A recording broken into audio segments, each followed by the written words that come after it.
Robert Henry Thurston, Pun. The purpose of life is to live in accordance with one's nature. Scotia x represents the square root of x. Bold-faced text is marked text. Superscript x and subscript x are represented as x and x, respectively. OE and OE represent the OE ligatures. Overlined 1 is represented as 1. Greek letters are written between square brackets, as in tau or theta. Represents a rotated delta. General remarks, footnotes, have been moved to directly below the paragraph they refer to. Inline, multiple-line formulas have been changed to inline single-line formulas with brackets added when needed. The table of contents has been corrected to conform to the text rather than to the original table of contents. The table on operating costs of trains gives other expenses per square mile. This has been changed to per mile, the same as the other expenses. The table on dimensions of farm and road locomotives gives the diameter of the boiler shell as 30 feet, which seems unlikely. Feet are sometimes used as a unit of area, both knots and knots per hour as units of speed. Minor typographical errors have been corrected. Changes in text. Reference letters in the text have in several cases been changed to conform to the file. Letters used in the illustrations. Except when mentioned here, inconsistencies in spelling and hyphenation have not been corrected. A 6264035 changed to a 6264035. Exceptions. Desagulier to Desagulier's Sagin to Sagin Goldsworthy Gurney to Goldsworthy Gurney. Stesibius's IE to IE. Vormetheore to Vermetheore. Turator to Turator. The beam passes to the to, the steam passes to the K as early as 1743 was moved to a new paragraph. Volume 24, the International Scientific Series. Each book complete in one volume, 12 MO, and bound in cloth. 1. Forms of Water. By J. Tyndall, L. A familiar exposition of the origin and phenomena of glaciers. D. FRS with 25 illustrations, $1.50. 2. Physics and Politics, or Thoughts on the Application of the Principles of Natural Selection and Inheritance to Political Society, by Walter Begerhot, Dottercat, $1.50. 3. Foods, by Edward Smith, M.D., L. BFRS with numerous illustrations, $1.75. 4. Mind and Body, The Theories of Their Relation, by Alexander Bain, L.D., with 4 illustrations, $1.50. 5. The Study of Sociology, by Herbert Spencer, $1.50. 6. Bio, The New Chemistry, by Professor J.P. Cook of Harvard University, with 31 illustrations, $2. 7. On the Conservation of Energy, by Balfour Stewart, M.A., L.D., FRS, with 14 illustrations, $1.50. 8.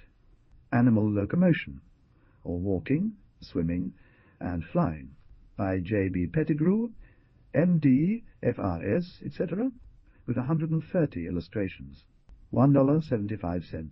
9. Responsibility in Mental Disease. 10. By Henry Maudsley, M.D., $1.50. The Science of Law.P. by Professor Sheldon Amos. 11. $1.75 Tart. Animal Mechanism, a treatise on terrestrial and aerial locomotion, by Professor E.J. Mary, with 117 illustrations, $1.75. 12. The History of the Conflict Between Religion and Science, by J. W. Draper, M.D., L. D. $1.75. 13.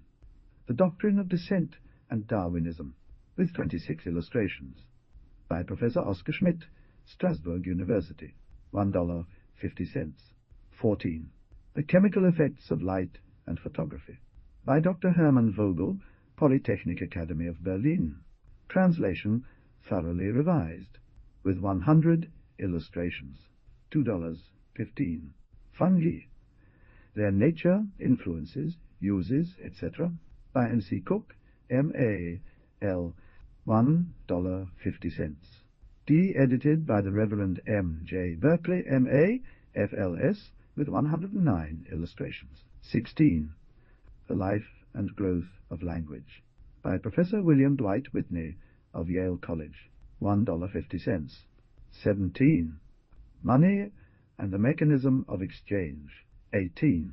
The Nature of Light, with a general account of physical optics, by W. Stanley Jevons, M.A., F.R.S. 1.75, by Dr. Eugene Lommel, $2, with 188 illustrations and a table of spectra in chromolithography. 19. Animal Parasites and Messmates, by Monsieur and Benedon, with 83 illustrations, $1.50. 20. Fermentation, by Professor Schützenberger, 21. The Five Senses of Man, with 28 illustrations, $1.50, by Professor Bernstein, with 91 illustrations. 22. $1.75. The Theory of Sound in its Relation to Music, by Professor Pietro Blaseana, with numerous illustrations, $1.50. 23. Studies in Spectrum Analysis, with $50, by J. Norman Lockyer, F.R.S., with 6 photographic illustrations of spectra and numerous engravings on wood. 24. A History of the Growth of the Steam Engine, by Professor E. H. Thurston, with 163 illustrations, $2.50. 25. Education as a Science, by Alexander Bain, L. D. $1.75. 26. Student's Textbook of Color, or Modern Chromatics, with applications to art and industry.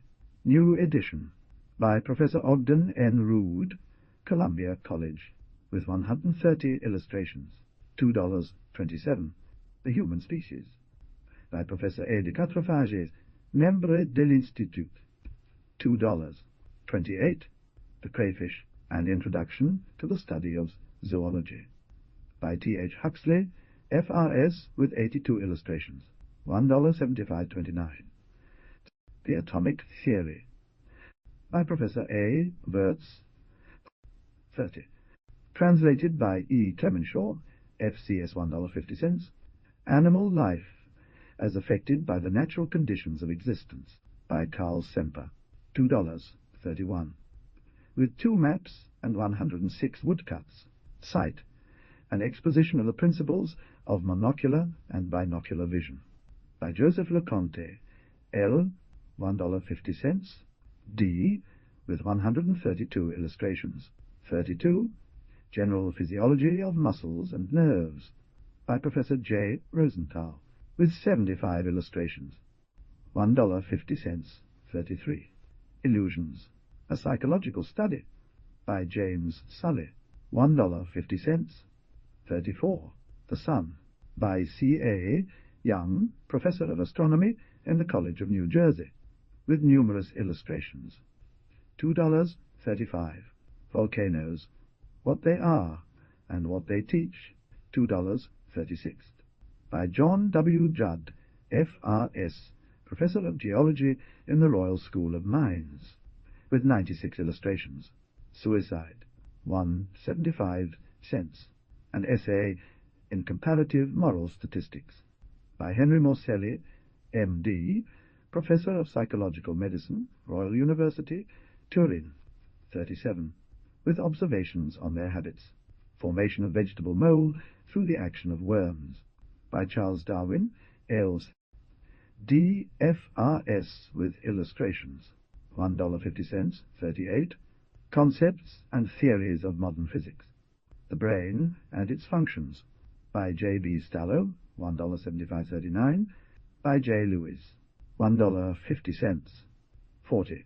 Myth and Science, by Tito Vignoli, $1.50. 41. Diseases of Memory, by Thiet Rigaud, author of Heredity An essay in positive psychology, $1.50.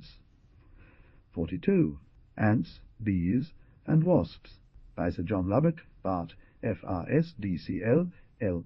A record of observations on the habits of the social Hymenoptera. 43. D., etc., $2.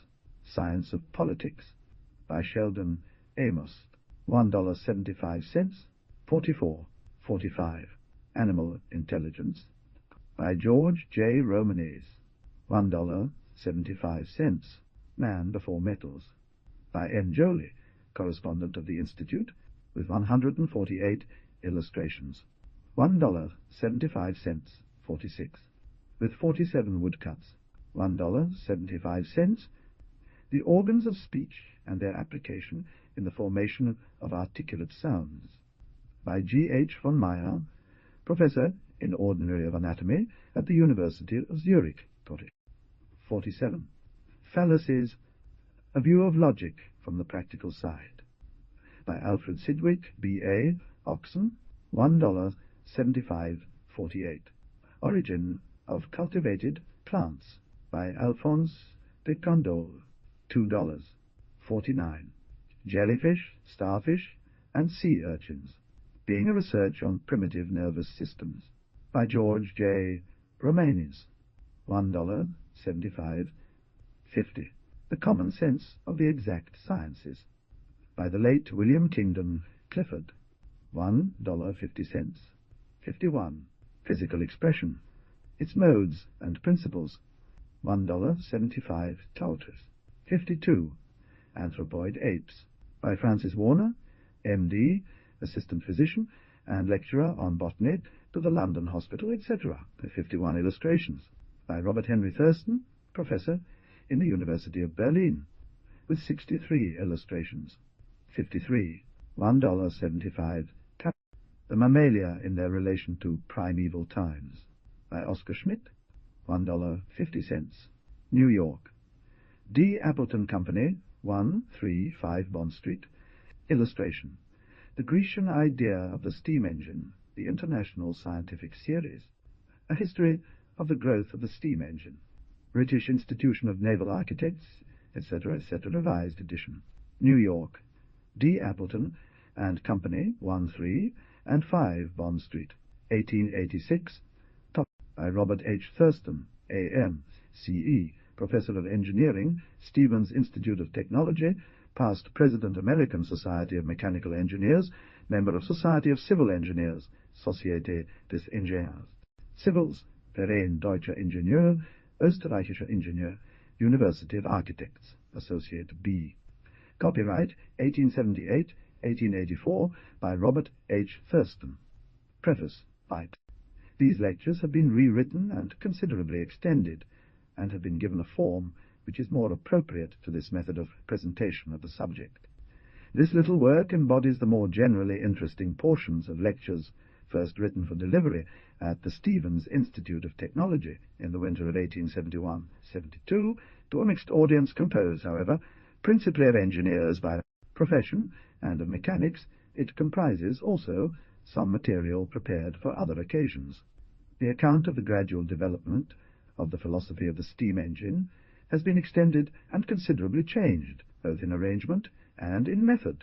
That part in which the direction of improvement during the past history of the steam engine, the course which it is today taking, and the direction and limitation of that improvement in the future, are traced, has been somewhat modified to accord with the character of the revised work.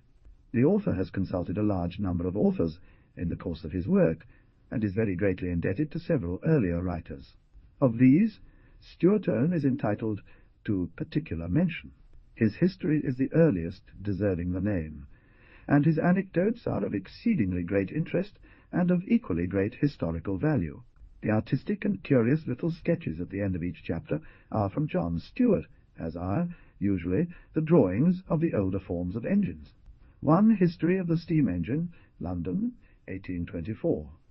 Anecdotes of the Steam Engine, London, 1829. Greenwood's excellent translation of Hero, as edited by Bennett Woodcroft, London, 1851, can be consulted by those who are curious to learn more of that interesting old Greek treatise. Some valuable matter is from Fairy, who gives the most extended account extant of Newcomen's and Watt's engines. The reader who desires to know more of the life of Worcester, and more of the details of his work, will find in the very complete biography of Dijkstreek all that he can wish to learn of that great but unfortunate inventor. 2 treatises on the steam engine, London, 1827, 4 lives of Boulton and Watt, London, 1865, 3 life, times, and scientific labours of the second Marquis of Worcester, London, 1865.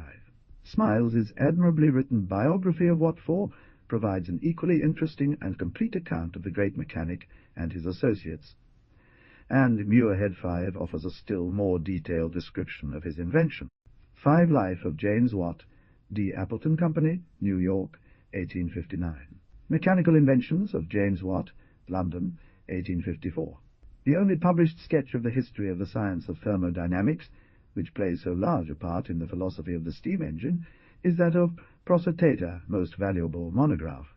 For an account of the life and work of John Elder, the great pioneer in the introduction of the now standard double-cylinder or compound engine, the student can consult a little biographical sketch by Professor Rankine, published soon after the death of Elder. The portraits that furnish the book so well are believed to be authentic, and it is hoped they will add interest, if not enhance the real value of the work. The portion of this work which addresses the causes and extent of heat, losses in the steam engine, and the methods available or potentially available to minimize this significant heat waste, is, in certain aspects, entirely new, and is likewise innovative in its presentation method. Among other works that have greatly assisted the author, and may prove equally valuable to some readers of this little treatise, several have not been referenced in the text. T. Companion 2 and Commentary on Rankine's Steam Engine and Prime Movers, the standard treatise on the theory of the steam engine. Among them, the following are worthy of special mention: Zoner's Vermi theory, the treatises of Stewart and Maxwell, and McCulloch's Mechanical Theory of Heat, a concise yet thoroughly logical and exact mathematical treatise, Cotterill's or Steam Engine considered as a heat engine, an expanded work on the same topic, which serves as an excellent. The works of Bourne, of Holly, of Clark, and of Forney are standards on the practical everyday matters of steam engine construction and management. The author receives nearly daily inquiries showing that the above remarks will be of use to numerous young engineers, as well as to many with an interest in the steam engine, from a purely scientific perspective. Contents. Chapter 1. The Steam Engine as a Simple Machine. Page Section 9. The period of speculation from Hero to Worcester, B.C. 200, to A.D. 1651. A.D. 1588, 11. Leonardo da Vinci on the steam gun, 12. Blasco de Gare's steamer, A.D. 1543, 12. Battista della. Period of application: Worcester, Papin, and Savory. 19. Edward Somerset, Marquis of Worcester, A.D. 1663, 19. Importance of the steam engine: 1. Hero and his treatise on pneumatics, 4. Hero's engines, B.C. 28. William of Malmesbury on steam, A.D. 1150, 10. Hieronymus on steam, Hieronymus Cardan on steam and the vacuum, 10. Hieronymus Cardan on steam and the vacuum, 10. A.D. 1571, 10. Jacob Besson on the generation of steam, A.D. 1578, 11. Ramelli's work on machines. Porter's steam engine, A.D. 1601, 13. Florence Revolt on the force of steam, A.D. 1608, 15. Solomon de Cau's apparatus, A. 1615, 16. Giovanni Rianca's steam engine, A. 1659, A.'s inventions, A. 129. Wilkins's schemes, A.D. 1648, 18. Kirchhoff's apparatus, 19, section 2nd. A. The steam engine as a train of mechanism, 675, 45. Papin's engines, A.D. 1685 for 1695, 50. Papin's steam boilers, 51, chapter 2. Worcester's steam pumping engines, 21. Jean Hautefeuille's. Alcohol and gunpowder engines, AD 1678, 24. Huyens's gunpowder engine, AD 1680, 25. Invention in Great Britain, 26. Sir Samuel Savoury engine, AD 1698, 31. Desaguliers' Savoury engines, AD 1718, 41. Dennis Papin and his work, AD 1. The development of the modern steam engine. Engine, 65. Power and economy of the engine, 69. Introduction of the Newcomen engine, 70. Chapter Thread. James Watt and his contemporaries. Section I. James. The modern type, as developed by Newcomen, Baton, and Smeaton, 55 defects of the Savoury engine, 55. Thomas Newcomen, A.D. 1705, 57. The Newcomen steam pumping engine, 59. Advantages of Newcomen's engine, 60. Potter's and Eaton, 60. Potter's and Baton's engine. Improvements, A.D. 1713, 1861. Smeaton's Newcomen engines, A.D. 1775, 64. Operation of the Newcomen. Watt and his inventions, 79. James Watt, his birth and parentage, 79. His standing in school, 81. He learns his trade in London, 81. Return to Scotland and settlement in Glasgow, 82. The Newcomen engine model, 83. Discovery of latent heat, 84. Sources of loss in the Newcomen engine, 85. Facts experimentally determined by Watt, 86. Invention of the separate condenser, 87. The steam jacket and other improvements, 90. Connection with Dr. Roebuck, 91. Watt meets Bolton, 93. Matthew Wharton, 93. Watt. Bolton's establishment at Soho, 95. The partnership of Bolton and Watt, 97. The Kinneal engine, 97. Watt's patent of 1769, 98. Whoa! Engine, 118. The Albion Mill and its engine, 119. The steam engine indicator, 123. Watt in social life, 125. Discovery of Earth, 126. Death of James Watt, 128. Memorials and souvenirs, 128. Section 2. The contemporaries of James Watt, 132. William Murdoch and his work, 132. Invention of gas lighting. R.K. of Bolton and Watt, 101. The rotative engine, 103. The patent of 1781, 104. The expansion of steam, its economy, 105. 110. 110. The steam hammer, 110. Notions. The counter. The throttle valve and governor, 114. Steam, vacuum and water gauges, 116. Bolton Watt's Mill-Ott's Mill, 134. Jonathan Hornblower and the compound engine, 135. Causes of the failure of Hornblower, 137. William Bull and Richard Trevithick, 108. Edward Cartwright and his engine, 140. Chapter 4. The modern steam engine, the second period of application, 1800 to 1850. Steam locomotion on railroads, 144. Carriages of Griffiths and others, 160. Steam carriages of Goldsworthy Gurney, 1827, 161. Steam carriages of Walter Hancock, 1831, 165. Reports to the House of Commons, 1831, 111. Locomotives, 1804, 174. John Stevens. And the railroad, 1812, 178. William Hedley's locomotives, 1812, 181. George Stephenson, 183. Stephenson's Killingworth engine, 1813, 186. Stephenson's second locomotive, 1815, 187. Stephenson's safety lamp, 1887. 87, 187. Manchester Railroad, 1826, 193, trial of competing engines at Rainhill, 1829, 195, the rocket and an Oliver, a non-condensing engine, and the locomotive.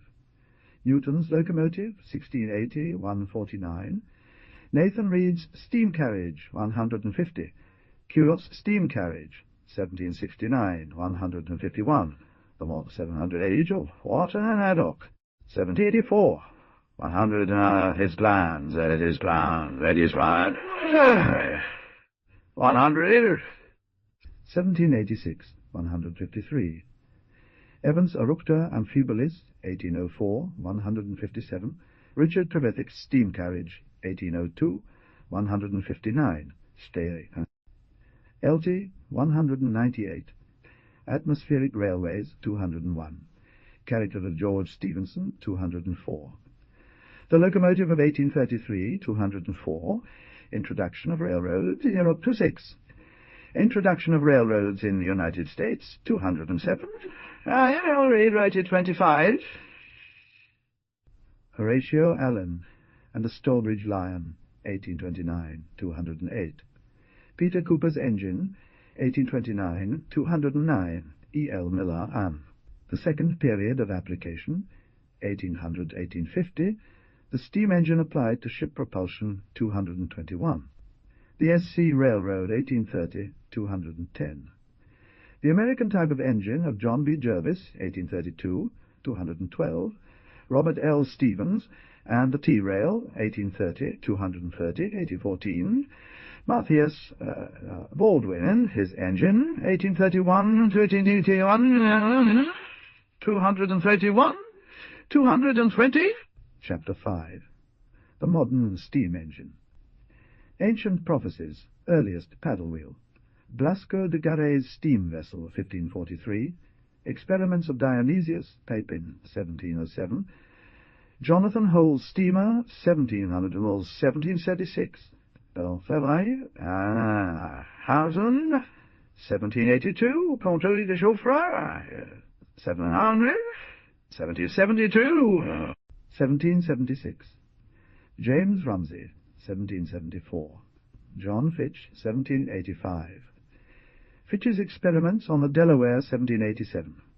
Fitch's Experiments at New York, 1796. Fitch's Prophecy. Patrick Miller, 1786-87.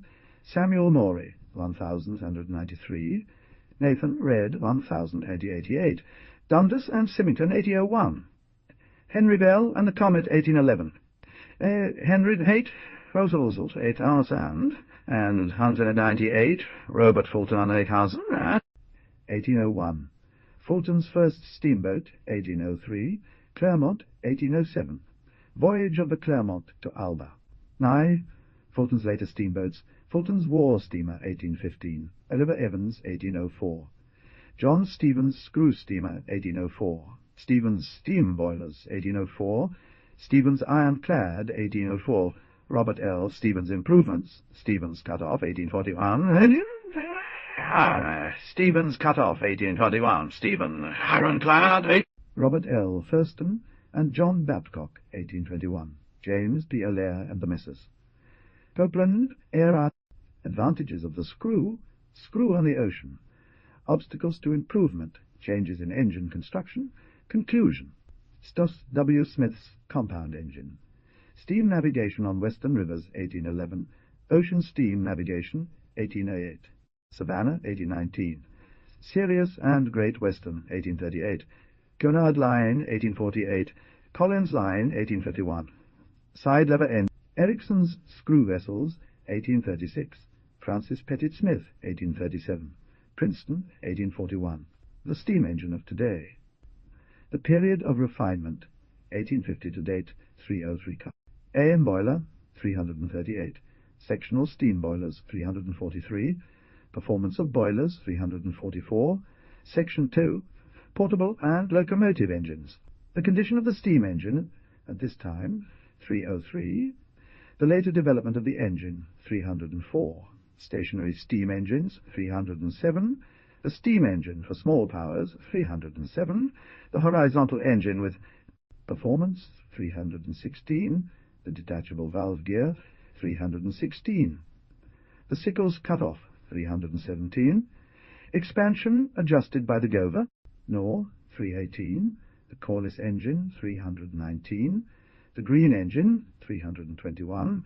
Perkins's experiments, 323.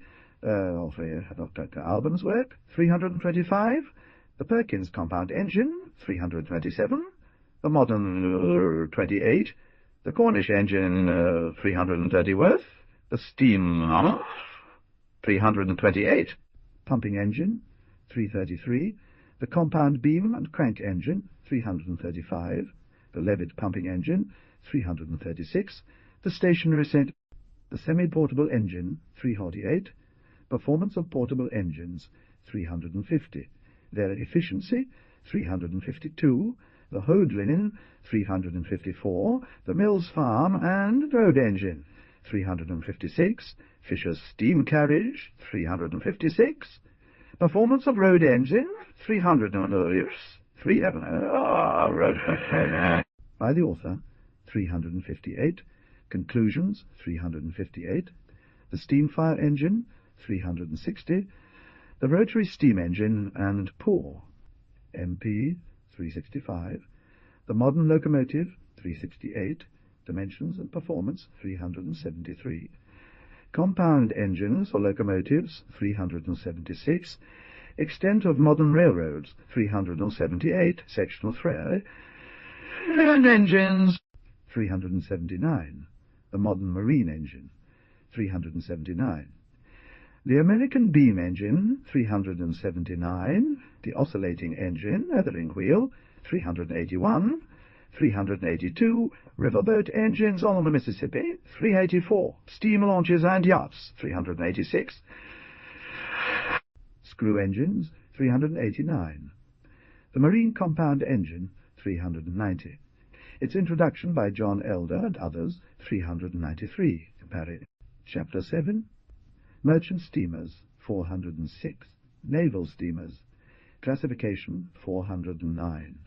Examples of ironclad steamers, 412. Power of the marine engine, 415. Conclusion, 417. Sun, with the single-cylinder engine, 395. Its advantages, 396. The surface condenser, 397. Weight of machinery, 398. Marine engine performance, 300 and or simple and compound engines, 398. Relative economy of simple and compound engines, 399. The screw propeller, 300. Chain propulsion, or wire rope towage, 402. Marine steam boilers, 403. The modern steamship, 405. Examples of the philosophy of the steam engine, the history of its growth, energetics and thermodynamics, 419. General outline, 419. Origin of its power, 419. Scientific principles involved in its operation, 420. The Alexandrian Museum, 424. Aristotelian philosophy, 424. The Middle Ages, 426. Galileo's work, 428. Da Vinci and Stevinus, 429. Kepler, Hooke, and Huygens, 429. Newton and the New Mechanical Philosophy, 430. The Inception of the Science of Energetics, 483. The Persistence of Energy, 433. Rumford's Experiments, 434. Fourier, Mechanical Equivalent of Heat, 438. Joule's Determination of its Value, 438. Professor Rankine's Investigation. Ennis, 442. Clausius-Thomson's Principles, 444. Experimental work of Boyle, Black, and Watt, 446. Robertson's. Dalton's Urs and Biot's Study of Pressures and Temperatures of Steam, 447. Arago's and Dulong. Franklin Institute, 400. Investigation, 447. Canyard, De la Tour, Faraday, 447. Dr. Andrews and the Critical Point, 448. Donnis and Ufer's Researches, 448. Regnow's determination of temperatures and pressures of steam, 449. Hearn's experiments, 450. Resume of the philosophy of the steam engine, 451. Energy, definitions and principles, 450. Of 51. Yes, sir, 450. 400. Energetics, 453. Thermodynamics, 453. Its beginnings, 454. Its laws, 454. Rankine's general equation, 405. 55. Rankine's treatise on the theory of heat engines, 456. Merits of the great philosopher, 456, Chapter 8. The philosophy of the steam engine, its application, its teachings respecting the construction of the engine and its improvement, 457. Origin of all energy, 457. The progress of energy through boiler and engine, 458. Conditions of heat development in the boiler, 458. The steam in the engine, 458. The expansive, frontispiece. Characteristics of a good steam engine, 473. Principles of steam boiler construction, 476. List of illustrations. Page 1. The Grecian idea of the steam engine. Fig. On. Of steam, 459. Conditions of heat utilization, 460. Loss of power in the engine, 462. Conditions affecting the design of steam engine, 466. The problem stated, 466. Economy as affected by pressure have already occurred, 468. Direction of changes now in progress, 470. Summary of facts, 471. Char. Opening temple doors by steam, BC 206. 2. Steam fountain, BC 207.3. Hero's engine, BC 208. 4. Porter's apparatus, AD 1601-14. 5. De Cause's apparatus, AD 1605, 15.6. Branca's steam engine, AD 1629, 17.7. Worcester's steam fountain, AD 1650, 21.8. Worcester's engine, AD 1665, 22.9. Wall of Raglan Castle, 10+. Huygens' engine, 1680-11. Savory's model, 1698-12. Savory's engine, 1698-13. Savory's engine, AD 1702-14. Papin's two-way cock, 42-15. Engine built by Desagolliers in 1718-43-16. Papin's digester, 1680-48-17. Papin's engine, 5018. Papin's engine and water wheel, AD 1707-53-19. Newcomen's engine, AD 1705-59-20. Baton's valve gear, AD 1718-63-21. Smeaton's Newcomen engine, 6522. Boiler of Newcomen engine, 1763-67-23. Smeaton's portable engine boiler, 1765-73-24. The Newcomen, model 25. Watt's experiment, 26. Watt's engine, 1774-27. Expansion of steam, 29. Watt's engine, 1781-28. The Governor, 30. Mercury steam gauge and glass water gauge, 31. Valve gear of the Albion Mills, engine, 33. Boulton Watt's double-acting engine, 1784-32. Watt's half-trunk engine, 1784-34.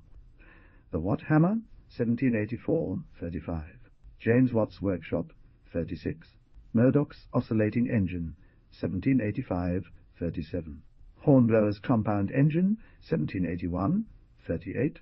Bull's pumping engine, 1798. Cartwright's engine, 1798, 141-40. The first railroad car, 1825, 144-41. Leopold's engine, 1720, 148-42.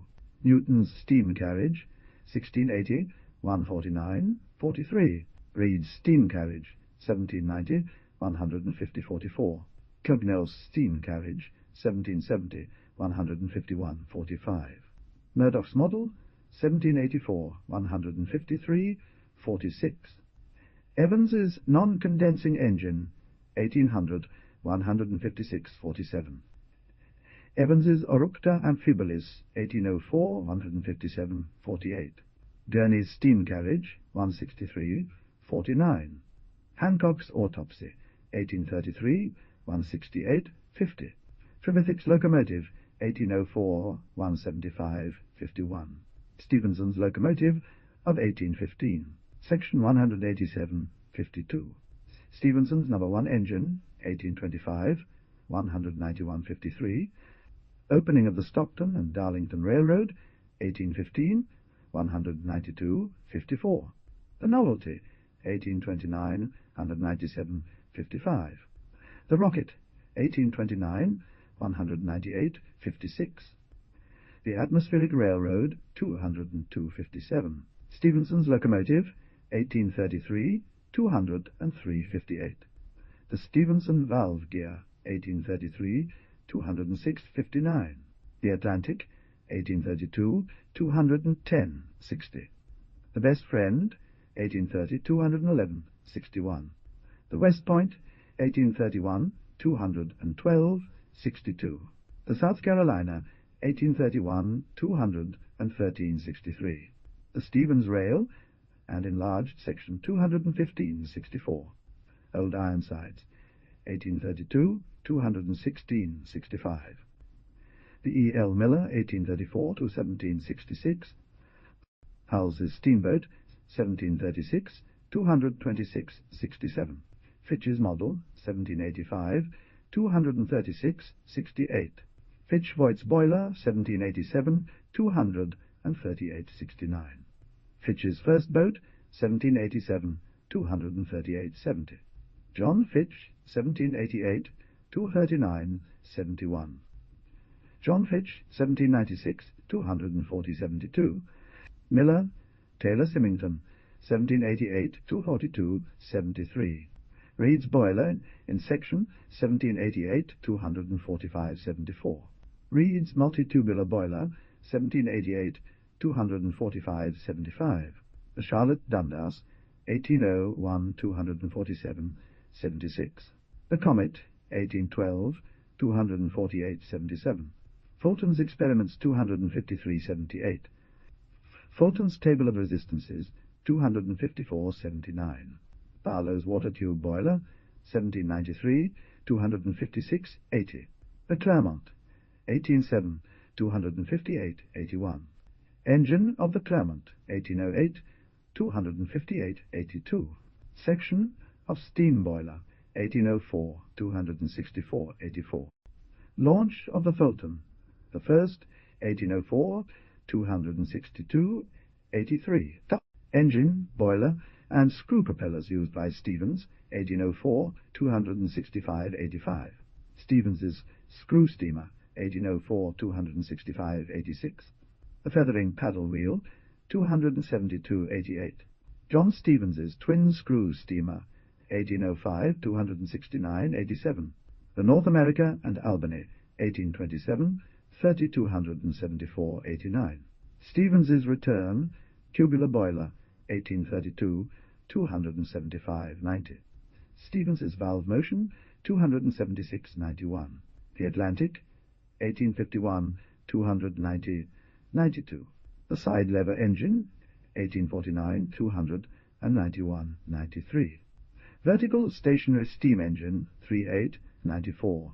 Vertical stationary steam engine. Section 395. Horizontal stationary steam engine, 96. Porter. Horizontal stationary steam engine, 97. Corliss engine, 98. Corliss engine, valve motion, 99. Green engine, 100. Thurston's green engine, valve gear, 322.101. Cornish pumping engine, 1880, 329, 102. Steam pump, 331.103. The Worthington pumping engine, 1876. Section 333, 104. The Worthington pumping engine, 334 105. Double-cylinder pumping engine, 1878, 335 106. The Lawrence Waterworks engine, 336 17. The Levitt pumping engine, 337 108. Babcock-Wilcox's vertical boiler, 341 109. Stationary locomotive boiler, 342 110. Galloway tube, 343 111. Harrison's sectional boiler, 345 112. Babcock and Wilcox's sectional boiler, 346 113. Root sectional boiler, 347 114. Semi-portable engine, 1878 348 115. Semi-portable engine, 1878 349 116. The portable steam engine, 1878 354 117. The Thrasher's road engine, 1878 355 118. Fisher's steam carriage, 356 119. Road and farm locomotive, 357 120. The Amoskig engine. The latter steam fire engine, 361 121. Section 363 122. The Silsby rotary steam fire engine, 364 123. Rotary steam engine, 365 124. Rotary pump, 366 125. Tank engine, New York Elevated Railroad, 369 126. Forney's tank locomotive, 370 127. British Express engine, 371 128. The Baldwin locomotive, section 372 129. The American type of express engine, 1878 374 130. Beam engine, 131. Oscillating steam engine and feathering paddle wheel, 132. The two Rhode Islands, 1836 to 1876, 133. A Mississippi steamboat, 134. Steam launch, New York Steam Power Company, launch engine, 387, 136. Dotted jock. Horizontal, direct acting naval screw engine, 389, 137. Compound marine engine. Side elevation, 390, 138. Compound marine engine. Front elevation, and section 391, 139. Screw propeller, 400, 140. Tugboat screw, 401, 141. Hirsch screw 401, 142. Marine fire, tubular boiler. Section 403, 143. Marine high-pressure boiler. Section 404, 144. The modern steamship, 47, 145. Modern ironclads, 446, 46. The Great Eastern 415, 147. The Great Eastern at Sea 416 portraits. No. Page 1. Edward Somerset, the second Marquis of Worcester, 22. Thomas Savery, 31-3. Dennis Papin, 46-4. James Watt, 85. Matthew Bolton, 94-6. Oliver Evans, 154-7. Richard Trevithick, 174-8. Colonel John Stevens, 178-9. George Stevenson, 183-10. Robert Fulton, 251-11. Robert L. Stevens, 270-12. John Elder, 393-13. Benjamin Thompson, Count Rumford, 434-14. James Prescott, Jule 439-15. Cess, Provinces and Kingdoms. Professor W. J. M. Rankine, 443, a machine, receiving at distant times, and from many hands, new combinations and improvements, and becoming at last of signal benefit to mankind, may be compared to a rivulet swelled inner, its course by tributary streams, until it rolls along a majestic river, enriching in its progress, in retracing the current too, from where it mingles with the ocean. The pretensions of even ample subsidiary streams are merged in our admiration of the master flood, glorying, as it were, in its expansion. But as we continue to ascend, those waters which, nearer the sea, would have been disregarded as unimportant, begin to rival in magnitude and share our attention with the parent stream, until, at length, on our approaching the fountains of the river, it appears trickling from the rock, or oozing from among the flowers of the valley. So, likewise, in developing the rise of a machine, a coarse instrument or a toy may be recognized as the germ of that production of mechanical genius whose power and usefulness have stimulated our curiosity to mark its changes, and to trace its changes, and to trace its changes. And origin. Stuart. The growth of the steam engine. Chapter Y. The steam engine as a simple machine. The same feelings of reverential gratitude which attached holiness to the spot whence mighty rivers sprang, also clothed with divinity, and raised altars in honor of inventors of the saw, the plough, the potter's wheel, and the loom. Section I. The period of speculation, from Hero to Worcester, B.C. 200 to A.D. 1650, which are continually modifying this wonderful and mysterious universe of which we form a part. One of the greatest modern philosophers, founder of that system of scientific philosophy which traces the processes of evolution in every department, whether physical or intellectual, has devoted a chapter of his first principles of the new system to the consideration of the multiplication of the effects of the various forces, social and other. Herbert Spencer, himself an engineer, traces there the wide-spreading, never-ceasing influences of new inventions, of the introduction of new forms of mechanism, and of the growth of industrial organization, with a clearness and a conciseness which are so eminently characteristic of his style. His illustration of this idea by reference to the manifold effects of the introduction of steam power and its latest embodiment, the locomotive engine, is one of the strongest passages in his work. The power of the steam engine, and its inconceivable importance as an agent of civilization, has always been a favorite theme with philosophers and historians as well as poets. As religion has always been, and still is, the great moral agent in civilizing the world, and as science is the great intellectual promoter of civilization, so the steam engine is, in modern times, the most important physical agent in that great child. By Azrael's work but few. It would be superfluous to attempt to enumerate the benefits which it has conferred upon the human race, for such an enumeration would include an addition to every comfort and the creation of almost every luxury that we now enjoy. The remarkable progress of the current century is, to a very great extent, attributable to the invention and improvement of the steam engine, as well as to the ingenious utilization of its power in tasks that once strained the physical abilities of humanity. We cannot examine the methods and processes of any branch of industry without discovering, somewhere, the assistance and support of this wonderful machine. Relieving mankind from manual toil, it has left to the intellect the privilege of directing the power, formerly absorbed in physical labor, into other and more profitable channels. While following the records and traditions which relate to the steam engine, I propose to call attention to the fact that its history illustrates a very important truth. The intelligence that has thus conquered the powers of nature now finds itself free to engage in mental labor. The strength previously used for carrying water and chopping wood is now expended on the godly work of thought.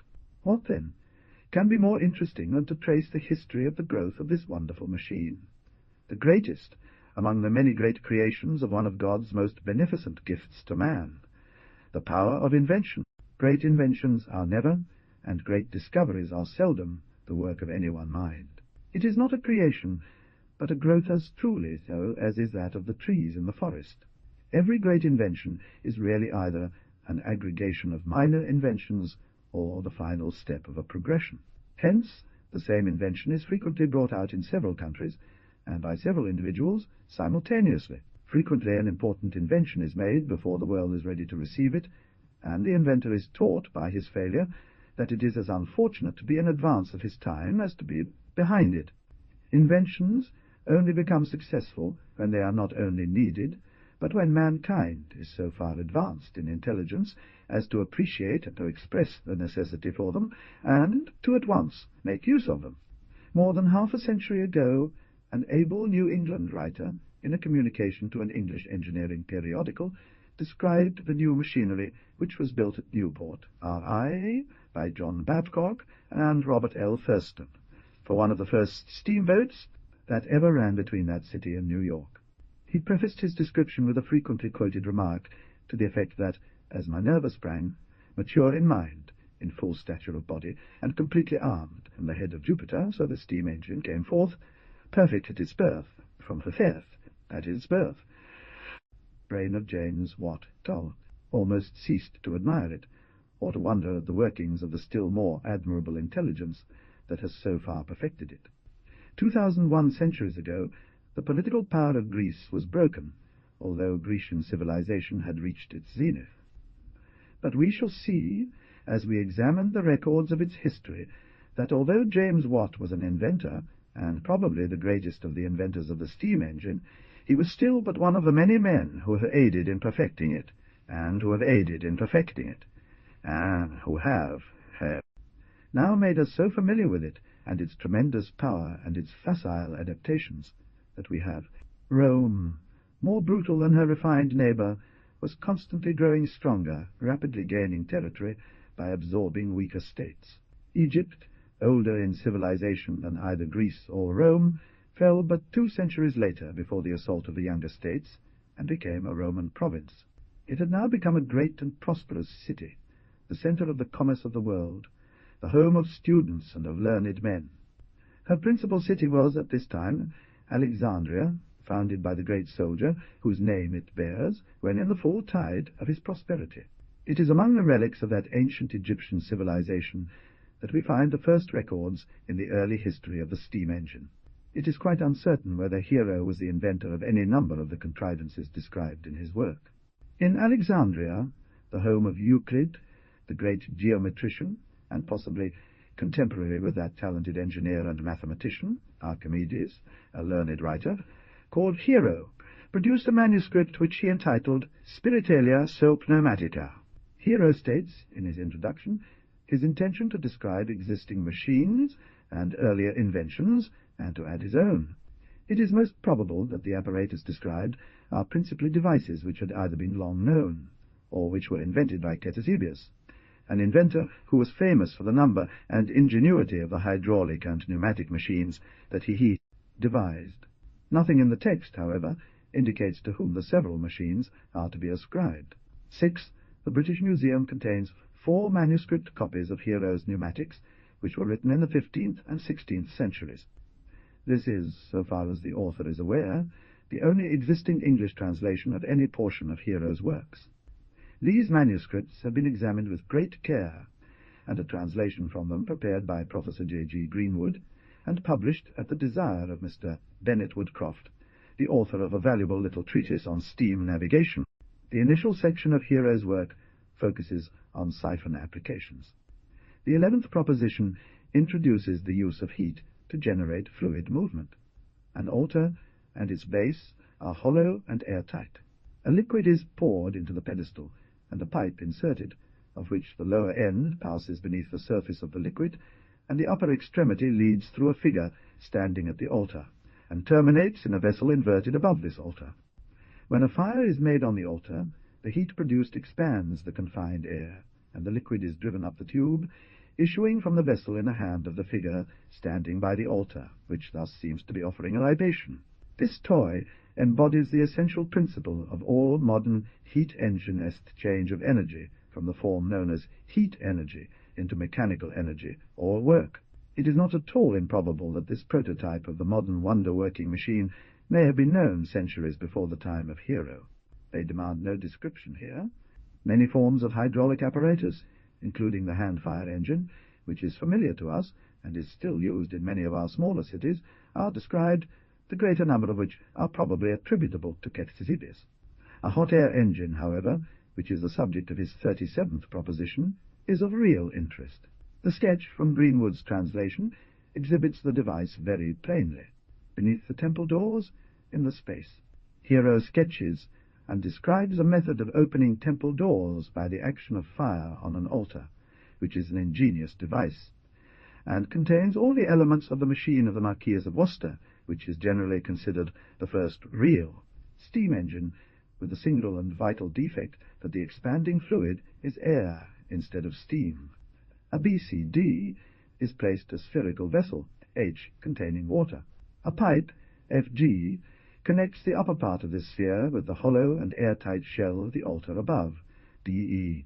The suspending cord passes over a pulley and wraps around two vertical barrels. Another pipe, KLM, extends from the bottom of the vessel, H, in a siphon-like shape, to the base of a suspended bucket, NX, OP, which pivot at their bases and support the doors above. Illustration. Fig. Ropes connected to a pulley, R, hold up a counterbalance, W. 1. Opening temple doors by steam, BC 200. Upon building a fire on the altar, the heated air within expands, passes through the pipe, FG, and drives the water contained in the vessel, H, through the siphon, KLM, into the bucket, NX, LL. The weight of the bucket, which then descends, turns the barrels. OP raises the counterbalance and opens the doors of the temple. Upon extinguishing the fire, the air condenses, the water returns through the siphon from the bucket to the sphere, the counterbalance falls, and the doors close. Proposition 45 describes the familiar experiment of a ball supported aloft by a jet of fluid. In these devices, the spherical vessel is a perfect anticipation of the vessels used many centuries later by several so-called inventors of the steam engine. Another contrivance is next described, in which the bucket is replaced by an airtight bag, which, expanding as the heated air enters it, contracts vertically and actuates the mechanism, which in other respects is similar to that just described. In this example, steam is generated in a close cauldron, and issues from a pipe inserted in the top, the ball dancing on the issuing jet. Illustration. Fig. 2. Steam fountain, BC 200. No. 47 is a device subsequently reproduced, perhaps reinvented by the second Marquis of Worcester.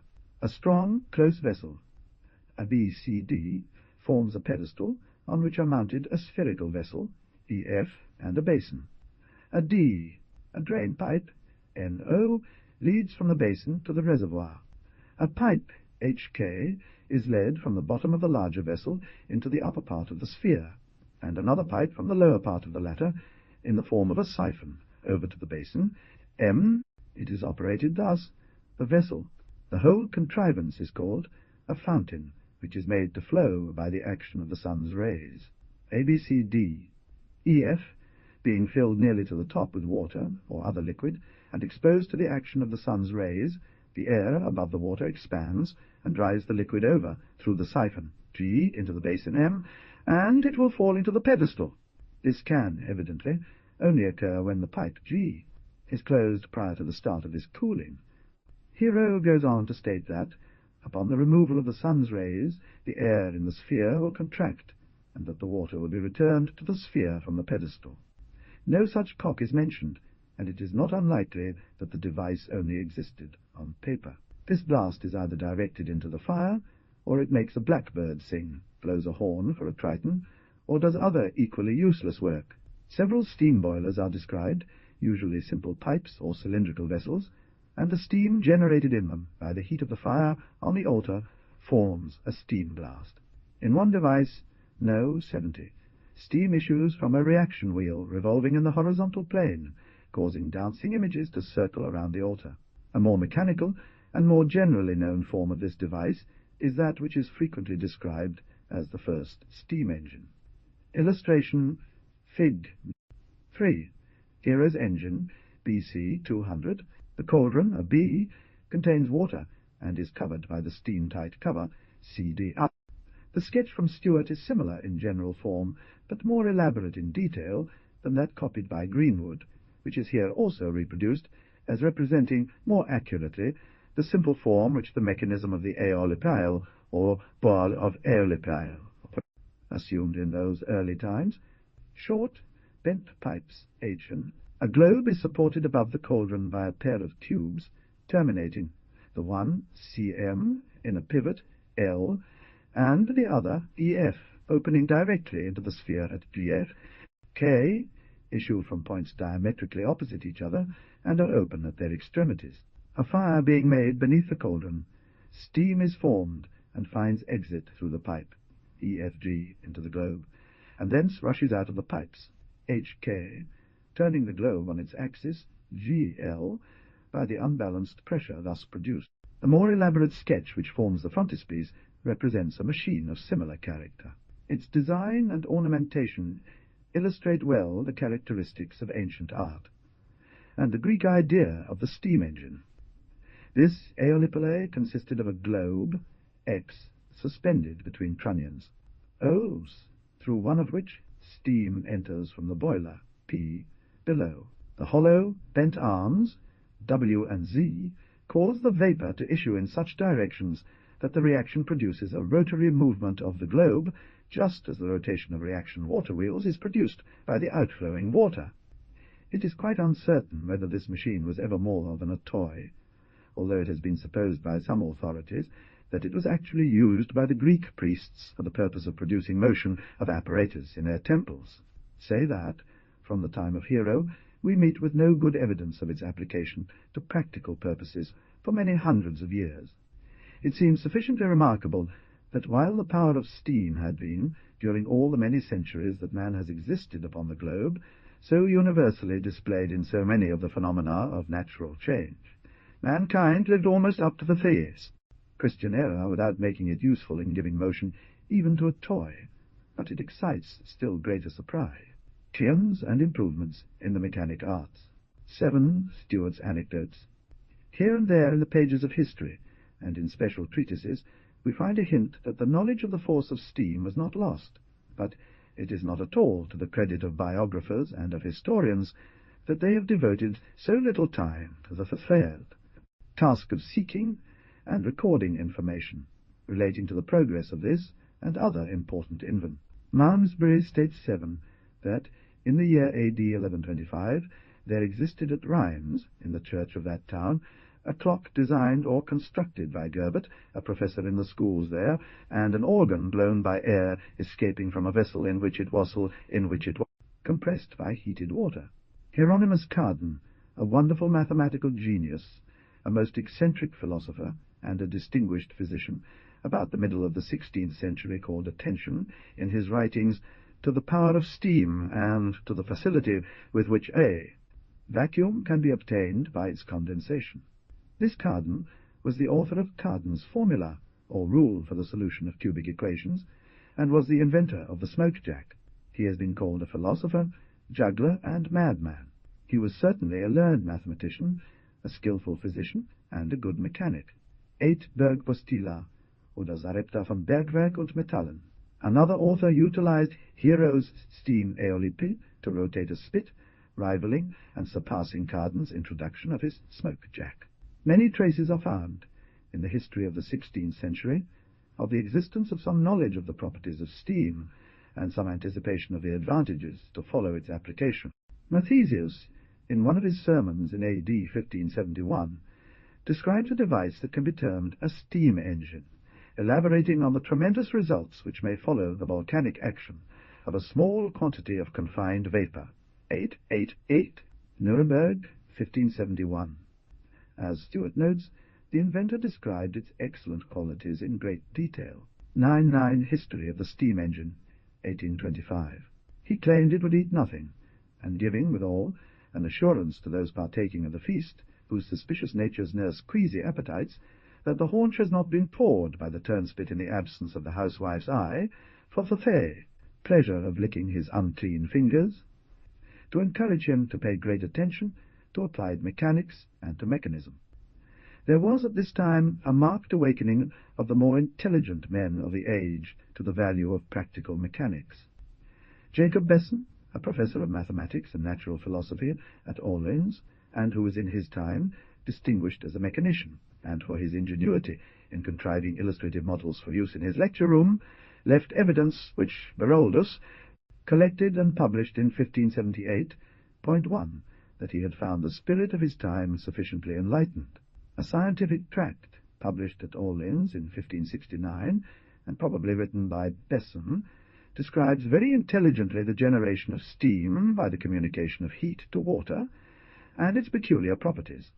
Theatrum Instrumentorum et Machinarum by Jacob Besson, with explanatory figures by Frank Beroldus. Lyon, 1578. The French were now becoming more interested in mechanics and the allied sciences, and philosophers and literati, both native and imported by the court from other countries, were learning more about the nature and importance of studies that bear upon the work of the engineer and mechanic. Agostino Ramelli, an Italian of good family, a student and an artist, when at leisure a soldier and an engineer in busier times, was born and educated at Rome, but subsequently was induced to make his home in Paris. This work was produced while its author resided in the French capital, supported by a pension granted to him by Henry III as recognition for his long and faithful services. He published a book in 1588, Point 101, in which he described numerous machines designed for diverse purposes, with a skill rivaled only by the precision and general excellence of his drawings. 11. The diverse and artificial machines of Captain Agostino Ramelli, from the Bridge of the Prefia, Paris, 1588. These works contain descriptions of many machines, subsequently reinvented and claimed as new by other mechanics. The books of Besson and Ramelli are the first important treatises on general machinery, and for many years served as the primary sources for subsequent authors' information about machinery, also acting as salutary stimuli for the study of mechanisms. It was a machine composed of copper, and seems to have had considerable power. Leonardo da Vinci, well known as a mathematician, engineer, poet, and painter of the 16th century, describes, it is said, a steam gun, which he calls the architronneur, and ascribes to Archimedes. It threw a ball weighing a talent. The steam was generated by permitting water in a closed vessel to fall on surfaces heated by a charcoal fire, and by its sudden expansion to eject the ball. Nothing is known about the engine's design, only that a vessel of boiling water was part of the apparatus. It is impossible to say to what extent the story deserves credit, but, if accurate, it was the first attempt, as far as is now known, to utilize steam for practical power generation. The account is, however, in other respects so circumstantial that it has been credited by many, but it is regarded as apocryphal by the majority of writers upon the subject. In the year 1825, the superintendent of the Royal Spanish Archives at Simancas furnished an account which, it was said, had been there discovered of an attempt made in 1543 by Blasco de Garay, a Spanish navy officer under Charles V, to move a ship by paddle wheels, driven, as was inferred from the account, by a steam engine. It was published in 1826 by M. de Navarrete in Zach's Astronomical Correspondence in the form of a letter from Thomas Gonzales, director of the Royal Archives at Simancas, Spain.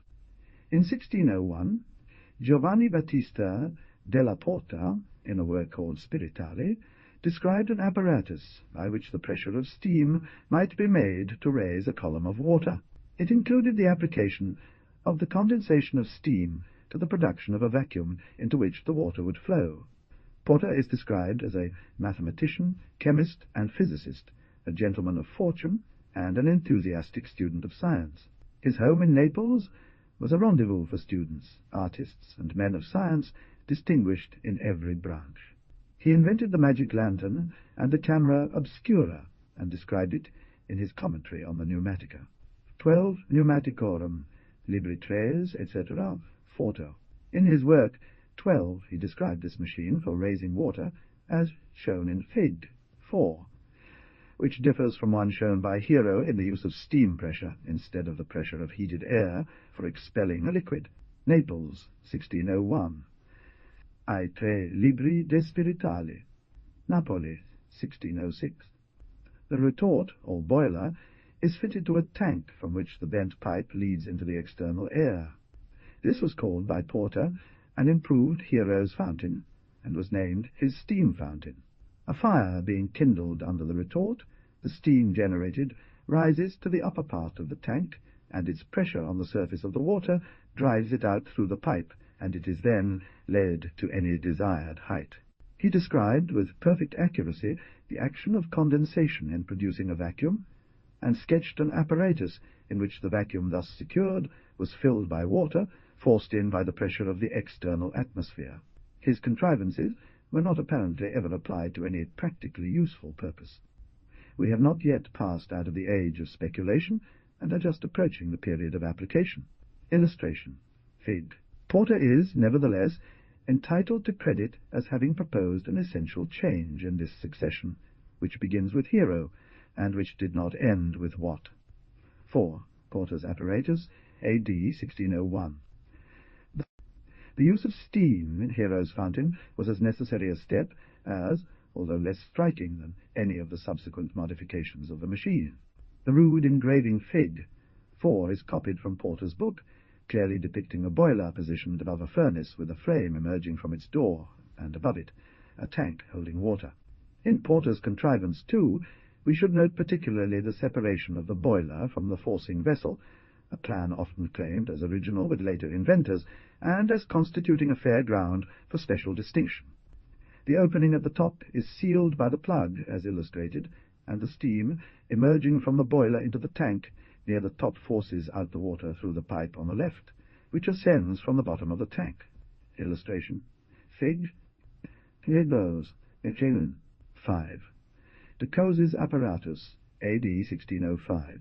The fact was published in Revol's treatise on artillery in 1608. He says, the water is converted into air, and its vaporization is followed by violent explosion. Florence Revol, a gentleman of the bedchamber to Henry IV, and a teacher of Louis XIII, is stated by M. Arago, the French philosopher, to have discovered as early as 1605 that water confined in a bombshell and there heated would explode the shell, however thick its walls might be made, out higher than its source, by describing a machine designed to raise water by the expanding power of steam. The sketch was probably made by de Cause's own hand. In 1615, Salomon de Cause, who had been an engineer and architect under Louis XIII of France, and later in the employ of the English Prince of Wales, published a work at Frankfurt entitled Les raisons des forces mouvantes, avec diverses machines, tant utiles que plaisantes, in which he illustrated his proposition, water will, the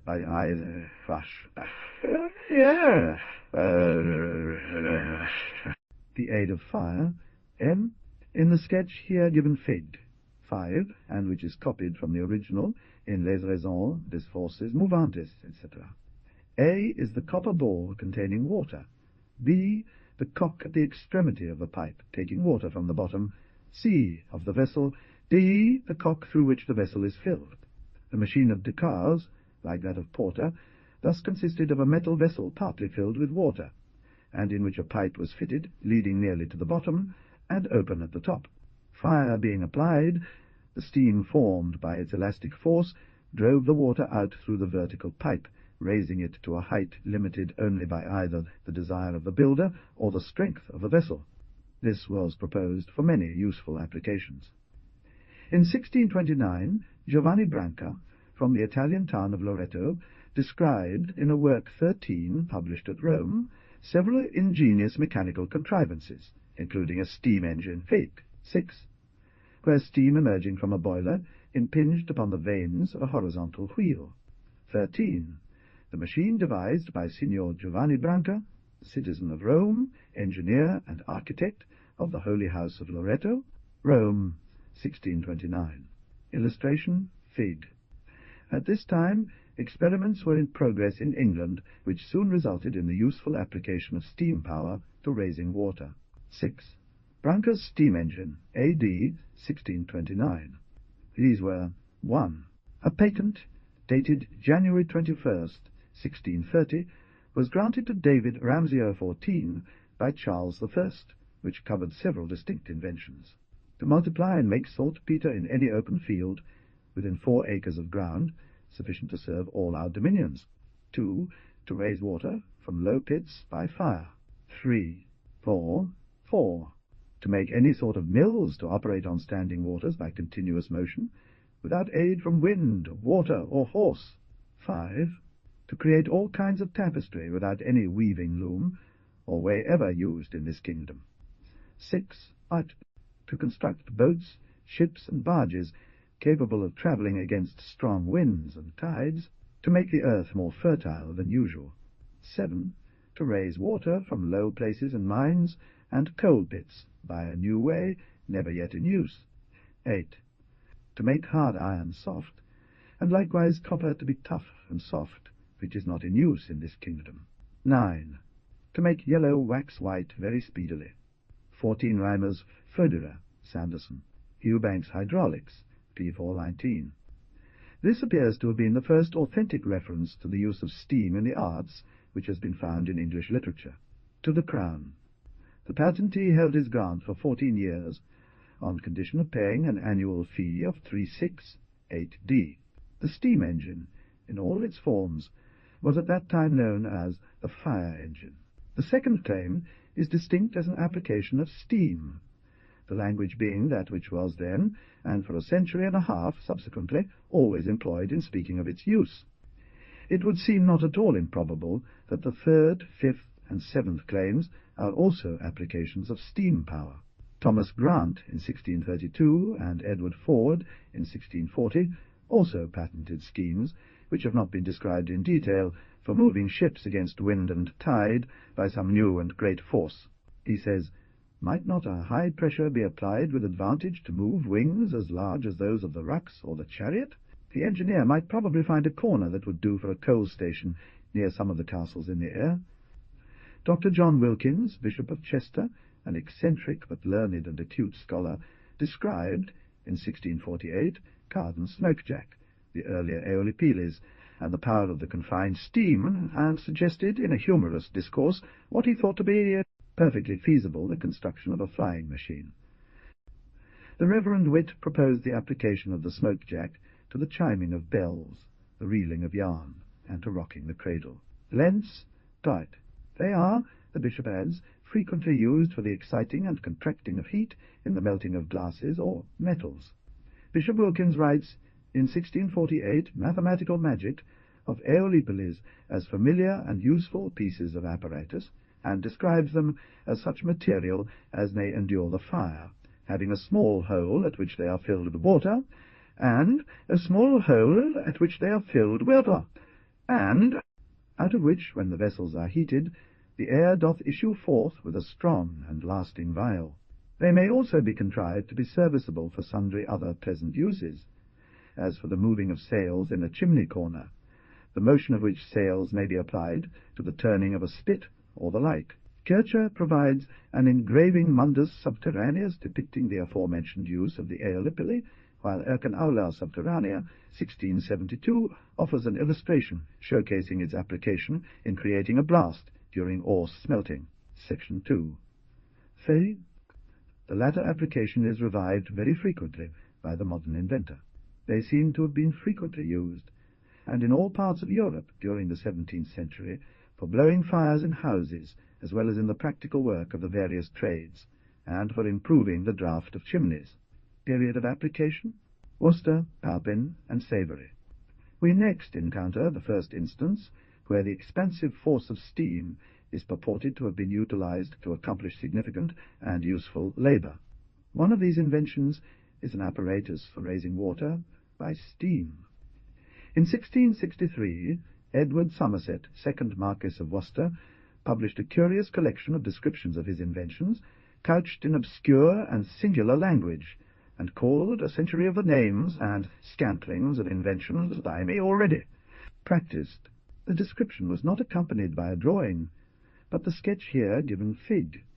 7 is thought probably to resemble one of his earlier contrivances very closely. Steam is generated in the boiler A, and thence is led into the vessel. E, already nearly filled with water, and fitted up like the apparatus of Decaux, it drives the water in a jet out through the pipe. F. The vessel E is then shut off from the boiler A, is again filled through the pipe H, and the operation is repeated. Stewart thinks it possible that the Marquis may have even made an engine with a piston, and sketches it. 15. The instruments of Porter and of Decaux were steam fountains, and were probably applied, if used at all, merely to ornamental purposes. That of the Marquis of Worcester was actually used for the purpose of elevating water for practical purposes at Vauxhall, near London. 15 Anecdotes of the Steam Engine, Vol. IA, p. 61. Illustration: Edward Somerset, the second Marquis of Worcester. How early this invention was introduced at Raglan Castle by Worcester is not known, but it was probably not much later than 1628. In 1647, Dark suggests the Marquis was involved in producing components for the later engine erected at Vauxhall, sourcing materials from William Lambert, a brass founder. Illustration: Fig. His patent was granted in June 1663. 7.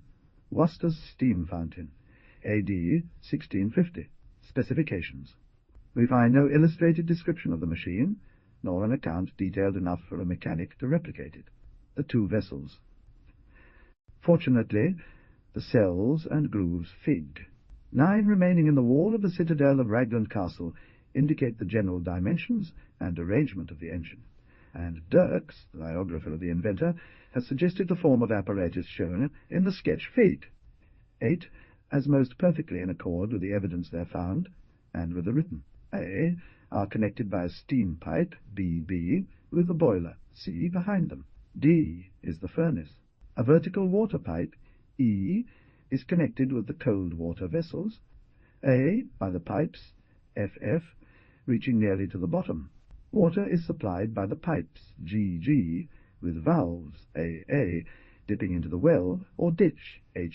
Steam from the boiler being admitted to each vessel, A and A alternately, and there condensing. The vacuum formed permits the pressure of the atmosphere to force the water from the well through the pipes, G and G. While one is filling, the steam is forcing the charge of water from the other up the discharge pipe, E. As soon as each chamber is emptied, the steam is shut off and redirected to the other, allowing condensation of the remaining steam in the vessel to refill it. As will be seen later, this is essentially, and almost precisely, the design of the engine usually attributed to Savery, a later inventor. Illustration: Fig. 8. Worcester's engine, A.D. 1665. He died poor and unsuccessful. Illustration: Fig. 9. Wall of Raglan Castle. Worcester never succeeded in forming the great company which he hoped would introduce his invention on a scale commensurate with its importance, and his fate was that of nearly all inventors. His widow, who lived until 1681, seemed to have become as confident as Worcester himself that the invention had value, and, long after his death, was still endeavouring to secure its introduction, but with equal non-success. D. upon them with all the persistence and earnestness which characterizes every true inventor. The steam engine had taken a form that made it inconceivably valuable to the world, at a time when no more efficient means of raising water was available at the most valuable mines than horsepower. But the people, greatly as it was needed, were not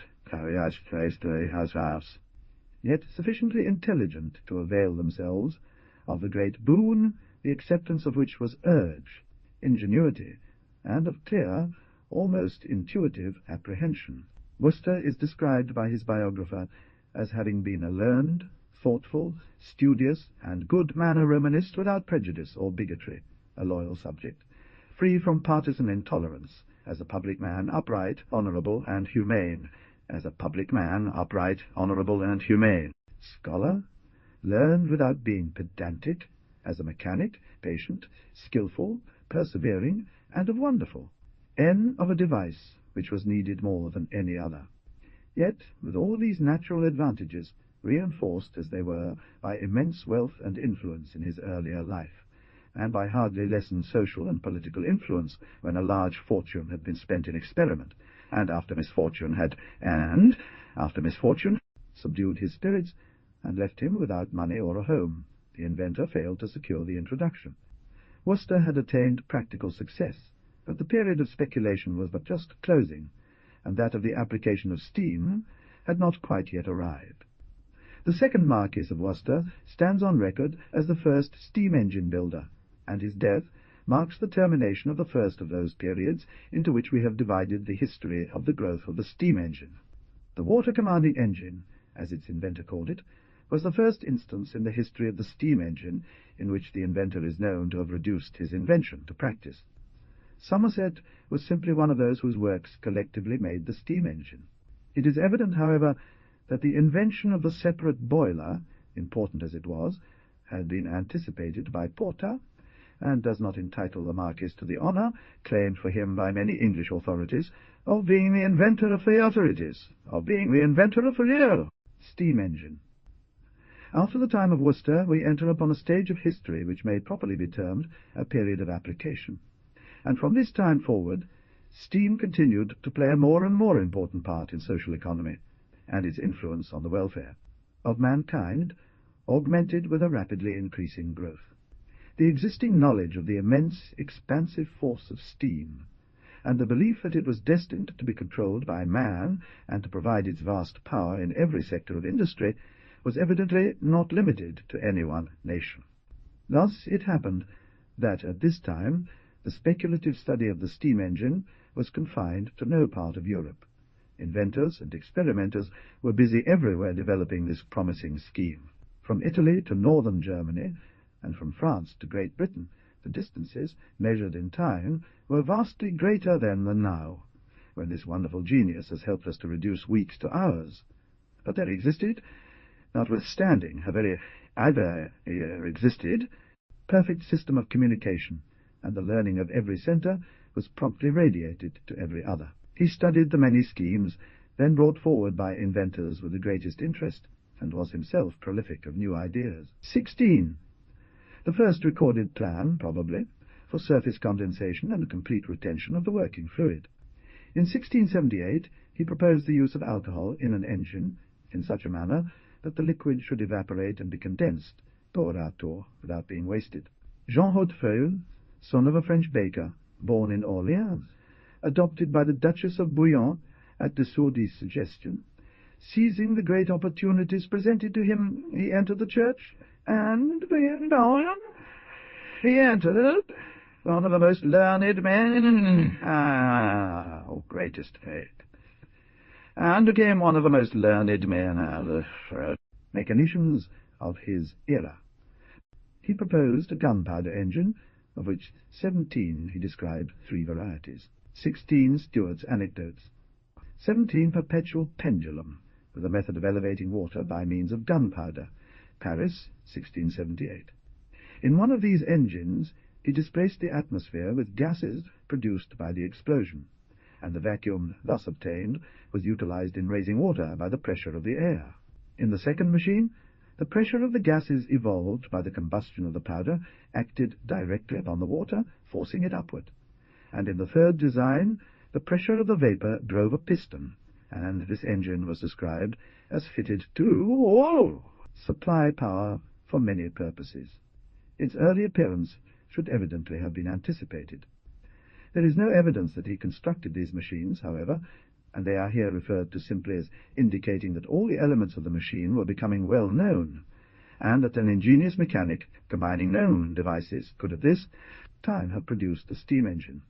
Highfoyle, if we may judge from available evidence, was the first to propose the use of a piston in a heat engine, and his gunpowder engine appears to have been the first machine that would be termed a heat engine by today's mechanics. The earlier machines or engines, including that of Hero and those of the Marquis of Worcester, would rather be denoted apparatus, as that term is used by the physicist or the chemist, than a machine or an engine, as the terms are employed by the engineer. In 1680, Huygens, in a memoir presented to the Academy of Sciences, discussed the potential of gunpowder's expansive force as a usable form of mechanical power, stating that he had designed a machine to apply this principle. The sketch shows its form. This machine of Huygens is of great interest, not simply because it was the first gas engine and the prototype of the very successful modern explosive gas engine of Otto and Langen, but principally as having been the first engine which consisted of a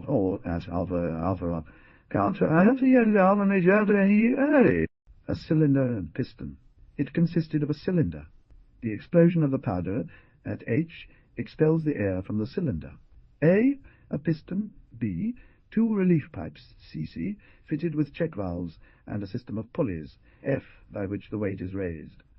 When the products of combustion have cooled, the atmospheric pressure is no longer counterbalanced by that of air beneath, and the piston is forced down, raising the weight. The plan was never put into practice, although the invention was capable of being made a working and possibly useful machine. Illustration. Fig. 10. Huygens' engine, 1680.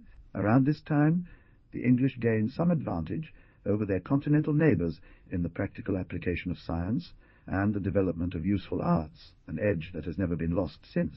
A sudden and great development of applied science and the useful arts occurred during the reign of Charles II, which is likely largely attributable to that monarch's interest in numerous branches of construction and science. He is said to have been very fond of mathematics, mechanics, chemistry, and natural history, and to have had a laboratory erected, and to have employed learned men to carry on experiments and lines of research for his satisfaction. He was especially fond of the study and investigation of the arts and sciences most closely related to naval architecture and navigation, and devoted much attention to the determination of the best forms of vessels, and to the discovery of the best kinds of ship timber. His brother, the Duke of York, was equally fond of this study, and was his companion in some of his work. That the nation, endowed with an exceptional natural aptitude for mechanical pursuits, was prompted by the example of its king to follow a course which led to early achievements in all branches of applied science.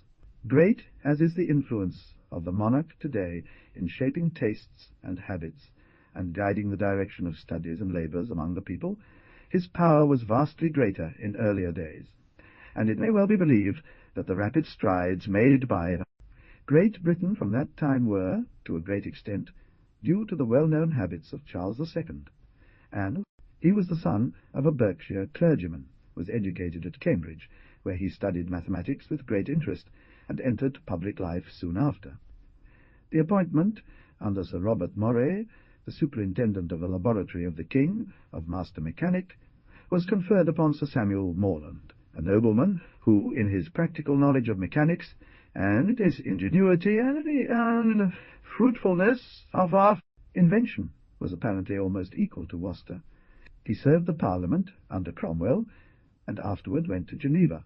He was of a decidedly literary turn of mind, and wrote a history of the Piedmont churches, which gave him great repute with the Protestant party. He was induced subsequently, on the accession of Charles II, to take service under that monarch, whose gratitude he had earned by revealing a plot for his assassination. He received his appointment and a baronetcy in 1660, and immediately commenced making experiments, partly at his own expense and partly at the cost of the royal exchequer, which were usually not at all remunerative. He built hand-fire engines of various kinds, taking patents on them, which brought him as small profits as did his work for the king, and invented the speaking trumpet, calculating machines, and a capstan. His house at Vauxhall was full of curious devices, the products of his own ingenuity. He devoted much attention to apparatus for raising water. His devices seem to have usually been modifications of the now familiar force pump. They attracted much attention, and exhibitions were made of them before the king and queen and the court. He was sent to France on business relating to waterworks erected for King Charles, and while in Paris he constructed pumps and pumping apparatus for the satisfaction of Louis XIV. In his book 18, published in Paris in 1683, and presented to the king, and an earlier manuscript, 19 still preserved in the British Museum, Morland shows a perfect familiarity with the power of steam. He says, in the latter, water, being evaporated by fire, the vapours require a greater space about 2,000 times than that occupied by the water, and, rather than submit to imprisonment, it will burst a piece of ordnance, 1,800 times an hour, by cylinders half filled with water, and of the several diameters and depths of said cylinders. But, being controlled according to the laws of statics, and by science reduced to the measure of weight and balance, it bears its burden peaceably like good horses, and thus may be of great use to mankind, especially for the raising of water, according to the following table, which indicates the number of pounds which may be raised 6 inches. 18 elevation of waters by all kinds of machines, reduced to the measure by weight and balance, presented to his most Christian Majesty by Sir Morland, Knight, Gentleman of the Private Chamber, and Master of Mechanics to the King of Great Britain, 1683. 19. the principles of the new fire force, invented by Sir Morland in the year 1682, and presented to His Most Christian Majesty, 1683, pounds. He then provides the following table.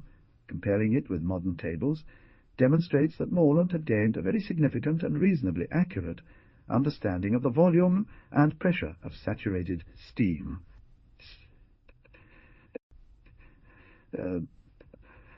Diameter, depth, weight in feet, to be raised.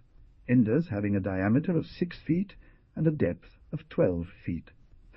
As I 1 2 15 248 23 64048 965 10 1876 6 10 3240 N 112 3240 212 6000 480 312 9000 724 12 12 900 and 65 12 16000 200 7 12 22,000 688 12 25,000 920 9 12 29,000 190 10 12 32,000 400 20 12 64,000 830 12 97,000 240 12 129,000 600 50 12 160 12 194,000 470 12 226,000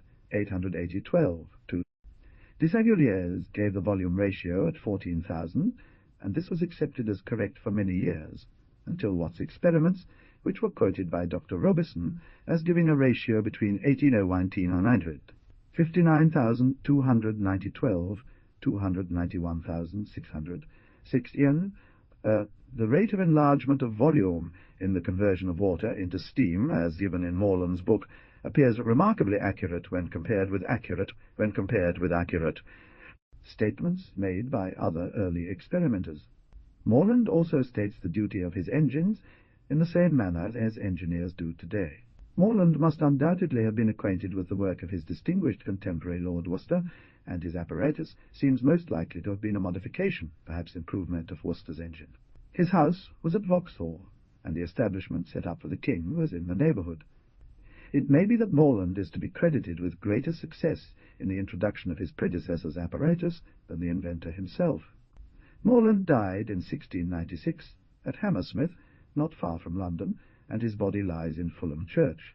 Dr. Hutton considered this book to have been the earliest account of the steam engine, and accepts the date, 1682, as that of the invention, and adds that the project seems to have remained obscure in both countries till 1699, when Savary,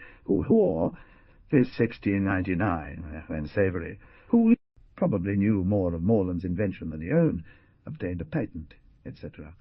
We have, however, scarcely more complete or accurate knowledge of the extent of Morland's work and of its real value than of that of Worcester. From this time forward, the minds of many mechanicians were earnestly at work on this problem, the raising of water by aid of steam. When available, they were, therefore, by their necessities, stimulated to watch for, and to be prepared promptly to take advantage of, such an invention when it should be offered them. Until now, though many ingenious toys, incorporating the principles of the steam engine separately, and sometimes to a certain degree collectively, had been suggested, and even occasionally built, the world was only beginning to benefit from efforts of inventors in this field.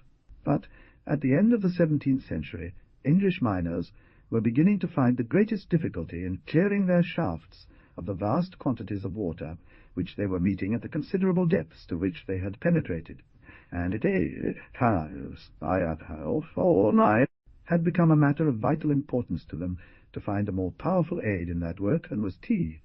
The experiments of Pepin and the practical application of known principles by Savary placed the needed apparatus in their hands. Illustration: Thomas Savary. He was well educated and became a military engineer.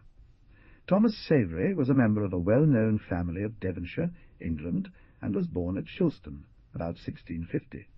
He exhibited great fondness for mechanics, and for mathematics and natural philosophy, and gave much time to experimenting, to the contriving of various kinds of apparatus, and to invention.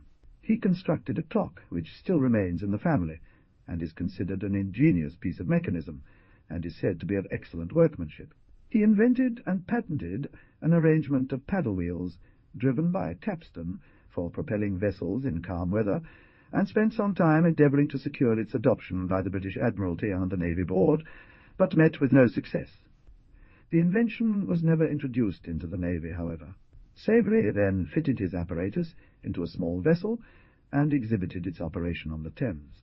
The principal objector was the Surveyor of the Navy, who dismissed Savery with a remark which illustrates a spirit which, although not yet extinct, is less frequently met with in the public service now than then. What have interloping people, that have interloping people, have no concern with us, to do, to pretend to contrive, or invent things for us? 21. 20 Harris, Lexicon Technicum, London, 1710, by Thomas Savery, Gent. London, 1698. 21 Navigation improved, or the art of rowing ships of all rates in calms, with a more easy, swift and steady motion than oars can, etc., etc. It was after this time that Savery became the inventor of a steam engine. It is not known whether he was familiar with the work of Worcester and of earlier inventors. The story is scarcely credible. Desaguliers 22 states that he had read the Book of Worcester, and that he subsequently endeavoured to destroy all evidence of the anticipation of his own invention by the Marquis by buying up all copies of the Century that he could find, and burning them. 22 Experimental Philosophy, Volodoseti, p. 465. The most important advance in actual construction, therefore, was made by Thomas Savery. A comparison of the drawings provided of the two engines reveals, nevertheless, a striking resemblance. And, assuming that of the Marquis's engine is correct, Savery should be credited with the eventual successful introduction of the semi-omnipotent, water-commanding engine of Worcester, sign of the first engine which was ever actually employed in this work. A working model was submitted to the Royal Society of London in 1699, and successful experiments were made with it. The constant and embarrassing expense and the engineering difficulties presented by the necessity of keeping British mines, and particularly the deep pits of Cornwall, free from water, and the failure of every attempt previously made to provide, Effective and economical pumping machinery were noted by Savery, who, on July 25, 1698, patented the Dade. Savery spent a considerable time in planning his engine and in perfecting it, and states that he expended large sums of money upon it. Having finally succeeded in satisfying himself with its operation, he exhibited a model fire engine, as it was called in those days, before King William III, and his court, at Hampton Court, in 1698, and obtained his patent without delay, the benefit of water nor constant winds, to hold for 14 years, with usual clauses. The patent title reads, "A grant to Thomas Savery, Gentle, of the sole exercise of a new invention by him invented, for raising water and occasioning motion to all sorts of mill-works, by the impellent force of fire, which will be of great use for draining mines, serving towns with water, and for the working of all sorts of mills when they have not." Savery now embarked on the task of introducing his invention in a manner starkly different from the typical approach of contemporary inventors. He initiated a systematic and triumphant advertising campaign, ensuring that his designs were not just publicized, but thoroughly comprehended, even down to the most minute details. The Royal Society was then fully organized, and at one of its meetings he obtained permission to appear with his model fire engine, and to explain its operation. And, as the minutes read, Mr. Savery entertained the society with showing his engine, to raise water by the force of fire. He was thanked for showing the experiment, which succeeded, according to expectation, and was approved of. He presented to the society a drawing and specifications of his machine, and the transactions contain a copperplate engraving and the description of his model. It consisted of a furnace, CC, with 2 copper receivers, DD, A, heating a boiler, B, which was connected by pipes. There were led from the bottom of these receivers branch pipes, FF, which turned upward, and were united to form a rising main, or forcing pipe, G. From the top of each receiver was led a pipe, which was turned downward, and these pipes united to form a suction pipe, which was led down to the bottom of the well or reservoir from which the water was to be drawn. The maximum lift allowable was stated at 24 feet. 23. Philosophical Transactions, No. 252. Lowthorpe's Abridgment, Vol. A. Wells Royal Society, Vol. I, p. 357. Illustration, Fig. 11. Savery's Model, 1698. The engine was worked as follows. Steam is raised in the boiler, B, and a cock, C, being opened, a receiver, D, is filled with steam. Closing the cock, C, the steam condenses in the receiver, creating a vacuum, which causes atmospheric pressure to force water up through the supply pipe from the well into the receiver. The valve, C, is again closed. The steam again condenses, and the engine is worked as before. Opening the cock, C, again, the check valve in the suction pipe at E closes. The steam drives the water out through the forcing pipe, G, the clack valve, E, on that pipe opening before it, and the liquid is expelled from the top of the pipe, in pipe, and cocks. While one of the two receivers is discharging, the other is filling, as in the machine of the Marquis of Worcester, and thus the steam is drawn from the boiler with tolerable regularity, and the expulsion of water takes place with similar uniformity, the two systems of receivers and pipes being worked alternately by the single boiler, EFG, and the method of operation was as already described, except that surface condensation was employed, the cock F being arranged to shower water from the rising main over the receiver as shown. In another and still simpler little machine, 24, which he erected at Kensington Fig. 12. The same general plan was adopted, combining a suction pipe, A, 16 feet long and 3 inches in diameter, a single receiver, B, capable of containing 13 gallons, a boiler, C, of about 40 gallons capacity, a forcing pipe, D, 42 feet high, with 40 high. Connect. 24 Bradley, New Improvements of Planting and Gardening. Of the first engine, Switzer says, I have heard him say myself that the very first time he played, it was in a potter's house at Lambeth, where, though it was a small engine, yet the water forced its way through the roof and struck off the tiles in a manner that surprised all the spectators. Switzer, Hydrostatics, 1729. Illustration, Fig. 12. Savery's engine, 1698. The Kensington engine cost 50 and raised 3,000 gallons per hour, filling the receiver 4 times a minute, and required a bushel of coal per day. Switzer comments, it's worth noting that this engine is a relatively small model compared to many others designed for coal mines.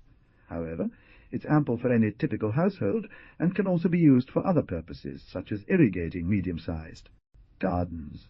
He cautions the operator, when you have raised water enough, and you design to leave off working the engine, take away all the fire from under the boiler and open the cock connected to the funnel to let out the steam which would otherwise, were it to remain confined, perhaps burst the engine.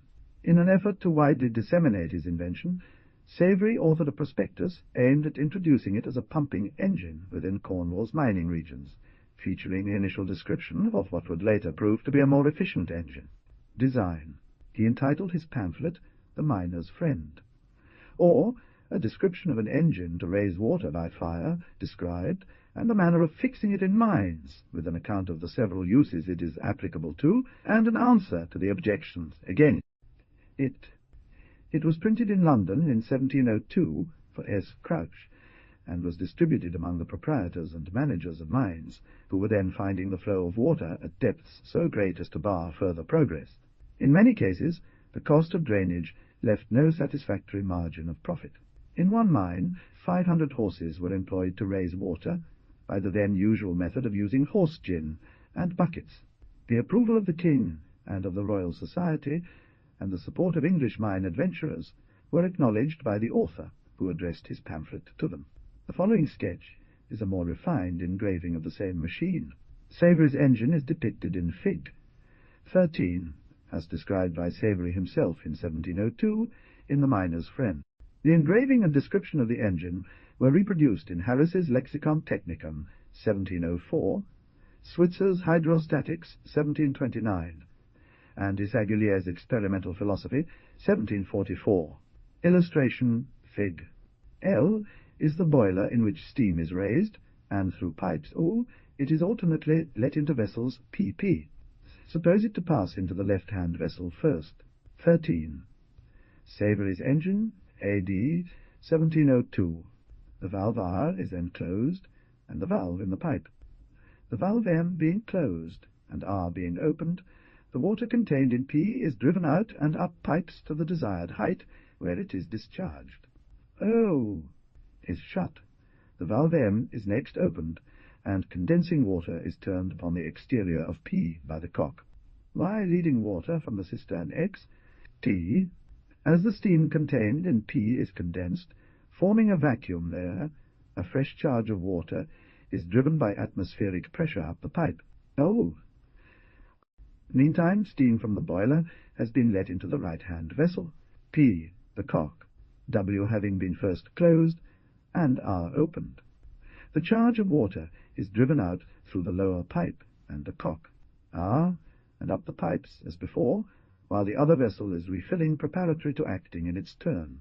The two vessels are thus alternately charged and discharged as long as is necessary.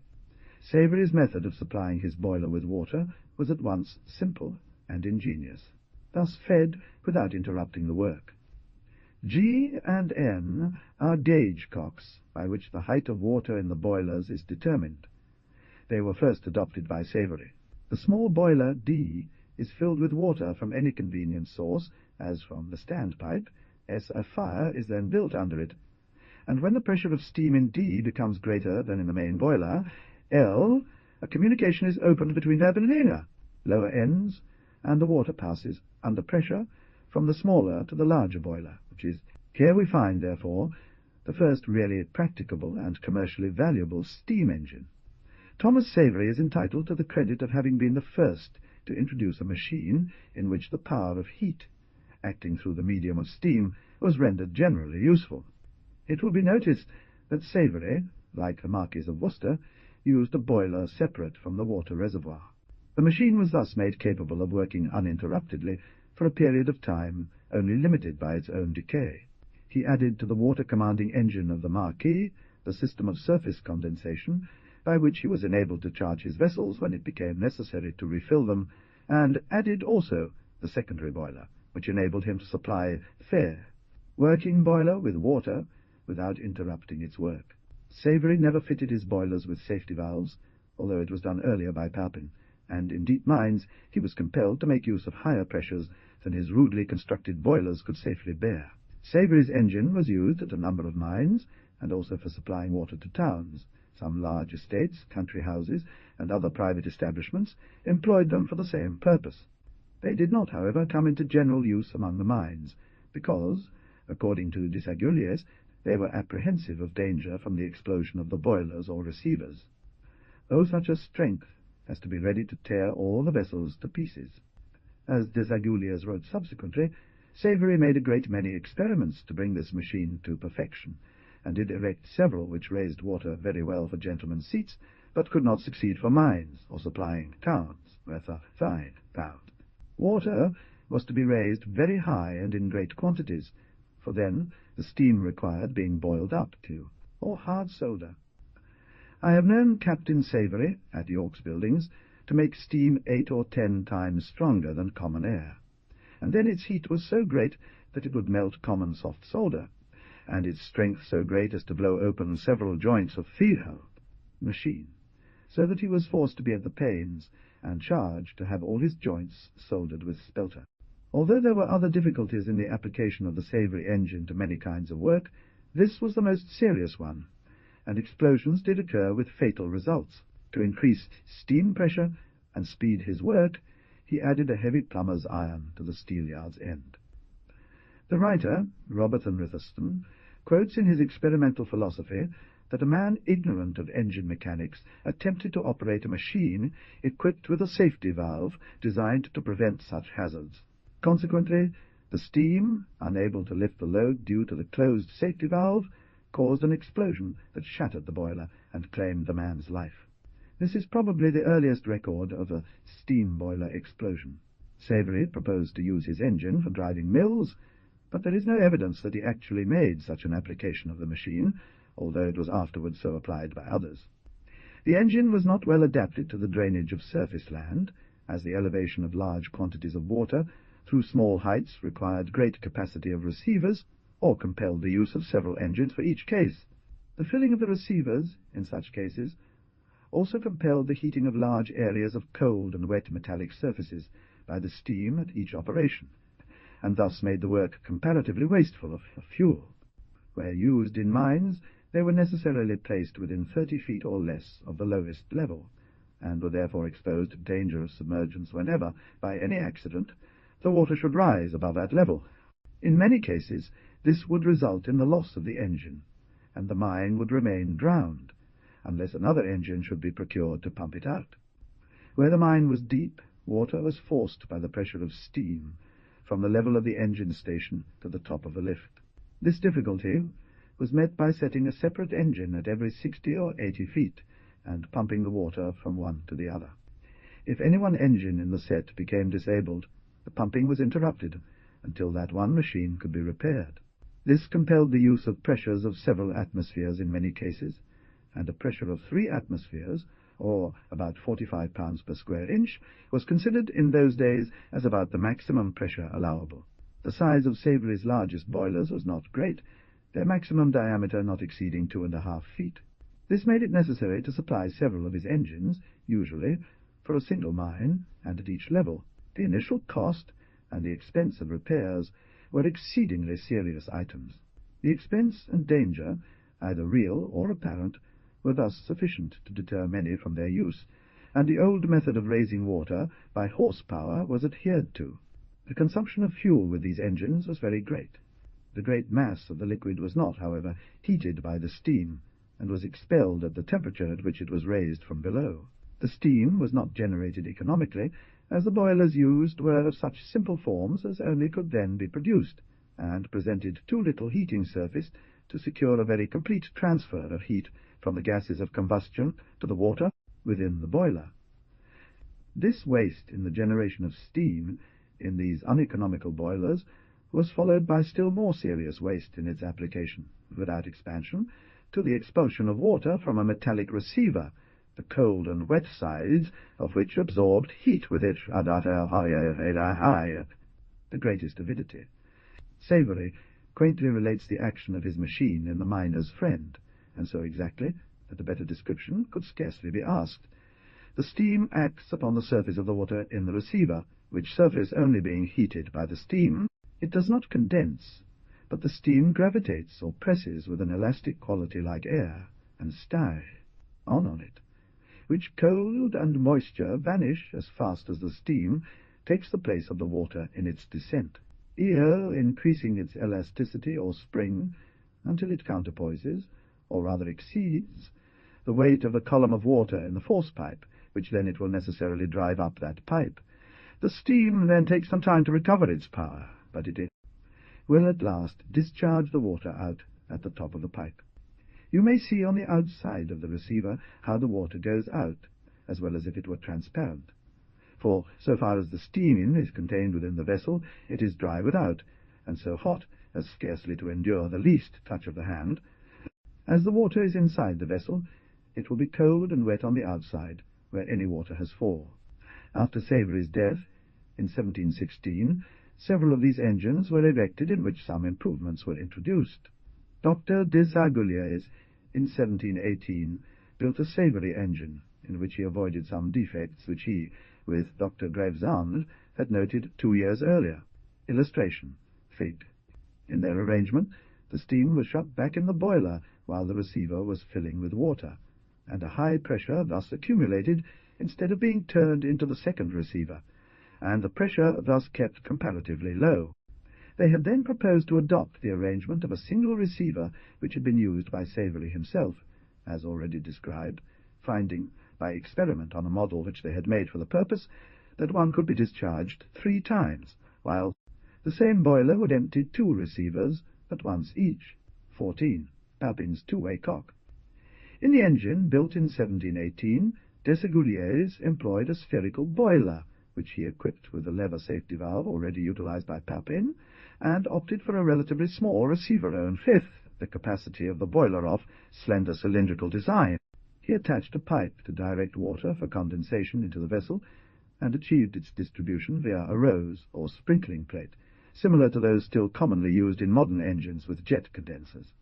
This substitution of jet for surface condensation was of very great advantage, securing great promptness in the formation of a vacuum and a rapid filling of the receiver. A two-way cock admitted steam to the receiver, or, being turned the other way, admitted the cold condensing water. Illustration. Fig. The dispersion of the water to minute streams or drops was a very important detail, not only as securing great rapidity of condensation, but enabling the designer to employ a comparatively small receiver or condenser. 15. Engine built by Desaguliers in 1718. The engine is shown in Fig. 15, which is copied from the experimental philosophy of Desaguliers. The receiver, A, is connected to the boiler, B, by a steam pipe, C, terminating at the two-way cock, D. The forcing pipe, E, has at its foot a check valve, F, and valve G is a similar check at the head of the suction pipe, reservoir into which the water is pumped. T is the flue, leading spirally about the boiler from the furnace V to the chimney. E is a cock fitted in a pipe through which the rising main may be filled from the reservoir, should injection water be needed, when that pipe is empty. H is a strainer, to prevent the ingress of chips or other bodies carried to the pipe by the current. The cap above the valves is secured by a bridle or stirrup and screw, I, and may be readily removed to clear the valves or to renew them. K is the istmatum, handle of the two-way cock. M is the injection cock, and is kept open during the working of the engine.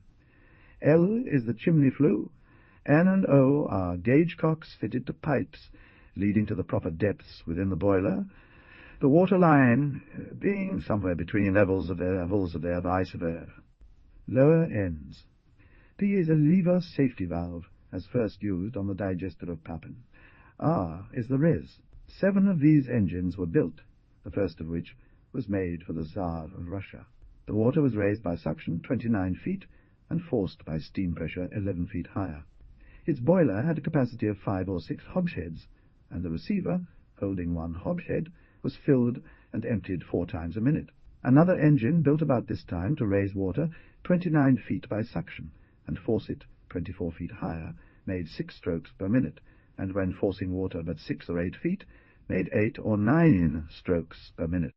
25 years later, a workman overloaded the safety valve of this engine by placing weight at the end, and then adding a very heavy plumber's iron. The boiler exploded, killing the attendant.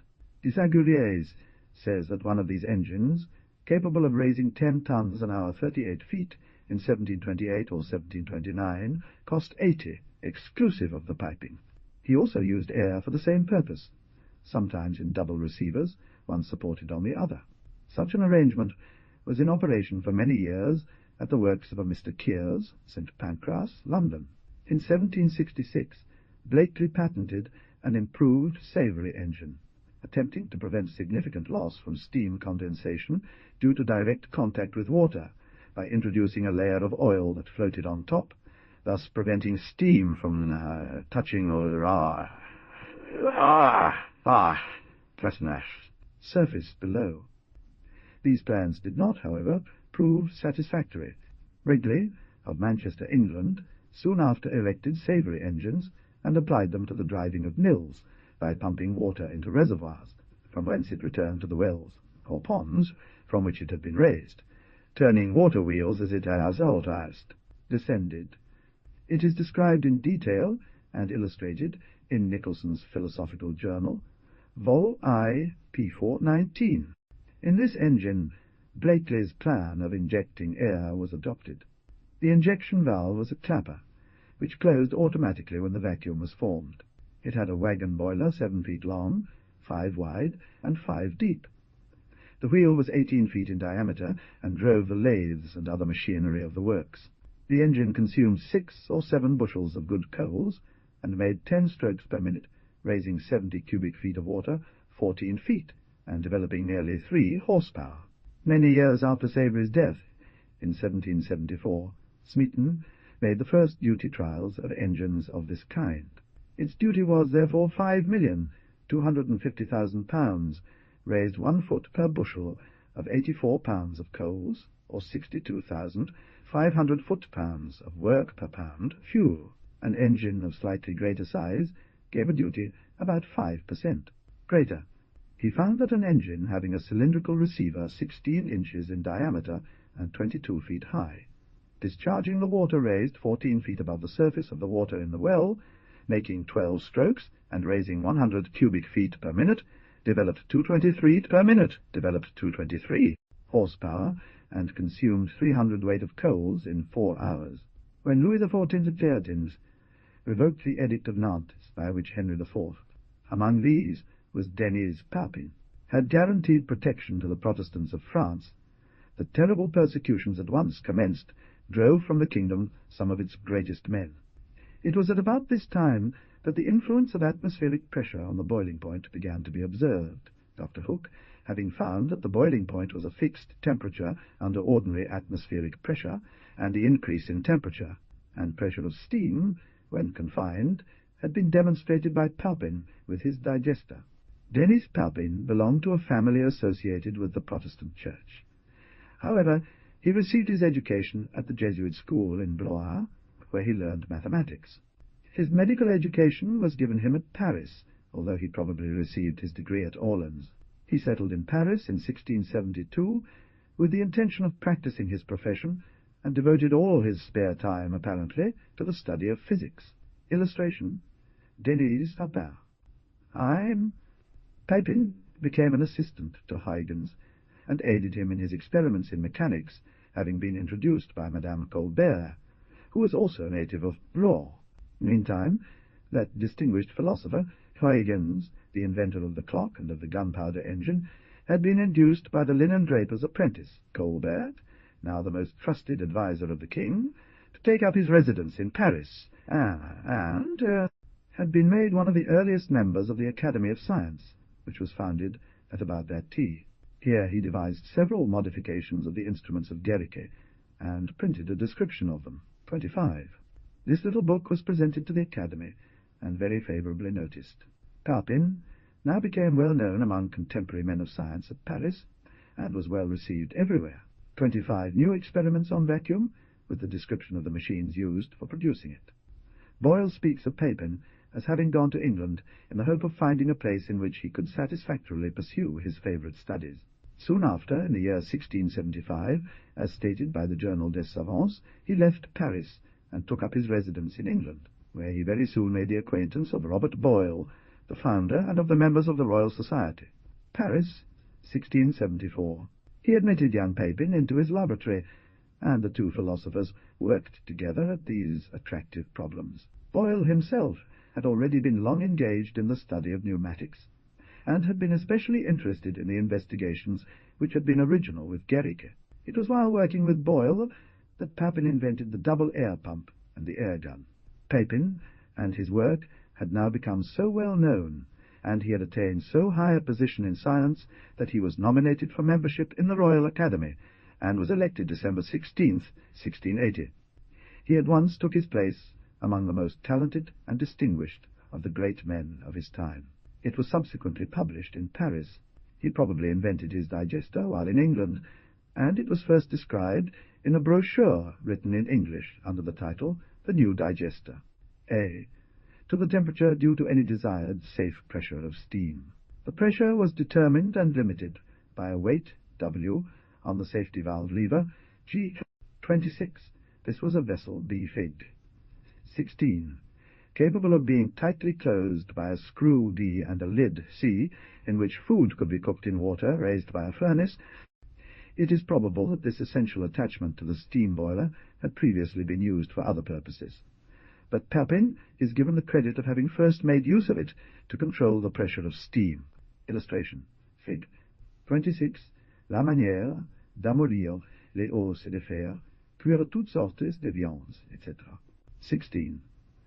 Papin's digester, 1680.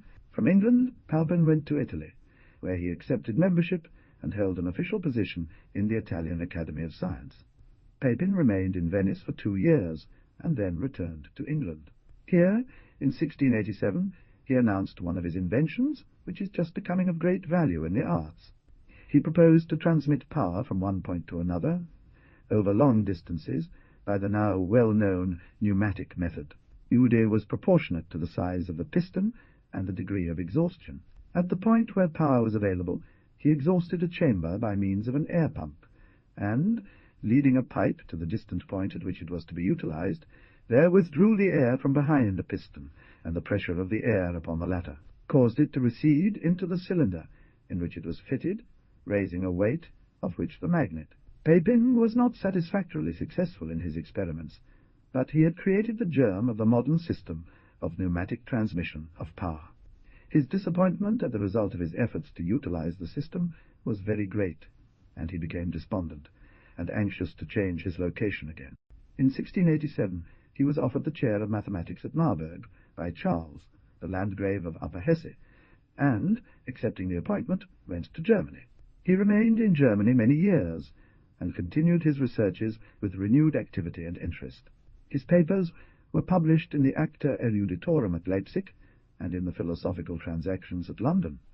It was while at Marburg that his papers descriptive of his method of pneumatic transmission of power were printed. 27. Kassel, 1695. 27. Recueil des diverses pieces touchant quelques nouvelles machines et autres sujets philosophiques, M. D. Papin. After his arrival at the University of Marburg, Papin exhibited to his colleagues in the faculty a modification of Huygens' gunpowder engine, in which he had endeavored to obtain a more perfect vacuum than had Huygens in the first of these, our machines. In the Acta Eruditorum of 1688 he presented a practical plan, wherein he evacuated air from a set of engines, or pumps, using pumps located far from the point of application of power, and at the site where the prime mover in this case, a water-wheel, was installed. It was described in the Acta of Leipzig 28 in June 1690, under the title Nova Methodus ad vias motrices, validissimas, leri pretio, comparando a new method of securing cheaply power of considerable magnitude. Disappointed in this, he finally adopted the expedient of employing steam to displace the air, and to produce, by its condensation, the perfect vacuum which he sought, and he thus produced the first steam engine with a piston, and the first piston steam engine in which condensation was produced to secure a vacuum. He describes first the gunpowder engine, and continues by stating that, until now, all experiments have been unsuccessful, and after the combustion of the exploded powder, there always remains in the cylinder about 1/5 its volume of air. He says that he has endeavored to reach the same goal through another method, and as, due to a natural property of water, a small amount of this liquid, vaporized by heat action, gains elasticity similar to that of air, and returns to its liquid state upon cooling without retaining any trace of its elasticity, he believed it would be straight 4. 28. Acta Eruditorum, Leipzig, 1690. Art to construct machines capable of producing a more perfect vacuum, with moderate heat and minimal expense compared to the use of gunpowder. Illustration, Fig. 17. Papin's engine. The first machine of Papin, Fig.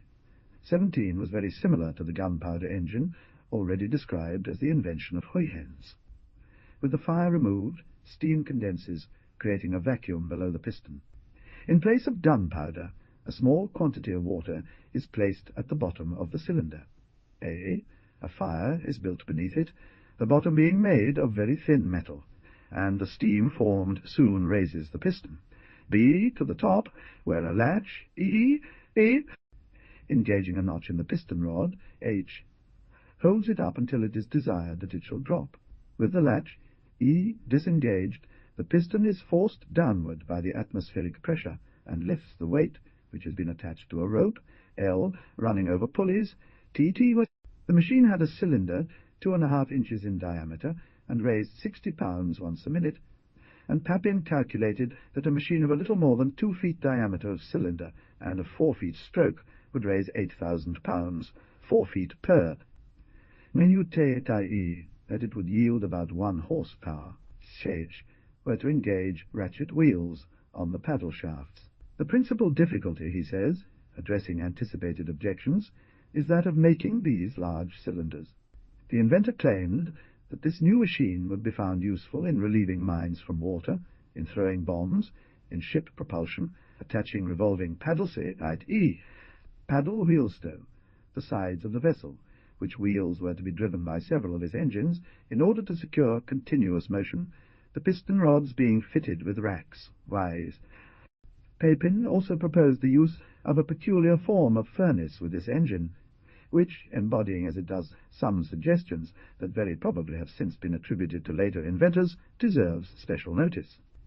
In this furnace, Papin proposed to burn his fuel on a grate within a furnace arranged with a down draught, the air entering above the grate, passing down through the fire, and from the ash pit through a side flue to the chimney. In a reprint describing his invention in 1695, Papin gives a description of a newly invented furnace, a kind of firebox steam boiler, in which the fire, completely surrounded by water, makes steam so rapidly that his engine could be driven at the fowls. Rate of 4 strokes per minute by the steam supplied by it. In starting the fire, the coal was laid on the grate, covered with wood, and the latter was ignited, the flame passing downward through the coal, igniting it in turn, and, as claimed by Papin, the combustion was complete, and the formation of smoke was entirely prevented. This is the first firebox and flue boiler of which we have record. He states, in Acta Eruditorum, that the heat was intense, the saving of fuel very great, and that the only difficulty was to find a refractory material which would withstand the high temperature attained. The experiment is supposed to have led Papin to suggest the use of a hot blast, as practiced by Nielsen more than a century later, for reducing metals from their ores. Papin made another boiler having a flue winding through the water space and presenting a heating surface of nearly 80 square feet. The flue had a length of 24 feet and was about 10 inches square. It is not stated what were the maximum pressures carried on these boilers, but it is known that Papin had used very high pressures in his digesters, probably between 1250 and 5,550 pounds per square inch. In the year 1705, Leibniz, then visiting England, had seen a savoury engine, and on his return described it to Papin, sending him a sketch of the machine. Papin read the letter and showed the sketch to the Landgrave of Hesse, and Charles immediately urged him to strive to perfect his own machine and continue the research he had been sporadically pursuing since the earlier machine was displayed publicly. 29 new method for raising water by the force of fire, brought to light by D. Papin. This is the engine shown in the engraving, and as proposed to be used by him in turning a water wheel. In a small pamphlet, printed in Kassel in 1707.29, Papin describes a new form of engine, in which he discards the original plan of a modified Huygens engine with tight-fitting piston and cylinder, raising its load by indirect action, and makes a modified Savary engine, which he calls the Elector's engine, in honour of his patron. Kassel, 1707. The sketch is that given by the inventor in his memoir. It consists, fig. 18 of a steam boiler, A, from which steam is led through the cock, C, to the working cylinder, NN. The water beneath the floating piston, H, which latter serves simply as a cushion to protect the steam from sudden condensation or contact with the water, is forced into the vessel, R, which is a large air chamber, and which serves to render the outflow of water comparatively uniform. And the discharge occurs by means of the pipe Q, from which the water rises to the desired height. Illustration. Fig. A fresh supply of water is introduced through the funnel K after condensation of the steam in NN, and the operation of expulsion is repeated. 18. Papin's engine and water wheel, AD 1707. Another inventor. Subsequently, Papin made an attempt to apply the steam engine to the propulsion of vessels, the account of which will be given in the chapter on steam navigation. Illustration, Chapter 2. This machine is evidently a progression, and Papin, after having earned the honour of having invented the first steam engine of the typical form, which has since become so universally applied, forfeited that credit by his evident ignorance of its evident guide, superiority over existing devices, and by attempting unsuccessfully to perfect the inferior device of A. Once again disappointed, Papin visited England to reconnect with the savants of the Royal Society. However, Boyle had passed away during Papin's stay in Germany, and the unhappy and dejected inventor and philosopher died in 1810 without witnessing any practical success of his numerous devices and clever inventions. The steam engine as a train of mechanism. The introduction of new inventions seems to be the very chief of all human actions. Inventions make all men happy, without either injury or damage to any one single person. The benefits of new inventions may extend to all mankind universally, but the good of achievements can respect but some particular cantons of men. These latter do not endure above a few ages, the former forever. Bacon. Furthermore, new inventions are, as it were, new erections and imitations of God's own works. The modern type, as developed by Newcomen, Bacon, and Smeaton. At the beginning of the 18th century, every element of the modern type of steam engine had been separately invented and practically applied. The character of atmospheric pressure and of gas pressure had become understood. The nature of a vacuum was known, as well as the method of obtaining it through the displacement of air by steam and the condensation of vapor. The importance of utilizing the power of steam and the application of condensation in the removal of atmospheric pressure was not only recognized, but had been actually and successfully attempted by Morland, Papin, and Savery. They had made steam cylinders fitted with pistons, and had used such a combination in the development of power.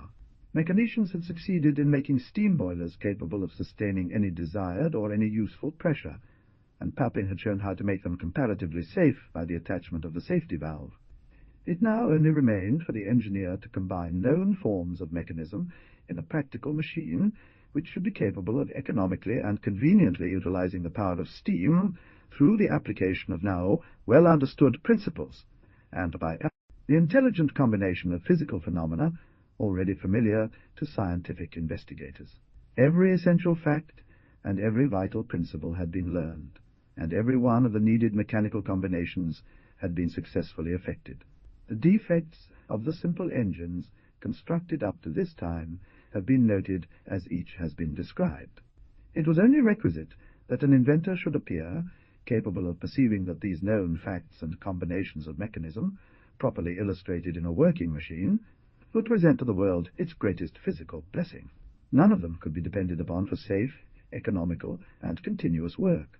Savery's was the most successful of all. Bodies. It was slow in operation, of great first cost, and expensive in first cost and in repairs, as well as in its operation.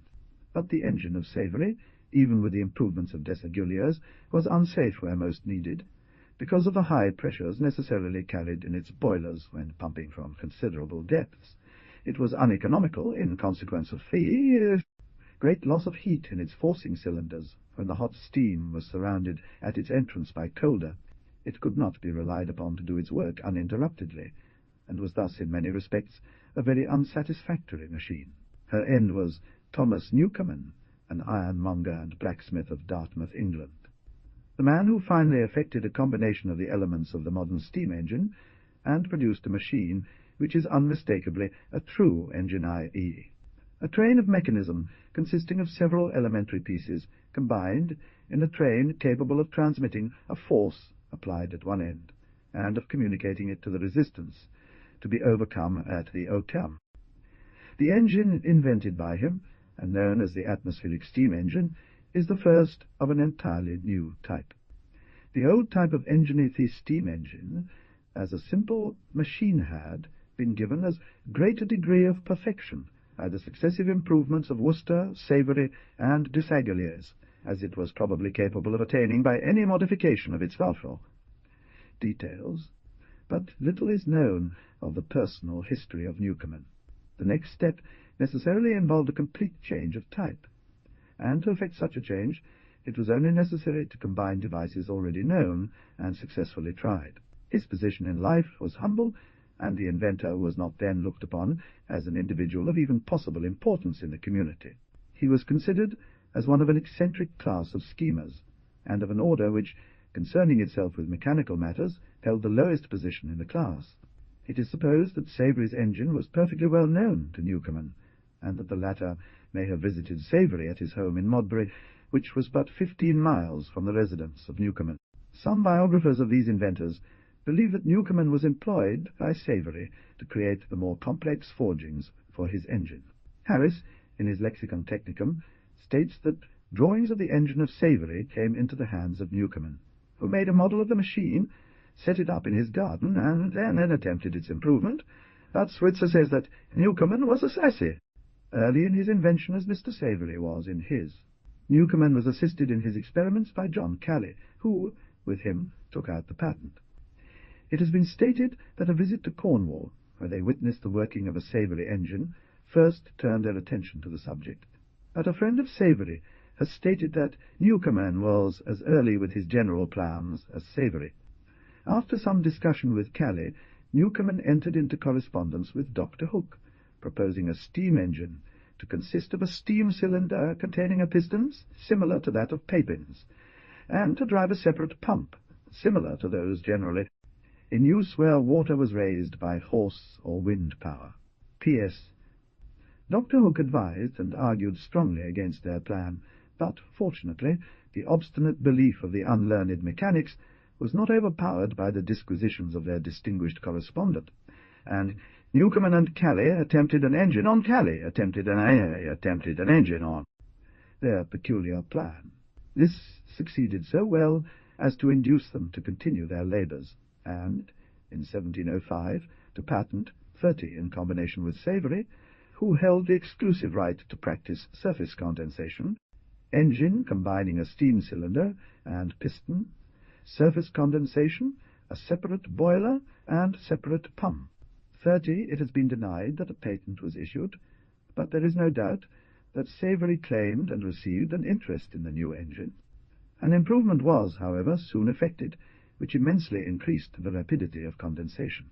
In the atmospheric engine, as first designed, the slow process of condensation, by the application of the condensing water to the exterior of the cylinder to produce the vacuum, caused the strokes of the engine to take place at very long intervals. A jet of water was thrown directly into the cylinder, thus effecting for the Newcomen engine just what Desaguliers had done for the Savery engine previously. As thus improved, the Newcomen engine is shown in Fig. 19. Here B is the boiler. The rod M carries a counterbalance, if needed. With the cock closed, the fire is then opened, and a jet of water from the reservoir enters the cylinder, producing a vacuum by the condensation of the steam. Steam passes from it through the cock, D, and up into the cylinder, A, equilibrating the pressure of the atmosphere and allowing the heavy pump rod K to fall, and, by the greater weight acting through the beam, I to raise the piston, S to the test position shown. The pressure of the air above the piston now forces it down, again raising the pump rods, and thus the engine works on indefinitely. Illustration, Figure 19. Newcomen's engine, AD 1705, the pipe H, is used to keep the upper side of the piston covered with water, preventing air leaks. A device of Newcomen. 2-gauge cocks, CC in the safety valve N, are shown in the figure, but it will be noted that the latter is quite different from the now usual form. The condensing water, together with the water of condensation, flows off through the open pipe P. Here, the pressure used was hardly greater than that of the atmosphere, and the weight of the valve itself was ordinarily sufficient to keep it down. Newcomen's first engine made 6 or 8 strokes a minute. The later and improved engines made 10 or 12. The steam engine has now assumed a form that somewhat resembles the modern machine. The Newcomen engine is seen at a glance to have been a combination of earlier ideas. The advantages secured by this combination of inventions were many and manifest. It was Huygens' engine, with its cylinder and piston as improved by Papin, substituting steam for the gases generated by the explosion of gunpowder, further enhanced by Newcomen and Cayley with the addition of the condensing method used in the addition of Alpha savoury engine. It was further modified with the object of applying it directly to the working of the pumps of the mines by the introduction of the overhead beam, from which the piston was suspended at one end and the pump rod at the other. The piston not only provided economy by interposing itself between the driving and resisting fluids, but, by allowing the area of the piston to be adjusted as needed, it enabled Newcomen to utilize any suitable pressure and any desired proportions for any given lifting requirement. The removal of the water to be lifted from the steam engine, proper, and its handling with pumps, was an evident cause of very great economy of steam. The disposal of the water to be raised in this manner also enabled the operations of steam condensation and the rapid succession of piston pressure renewal, allowing the inventor to freely select the means to swiftly achieve condensation action. Desaguliers, in his account of Newcomen's engine introduction, states that with his assistant Cayley they conducted several private experiments around 1710, and by the end of 1711 made proposals to drain water from a colliery at Griff, Warwickshire, where 500 horses were employed at an annual cost of 900, however their invention not receiving due. He anticipated welcome. They subsequently, through Mr. Potter of Bromsgrove, Worcestershire, in March of the following year, bargained to draw water for Mr. Back of Wolverhampton. After numerous laborious attempts, they successfully made the engine work, but lacking philosophical insight or sufficient mathematical skills to comprehend the reasons or calculate the forces and proportions of the parts, they serendipitously discovered what they were seeking. They were at a loss about the pumps, but, being so near Birmingham, and having the assistance of so many admirable and ingenious workmen, they came, about 1712, to the method of making the pump valves, clacks, and buckets, whereas they had but an imperfect notion of them before. They used to work with a buoy connected to a cylinder inside a pipe. One thing is very remarkable. As they were at first working, they were surprised to see the engine go several strokes, and very quick together, when, after a search, they found a hole in the piston, which let the cold water in to condense the steam in the inside of the cylinder, whereas before they had always done it on the outside. The buoy would rise when steam pressure was strong, opening the injection and making a stroke. This limited them to only 6, 8, or 10 strokes per minute. But, this being perplexed with catches and strings, Mr. Henry Baton, in an engine he had built at Newcastle upon Tyne in 1718, took them all away but the beam itself, and supplied them in a much better manner. However, in 1713, a boy named Humphrey Potter, who assisted with the engine, introduced what he called a scoggin, a catch that ensured the beam always opened, allowing for 15 or 16 strokes per minute. In illustration of the application of the Newcomen engine to the drainage of mines, Ferry describes a small machine, of which the pump is 8 inches in diameter and the lift 162 feet. The column of water to be raised weighed 3,535 pounds. The steam piston was made 2 feet in diameter, giving an area of 452 square inches. The net working pressure was assumed at 1034 pounds per square inch. The temperature of the water of condensation and of uncondensed vapour after the entrance of the injection water being usually about 150 Fahr. This gave an excess of pressure on the steam side of 1324 pounds, the total pressure on the piston being 4,859 pounds. One half of this excess is counterweighted by the pump rods and by weight on that end of the beam, and the weight, 662 pounds, acting on each side alternately as a surplus, produced the requisite rapidity of movement of the machine. This engine was said to make 15 strokes per minute, giving a piston speed of 75 feet per minute, and the power exerted usefully was equivalent to 265,125 pounds raised 1 foot high per minute. As horsepower is equivalent to 33,000 foot-pounds per minute, the engine was approximately 8034, almost exactly 8 horsepower. It is instructive to contrast this estimate with that made for a savoury engine doing the same work. The latter would have raised the water about 26 feet in its suction pipe, and would then have forced it, by the direct pressure of steam, the remaining distance of 136 feet, and the steam pressure required would have been nearly 60 pounds per square inch. Potter's rude valve gear was soon improved by Henry Bayton in an engine which that talented engineer erected at Newcastle upon Tyne in 1718, and in which he substituted substantial materials for the chords, as in Fig. 20. With this high temperature and pressure, the waste of steam by condensation in the forcing vessels would have been so great that it would have compelled the adoption of two engines of considerable size, each lifting the water one-half the height, and using steam of about 25 pounds pressure. In this sketch, R is a plug-tree, plug rod, or plug frame, as it is variously called, suspended from the great beam, with which it rises and falls, bringing the pins P and K at the proper moment in contact with the handles KK and NN of the Fk and N of the washer. Valves, moving them in a proper direction and to the proper extent. A lever safety valve is here used, at the suggestion, it is said, of Disaguliers. Illustration. Fig. 8. The piston was packed with leather or with rope, and lubricated with tallow. 9.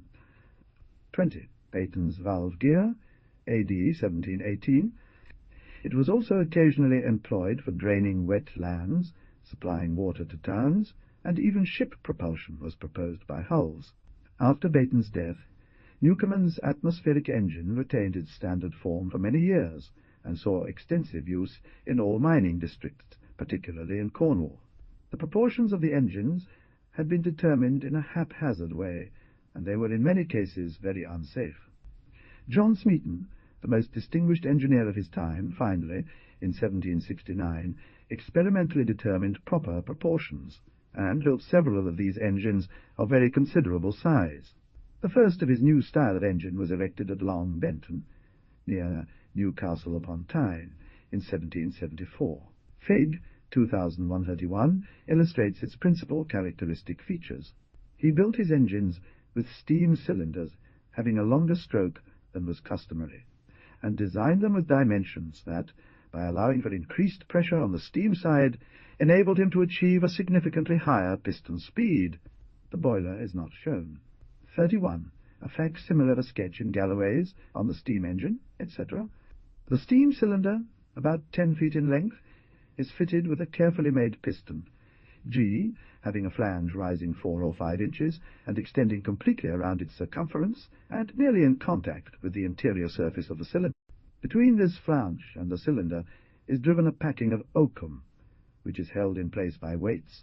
This prevents the leakage of air, water, or steam past the piston as it rises and falls in the cylinder at each stroke of the engine. The steam is led to the engine through the pipe, C, and is regulated by turning the cock in the receiver, D, which connects with the steam cylinder by the pipe, E, which latter pipe rises a little way above the bottom of the cylinder, F, in order that it may not drain off the injection water into the steam pipe and receiver. The chain and piston rod connect the piston to the beam, II. Illustration. Fig. 21. Smeaton's Newcomen engine. The arch heads at each end of the beam keep the chains of the piston rod and the pump rods perpendicular and in line. A jackhead pump, N, is driven by a small beam deriving its motion from the plug rod at G, raises the water required for condensing the steam, and keeps the cistern, O, supplied. A waste pipe carries away any surplus water. The injection water is led from the cistern by the pipe. This jackhead cistern is sufficiently elevated to give the water entering the cylinder the velocity requisite to secure prompt condensation. PP, which is 2 or 3 inches in diameter, and the flow of water is regulated by the injection cock, R. The valve E, on the upper end of the injection pipe, is a check valve, to prevent leakage into the engine when the latter is not in operation. The little pipe, F, supplies water to the upper side of the piston, and, keeping it flooded, prevents the entrance of air when the packing is not perfectly tight. The cap at the end, D, is pierced with several holes, and the stream thus divided rises in jets when admitted, and, striking the lower side of the piston, the spray thus produced very rapidly condenses the steam, and produces a vacuum beneath the Piston. The working plug, or plug rod Q, is a piece of timber slit vertically, and carrying pins which engage the handles of the valves, opening and closing them at the proper time. The steam cock, or regulator, has a handle, H, by which it is moved. The iron rod 2, or spanner, gives motion to the handle, H. The vibrating lever, KL, called the Y, or the tumbling bob, moves on the pins, MN, and is worked by the levers, OP, which in turn are moved by the plug tree. When O is depressed, the loaded end, K, is given the position seen in the sketch and the ledge. The lever, QR, connects with the injection cock, and is moved when, as the piston rises, the end, Q, is struck by a pin on the plug rod, and the cock is opened and a vacuum produced. L of the Y strikes the spanner, II, and, opening the steam valve, the piston at once rises as steam enters the cylinder, until another pin on the plug rod raises the piece P and closes the regulator again. The cock is closed on the descent of the plug tree with the piston, T. An education pipe, R, fitted with a clock, conveys away the water in the cylinder at the end of each downstroke. The water thus removed is collected in the hot well, S, and is used as feed water for the boiler, to which it is conveyed by the pipe. At each downstroke, while the water passes out through R, the air which may have collected in the cylinder is driven out through the snifting valve, S. The great beam is carried on sectors, ZZ, to diminish losses by friction. The steam cylinder is supported on strong beams, TT.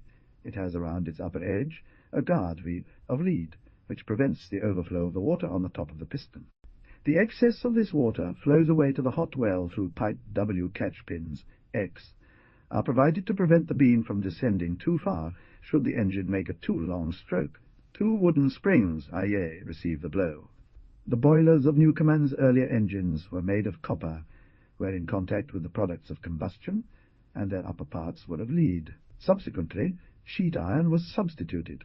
The steam space in the boiler was made of 8 or 10 times the capacity of the cylinder of the engine. Even in Smeaton's time, a chimney damper was not used, and the supply of steam was consequently very variable. In earlier engines, the cylinder was placed on top of the boiler.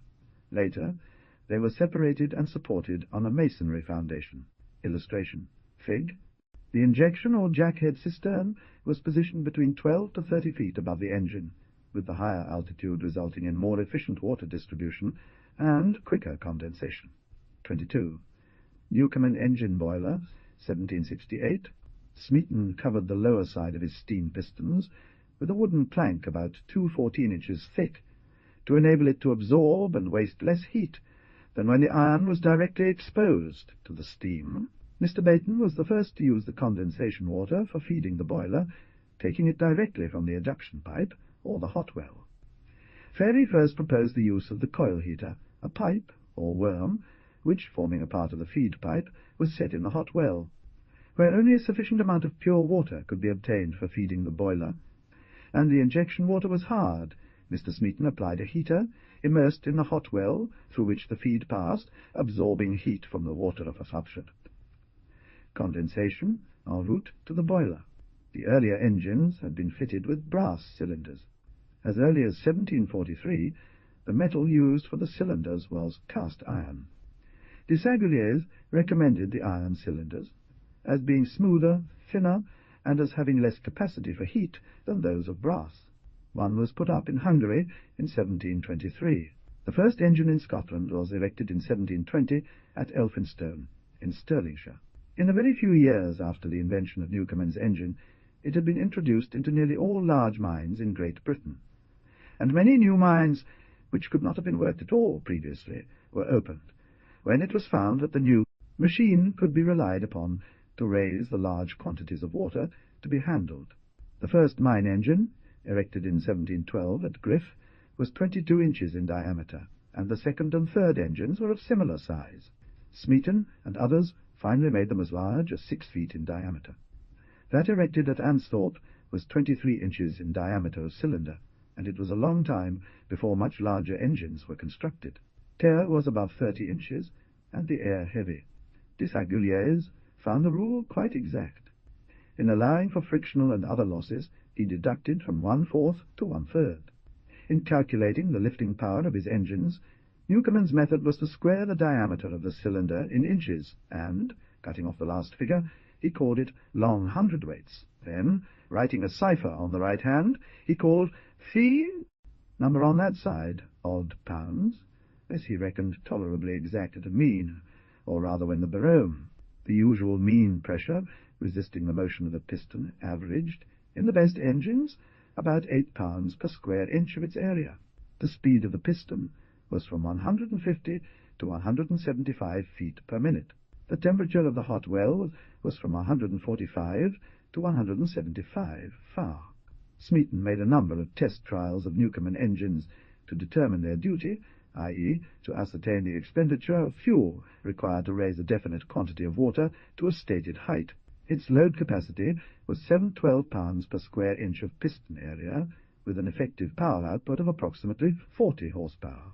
One of Smeaton's larger engines, erected at Long Benton, had a cylinder diameter of 52 inches and a piston stroke of 7 feet, completing 12 strokes per minute. He found an engine 10 inches in diameter of cylinder and a 3 feet stroke could do work equal to raising 2,919,017 pounds of water 1 foot high, with a bushel of coals weighing 84 pounds. Its duty was to lift 912 million pounds 1 foot high for each bushel of coal. Its boiler evaporated 7.88 pounds of water per pound of fuel consumed. The moving parts of this engine weighed 812 tons. Smeaton erected one of these engines at the Chasewater mine in Cornwall in 1775, which was of very considerable size. It had 35 square feet of grate surface and 142 square feet of heating surface beneath the boilers, and 317 square feet in the flues, a total of 459 square feet. It usually worked 9 feet. It was 6 feet in diameter of steam cylinder, and had a maximum stroke of piston of 912 feet. 9 strokes were made per minute.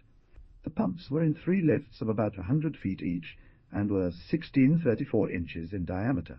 This engine replaced 2 others, of 64 and 62-inch cylinder diameters respectively, both with a 6-foot stroke.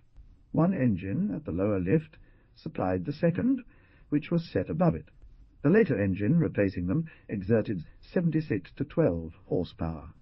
The lower engine had 18 12-inch diameter pumps, raising water 144 feet. The upper engine raised water 156 feet, using 17 12-inch diameter pumps. The chimney was 22 feet high. There were 3 boilers, each 15 feet in diameter, and having each 23 square feet of grate surface. It was over 6 feet deep at the middle and 5 feet at the ends, and was 2 feet thick. The great beam, or lever, of this engine was built up of 20 beams of fir in 2 sets, placed side by side, and 10 deep, strongly bolted together. The main centres, or journals, on which it vibrated, were 8 12-inches in diameter and 8 12-inches long. The cylinder weighed 612 tons, and was paid for at the rate of 28 shillings per hundredweight. The coal mines of Coventry and Newcastle had adopted this method of drainage, and the tin and copper mines of Cornwall had been deepened, using, for drainage, engines of the largest size. Others were in use in other large cities of England, where waterworks had been erected. Some engines had been set up in and around London, the scene of Worcester's struggles and disappointments, where they were used to supply water to large houses. By the end of the 18th century, therefore, the Newcomen engine, perfected by the ingenuity of Potter and Baton, and by the systematic study and experimental research of Smeaton, had become a well-established form of steam engine, and its application to raising water had become general. Some engines had also been erected to drive mills indirectly by raising water to turn water wheels. Many engines had been built in England and sent across the Channel to be applied to the drainage of mines on the continent. This is said by Fairy to have been first practised in 1752 at a mill near Bristol, and became common during the next quarter of a century. Belidor 32 stated that the manufacture of these fire engines was exclusively confined to England, and this remained true many years after his time. 32 Architecture Hydraulique, 1734. Dr. Rees notes that this engine was in widespread use among English collieries as early as 1725. When used for mine drainage, the engine typically powered the standard lift or bucket pump. When employed for city water supply, the force or plunger pump was often utilized, with the engine situated below the reservoir level. The Edmonstone colliery was licensed in 1725 to erect an engine, not exceeding 28 inches diameter of cylinder and 9 feet stroke of piston, paying a royalty of 80 per annum for 8 years. This engine was built in Scotland by workmen sent from England and cost about £1,200. Its great cost is attributed to an extensive use of brass. The workmen were paid their expenses and 15s per week as wages. The builders were John and Abraham Potter of Durham. An engine built in 1775, having a steam cylinder 48 inches in diameter and of 7 feet stroke, cost about £2,000. Smeaton found 57 engines at work near Newcastle in 1767, ranging in size from 28 to 75 inches in diameter of cylinder, and of, collectively, about 1,200 horsepower. 15 of these engines gave an average of 98 square inches of piston to the horsepower, and the average duty was £5,590,000, raised 1 foot high by 1 bushel 84 pounds of coal. The highest duty noted was 744 millions. The lowest was 3.2 millions. The most efficient engine had a steam cylinder 42 inches in diameter. The load was equivalent to 914 pounds per square inch of piston area, and the horsepower developed was calculated to be 16.7. Price, writing in 1778, says, in the appendix to his Mineralogia Cornubiensis, Mr. Newcomen's invention of the fire engine enabled us to sink our mines to twice the depth we could formerly do by any other machinery. This heavy tax amounts almost to a prohibition. Since this invention was completed, most other attempts at its improvement have been very unsuccessful, but the vast consumption of fuel in these engines is an immense drawback on the profit of our mines, for every fire engine of magnitude consumes 3,000 worth of coals per annum. It contained 3 copper flues, 22 inches in diameter. Smeaton was given the description in 1773 of a stone boiler which was used with one of these engines at a copper mine at Camborne in Camborne. The gases were passed through these flues successively, finally passing off to the chimney. This boiler was cemented with hydraulic mortar. It was heated by the waste heat from the roasting furnaces. It was 20 feet long, 9 feet wide, and 8 to 12 feet deep. This was one of the earliest flue boilers ever made. In 1780, Smeaton had a list of 18 large engines working in Cornwall. The larger number of them were built by Jonathan Hornblower and John Nancarron. At this time, the largest and best-known pumping engine for waterworks was at York Buildings, in Villiers Street, Strand, London. It had been in operation since 1752, and was erected beside one of Savery's engines, built in 1710. It had a steam cylinder 45 inches in diameter, and a stroke of piston of 8 feet, making 712 strokes per minute, and developing 3512 horsepower. Its boiler was dome-shaped, of copper, and contained a large central firebox and a spiral flue leading outward to the chimney. Another somewhat larger machine was built and placed beside this engine, some time previous to 1775. Its cylinder was 49 inches in diameter, and its stroke 9 feet. It raised water 102 feet. This engine was altered and improved by Smeaton in 1777, and continued in use until 1813. 33 Smeaton's Reports. Vol. I, p. 223. Smeaton, as early as 1765, designed a portable engine, 33, in which he supported the machinery on a wooden frame mounted on short legs and strongly put together, so that the whole machine could be transported and set at work wherever convenient. Illustration. Fig. 23. Smeaton's portable engine boiler, 1765. In place of a beam, a large pulley was used, over which a chain was carried, connecting the piston with the pump rod, and the motion was similar to that given by the discarded beam. The sills carrying the 2 A's supported the cylinder.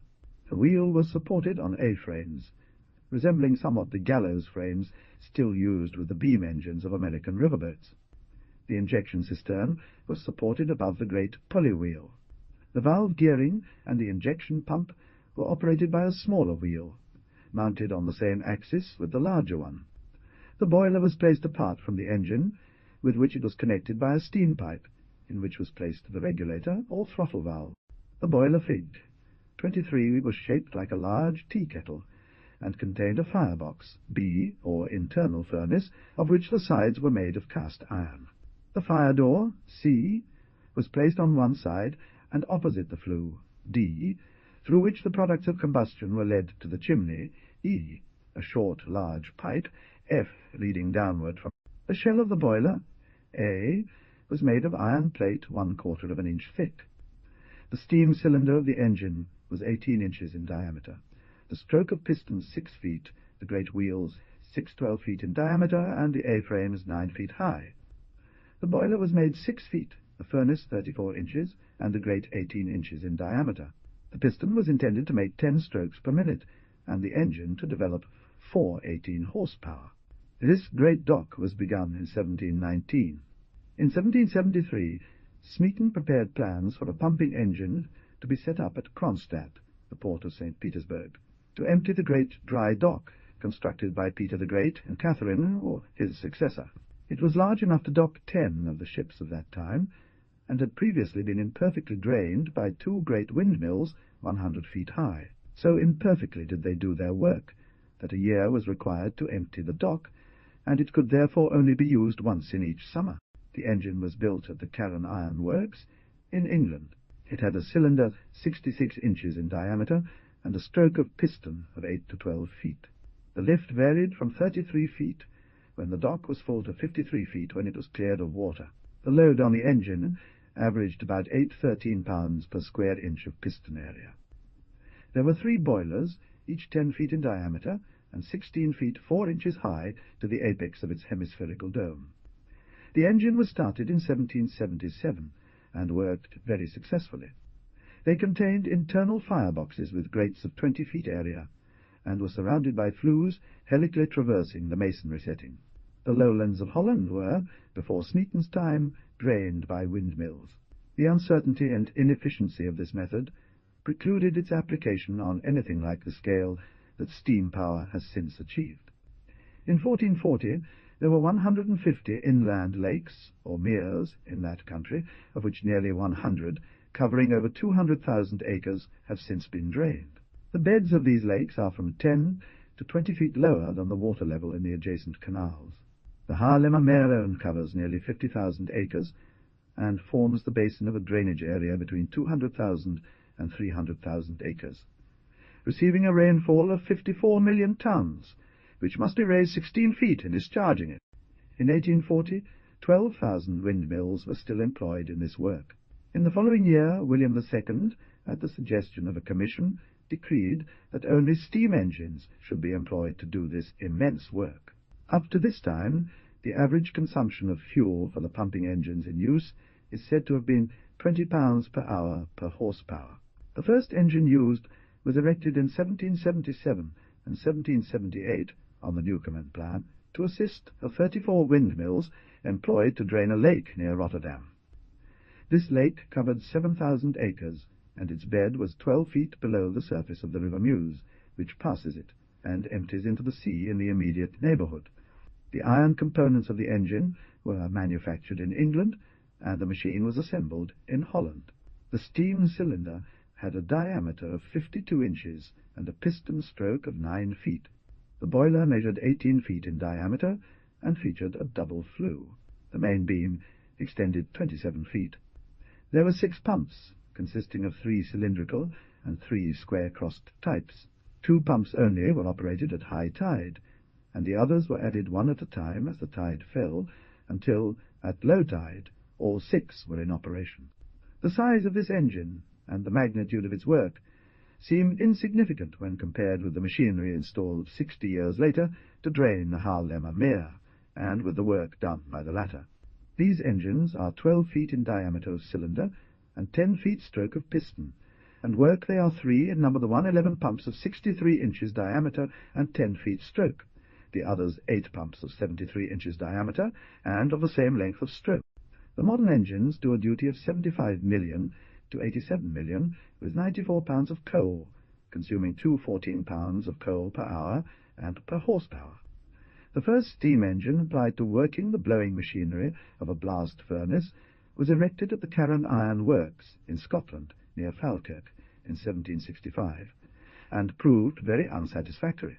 Smeaton subsequently, in 1769 or 1770, introduced better machinery into these works and improved the old engine, and this use of the steam engine soon became usual. This engine performed its task indirectly, supplying water to drive the water wheels that powered the blowing cylinders. Its steam cylinder had a diameter of 6 feet, while the pump cylinder measured 52 inches. The stroke length was 9 feet. A large accumulator was used to equalize the pressure of the expelled air.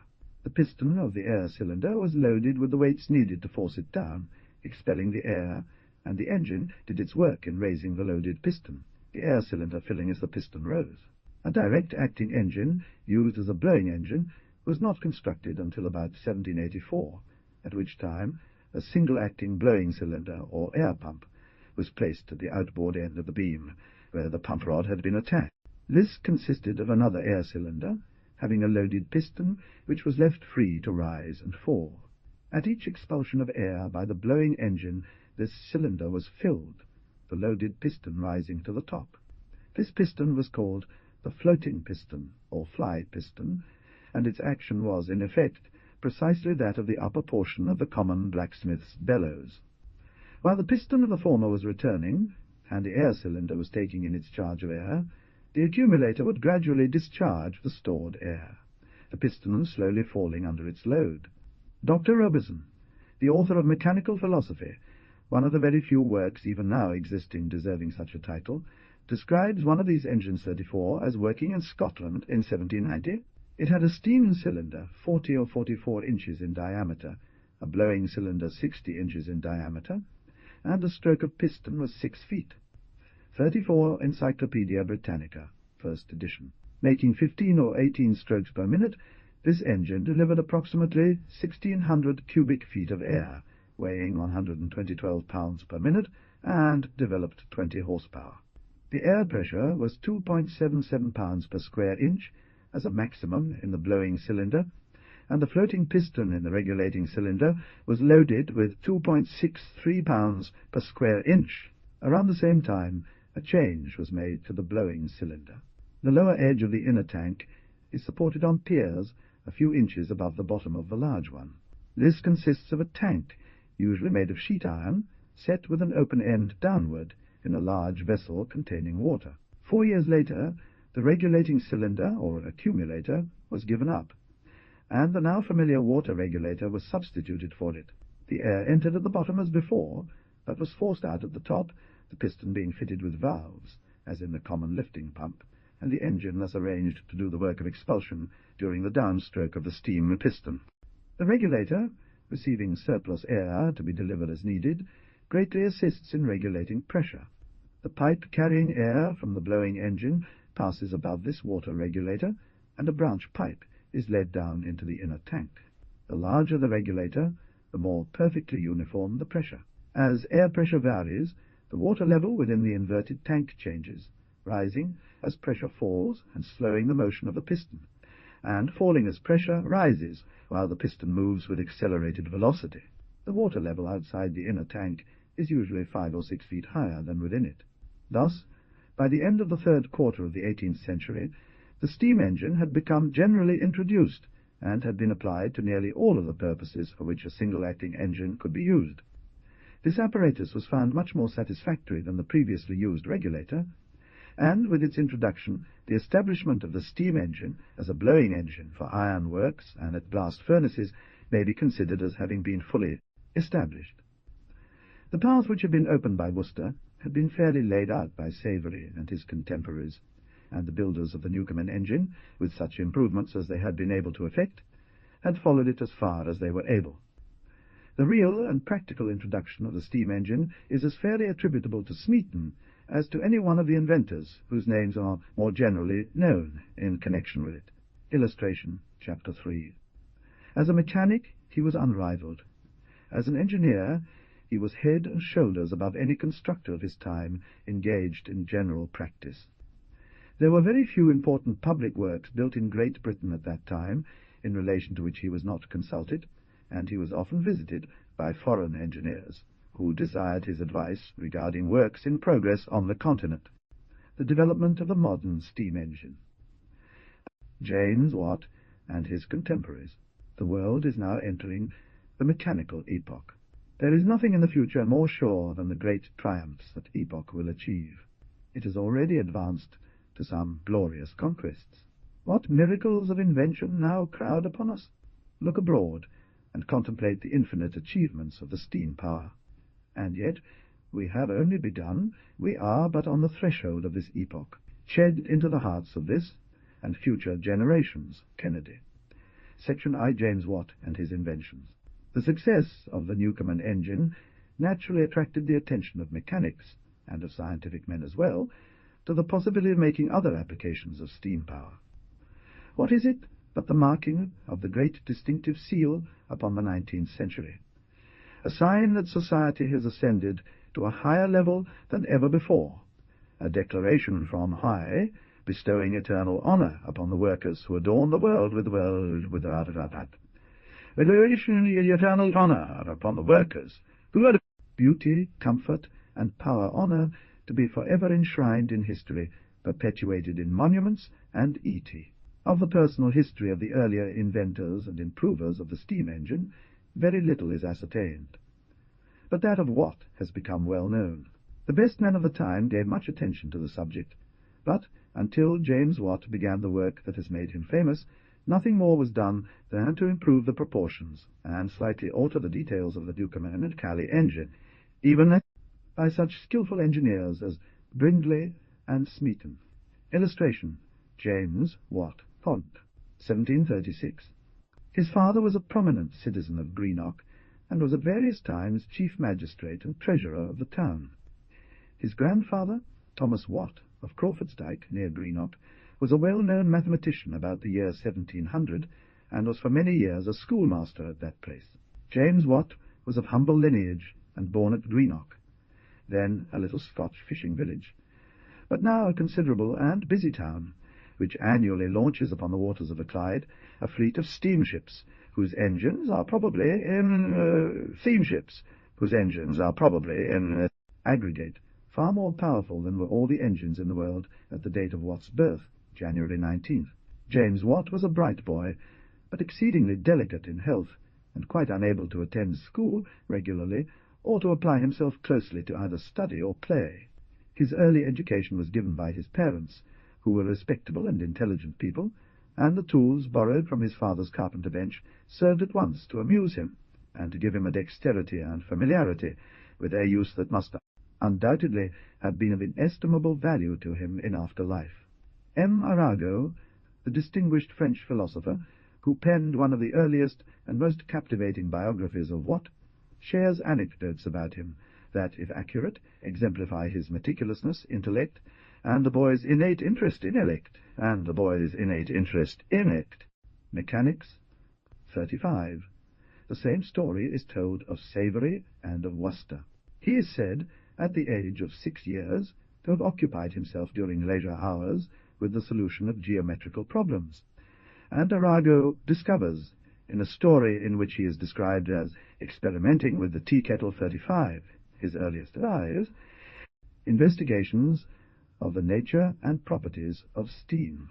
He made many ingenious pieces of mechanism, and some beautiful models. His spare time was principally spent in sketching with his pencil, in carving, and in working at the bench, both in wood and metal. His favourite work seemed to be the repairing of nautical instruments. When finally sent to the village school, his ill health prevented his making rapid progress, and it was only when 13 or 14 years of age that he began to show that he was capable of taking the lead in his class, and to exhibit his ability in the study, particularly, of mathematics. Among other pieces of apparatus made by the boy was a very fine barrel organ. In boyhood, as in after life, he was a diligent reader, and seemed to find something to interest him in every book that came into his hands. At the age of 18, Watt was sent to Glasgow, there to reside with his mother's relatives, and to learn the trade of a mathematical instrument-maker. The mechanic with whom he was placed was soon found too indolent, or was otherwise incapable of giving much aid in the project, and Dr. Dick, of the University of Glasgow, with whom Watt became acquainted, advised him to go to London. At the end of the year he was compelled, by serious ill health, to return home. Accordingly, he set out in June 1755 for the metropolis, where, on his arrival, he arranged with Mr. John Morgan in Cornhill to work a year at his chosen business, receiving as compensation 20 guineas. Having become restored to health, he went again to Glasgow in 1756, with the intention of pursuing his calling there. But not being the son of a burgess, and not having served his apprenticeship in the town, he was forbidden by the guilds or trades unions to open a shop in Glasgow.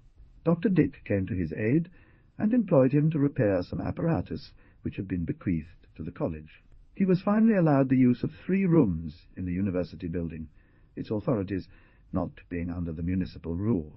He remained here until 1760, when, the trades no longer objecting, he took a shop in the city, and in 1761 moved again into a shop on the north side of the Trongate, where he earned a scanty living without molestation, and still kept up his head. Connection with the college.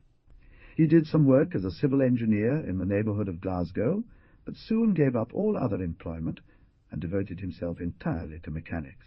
To further his research more satisfactorily, he studied German and Italian, and read Smith's harmonics, in order to become familiar with the principles of constructing musical instruments.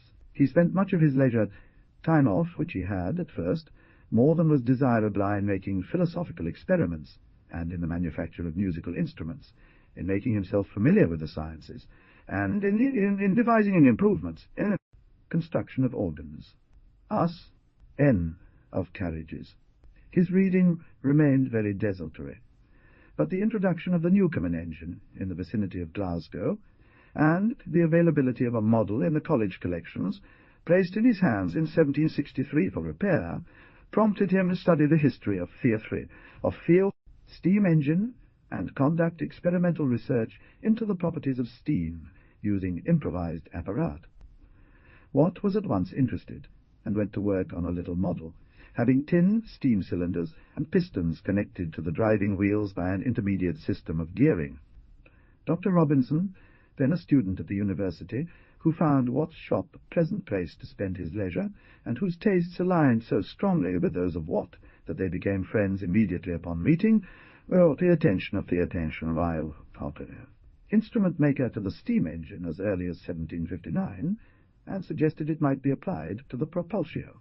The scheme was afterwards given up, and was not revived by Watt for a quarter of a century.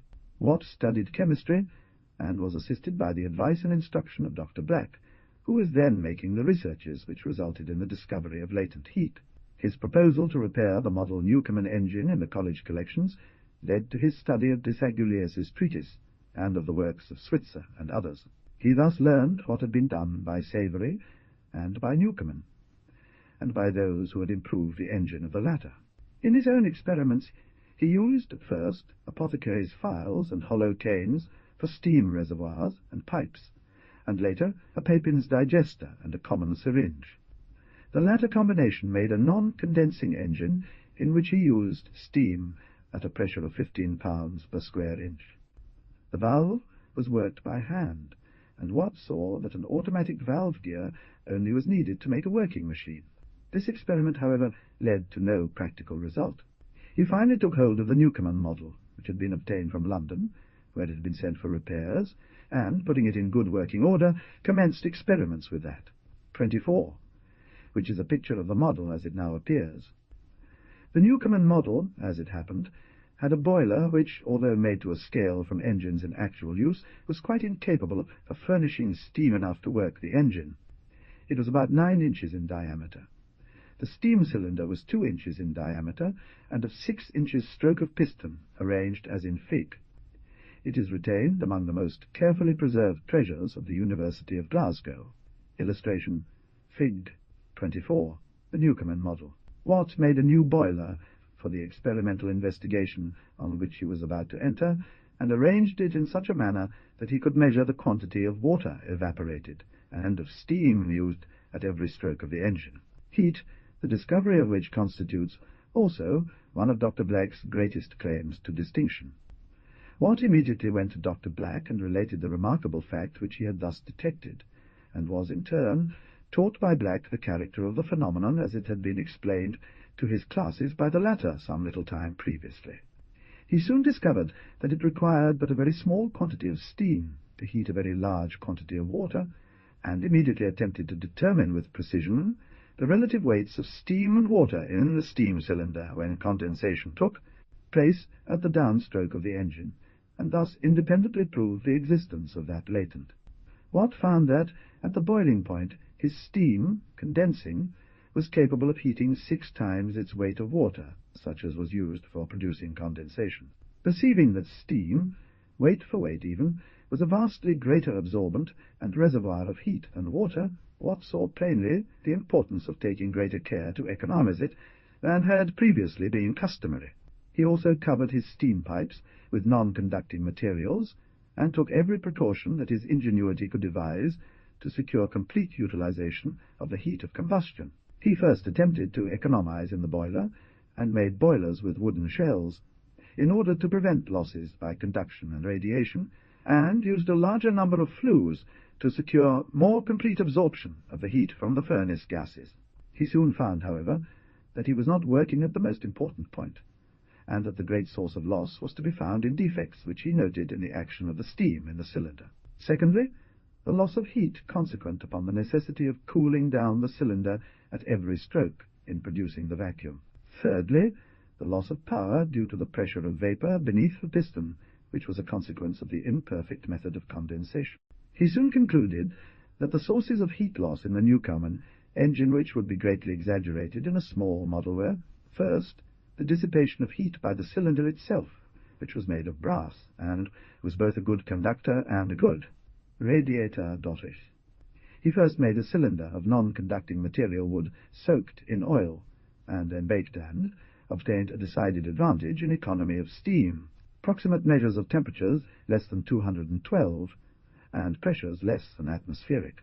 He thus found that, with the amount of injection water used in the Newcomen engine, bringing the temperature of the interior, as he found, down to from 140 to 175 far, a very considerable back pressure would be met with. Continuing his examination still further, he measured the amount of steam used at each stroke, and, comparing it with the quantity that would just fill the cylinder, he found that at least 3/4 was wasted. He then conducted a series of very accurate experiments upon the temperature and pressure of steam at such points on the scale as he could readily reach, and, constructing a curve with his results, the abscesses representing temperatures, and theored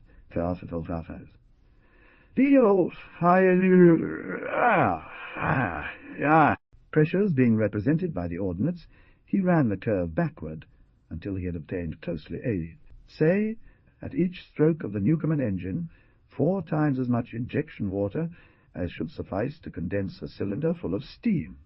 This confirmed his previous conclusion that 3/4 of the heat supplied to the engine was wasted. The quantity of cold water necessary to produce the condensation of a given weight of steam was next determined, and he found that 1 pound of steam contained enough heat to raise about 6 pounds of cold water, as used for condensation from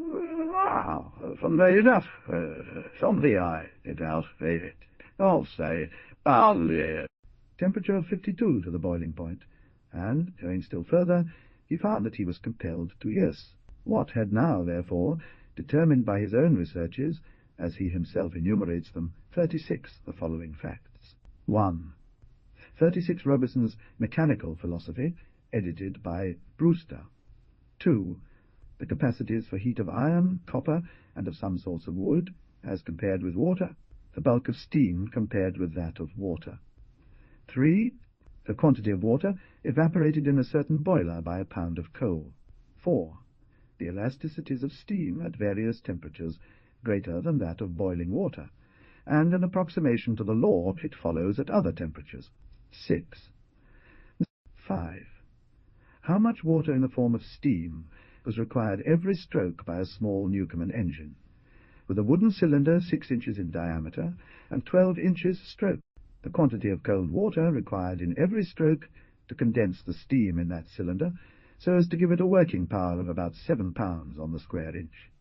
After these well-devised and truly scientific investigations, Watt was enabled to enter upon his work of improving the steam engine with an intelligent understanding of its existing defects, and with a knowledge of their cause. Watt soon saw that, in order to reduce the losses in the working of the steam in the steam cylinder, it would be necessary to find some means, as he said, to keep the cylinder always as hot as the steam that entered it, notwithstanding the great fluctuations of temperature and pressure of the steam during the up and the down strokes. He says, 37. I had gone to take a walk on a fine Sabbath afternoon. He has told us how, finally, the happy thought occurred to him which relieved him of all difficulty, and led to the series of modifications which at last gave to the world the modern type of steam engine. I had entered the green by the gate at the foot of Charlotte Street, and had passed the old washing-house. I then saw that I must get rid of the condensed steam and injection water if I used a jet, as in Newcomen's engine. 2 ways of doing this occurred to me. First, the water might be run off by a descending pipe, if an offlet could be got at the depth of 35 or 36 feet, and any air might be extracted by a small pump. I was thinking upon the engine at the time, and had gone as far as the herd's house, when the idea came into my mind that, as steam was an elastic body, it would rush into a vacuum, and, if a communication were made between the cylinder and an exhausted vessel, it would rush into it, and might be there condensed without cooling the cylinder. The second was to make the pump large enough to extract both water and air. I had not walked farther than the golf-house when the whole thing was arranged in my mind. 37 Reminiscences of James Watt, by Robert Hart. Transactions of the Glasgow Archaeological Society, 1859. Referring to this invention, Watt said to Professor Jardine 38, when analyzed, the invention would not appear so great as it seemed to be. In the state in which I found the steam engine, it was no great effort of mind to observe that the quantity of fuel necessary to make it work would forever prevent its extensive utility. The next step in my progress was equally easy to inquire what was the cause of the great consumption of fuel. It was by pursuing this train of thought that he was led to devise the separate condenser. 38 Lives of Boulton, and Watt smiles. This, too, was readily suggested, namely, the waste of fuel which was necessary to bring the whole cylinder, piston, and adjacent parts from the coldness of water to the heat of steam, no fewer than from 15 to 20 times in a minute. On Monday morning, Watt proceeded to make an experimental test of his new invention, using for his steam cylinder and piston a large brass surgeon's syringe, 1 34-inch diameter and 10 inches long. At each end was a pipe leading steam from the boiler, and fitted with a cock to act as a steam valve. A pipe also led from the top of the cylinder to the condenser, the syringe being inverted, and the piston rod hanging downward for convenience. The condenser was made of 2 pipes of thin tin plate, 10 or 12 inches long, and about 1/6 of an inch in diameter, standing vertically, and having a connection at the top with a horizontal pipe of larger size, and fitted with a sniffing valve. Another vertical pipe, about 1 inch in diameter, was connected to the condenser, and was fitted with a piston, with a view to using it as an air pump. The whole was set in a cistern of cold water.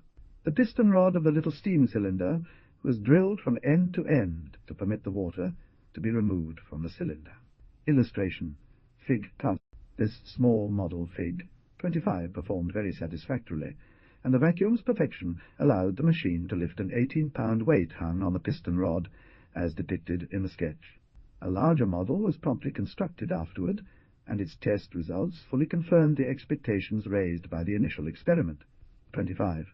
Watt's experiment. In attaching the separate condenser, he first attempted surface condensation, but this not succeeding well, he substituted the jet. Some provision became at once necessary for preventing the filling of the condenser with water. Having taken this first step and made such a radical improvement, the success of this invention was no sooner determined than others followed in rapid succession, as consequences of the exigencies arising from the first change in the old Newcomen engine. But in the working out of the forms and proportions of the details of the new engine, even Watt's powerful mind, stored as it was with happily combined scientific and practical information, was occupied for years. Leaves the condenser not only of the water, but of the air, which also usually collects in considerable volume in the condenser, and vitiates the vacuum. He next substituted oil and tallow for water in the lubrication of the piston, and keeping it steam-tight, in order to avoid the cooling of the cylinder incident to the use of the latter.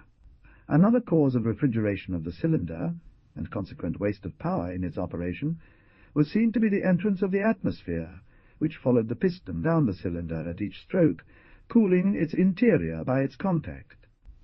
Watt at first intended adopting the expedient which had worked satisfactorily with the less effective condensation of Newcomen's engine, i.e., leading a pipe from the condenser to a depth greater than the height of a column of water, which could be counterbalanced by the pressure of the atmosphere, but he subsequently employed the air pump, which raised.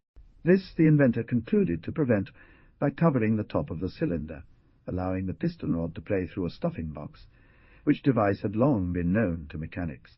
It also, besides keeping the cylinder hot, could do comparatively little harm should it leak by the piston, as it could be condensed, and thus readily disposed of.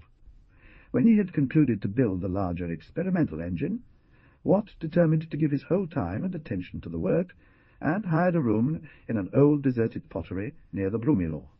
He accordingly not only covered the top, but surrounded the whole cylinder with an external casing, or steam jacket, and allowed the steam from the boiler to pass around the steam cylinder and to press upon the upper surface of the piston, where its pressure was variable at pleasure, and therefore more manageable than that of the atmosphere. Here he worked with the mechanic John Gardner, whom he had taken into his employ uninterruptedly for many weeks. This engine had a steam cylinder, Watt informs us, of 5 or 6 inches diameter, and of 2 feet stroke. It was made of copper, smooth hammered, but not bored out, and not very true. Meantime, through his friend, Dr. Black, probably, he had made the acquaintance of Dr. Roebuck, a wealthy physician, who had, with other Scotch capitalists, just founded the celebrated Carron Iron Works, and had opened a correspondence with him in Ely, which he kept that gentleman informed of the progress of his work on the new engine. This was encased in another cylinder of wood. In August 1765, he tested the small engine and wrote Dr. Roebuck that he had achieved good success, although the machine was still very imperfect. He then informs his correspondent that he was about to construct the larger model. Upon turning the exhausting cock, the piston, when unloaded, rose as swiftly as the blow of a hammer, and with equal speed when loaded with 18 pounds 7 pounds per inch, as it would have done had it received an injection as usual. In October 1765 he completed the latter. The engine, when ready for trial, was still very imperfect. It nevertheless did good work for so rude a machine. During a period of approximately 2 years, he sustained himself through surveying and exploring coal fields near Glasgow for the city's magistrates. Watt was now reduced to poverty, and, after borrowing considerable sums from friends, he was finally compelled to give up his scheme for the time, and to seek employment in order to provide for his family. He did not, however, abandon his invention altogether. Another engine was next built, having a steam cylinder 7 or 8 inches in diameter, which was finished in 1768. This worked sufficiently well to induce the partners to ask for a patent, and the specifications and drawings were completed and presented in 1769. In 1767, Dr. Roebuck assumed Watt's liabilities to the amount of 1,000, and agreed to provide capital for the prosecution of his experiments, and to introduce his invention. And, on the other hand, Watt agreed to surrender to Dr. Roebuck 2/3 of Dr. Roebuck, the patent. Watt also built and set up several Newcomen engines, partly, perhaps, to make himself thus thoroughly familiar with the practical details of engine building. Meantime, also, he prepared the plans for, and finally had built, a moderately large engine of his own new type. Its steam cylinder was 18 inches in diameter, and the stroke of piston was 5 feet. This engine was built at Kinneil, and was finished in September 1769. It was not all satisfactory in either its construction or its operation. The condenser was a surface condenser composed of pipes, somewhat like that used in his first little model, and did not prove to be satisfactorily tight. The steam piston leaked seriously, and repeated trials only served to make more evident its imperfections. He was assisted in this time of need by both Dr. Black and Dr. Roebuck, but he felt strongly the risks which he ran of involving his friends in serious losses, and became very despondent. Writing to Dr. Black, he says, "Of all things in life, there is nothing more foolish than inventing, and probably the majority of inventors have been led to the same opinion by their own experiences." Only less disheartening than this was the loss of fortune of his steadfast friend, Dr. Roebuck, and the consequent loss of his aid. Misfortunes never come singly, and Watt was borne down by the greatest of all misfortunes, the loss of a faithful and affectionate wife, while still unable to see a successful issue of his schemes. Business tacked dot. It was at about this time, in the year 1769, that negotiations were commenced which resulted in the transfer of the capitalized interest in Watt's engine to the wealthy manufacturer, whose name, coupled with that of Watt, afterward became known. Throughout the civilized world, as the steam engine in its new form was pushed into use by his energy, and Watt met Mr. Boulton, who subsequently became his partner, in 1768, during his journey to London to secure his patent. By that time, Boulton had examined Watt's designs and immediately recognized their worth, proposing to purchase a stake, compensate for the risk he had run. Watt was then unable to reply definitely to Boulton's proposition, pending his business arrangements with Dr. Roebuck, but, with Roebuck's consent, afterwards proposed that Boulton should take a 1/3 interest with himself and partner, paying Roebuck therefore 1/2 of all expenses previously incurred, and whatever he should choose to add to. 12 months were allowed for the adjustment of the account. This proposal was accepted in November 1769. Subsequently, Dr. Roebuck proposed to transfer to Boulton and to Dr. Small, who was desirous of taking interest with Boulton, 1/2 of his proprietorship in Watt's inventions, on receiving a sum not less than £1,000, which should, after the experiments on the engine were completed, be deemed just and reasonable. Watt, writing to Dr. Roebuck before the final arrangement had been made, urged him to close with Boulton for the following considerations. First, illustration. Matthew Boulton, who now became a partner with James Watt, was the son of a Birmingham silver stamper and piecer, and succeeded to his father's business, building up a great establishment, which, as well as its proprietor, was well known in Watt's time. Toodley, from Mr. Boulton's own character as an ingenious, honest, and rich man. Threedley, from the difficulty and expense there would be of procuring accurate and honest workmen, and providing them with proper utensils, and getting a proper overseer or overseers. The success of the engine is far from being verified. If, to avoid this inconvenience, you were to contract for the work to be done by a master workman, you must give up a great share of profit. Fourthly, if Mr. Boulton takes his chance of success from the account, I shall write Dr. Small, and pays you any adequate share of the money laid out, it reduces your risk, and to a greater extent than I believe it will diminish your profits. Lastly, consider my uncertain health, my irresolute and inactive disposition, my inability to bargain and struggle for my own with mankind, all which disqualify me for any great undertaking. The assistance of Mr. Boulton's and Dr. Small's ingenuity, if the latter engage in it in improving and perfecting the machine, may be very considerable, and may enable us to get the better of the difficulties that might otherwise damn it. Watt's assessment of Boulton's ingenuity and talent was well warranted. On our side, consider the initial outlay and interest, the patent, the existing engine, approximately 200, though there would not be much loss in making it a standard engine, 2 years of my time, and the cost of models. In the shop he soon introduced several valuable improvements, and he was always on the lookout for improvements made by others with a view to their introduction in his business. Boulton had shown himself a good scholar, and had acquired considerable knowledge of the languages and of the sciences, particularly of mathematics, after leaving the school from which he graduated into the shop when still a boy. He always aimed to earn a reputation for good work, as well as to make money. He was a man of the modern style, and never permitted competitors to excel him in any respect without making the strongest efforts to retain his leading position. The business was, at first, the manufacture of ornamental metal ware, such as metal buttons, buckles, watch chains, and light filigree and inlaid work. The manufacture of gold and silver-plated ware was soon added, and this branch of business gradually developed into a very extensive manufacture of works of art. His father's workshop was in Birmingham, but Bolton, after a time, found that his rapidly increasing business would compel him to find room for the erection of a more extensive establishment, and he secured land at Soho, 2 miles distant from Birmingham, and there erected his new manufactory about 1762.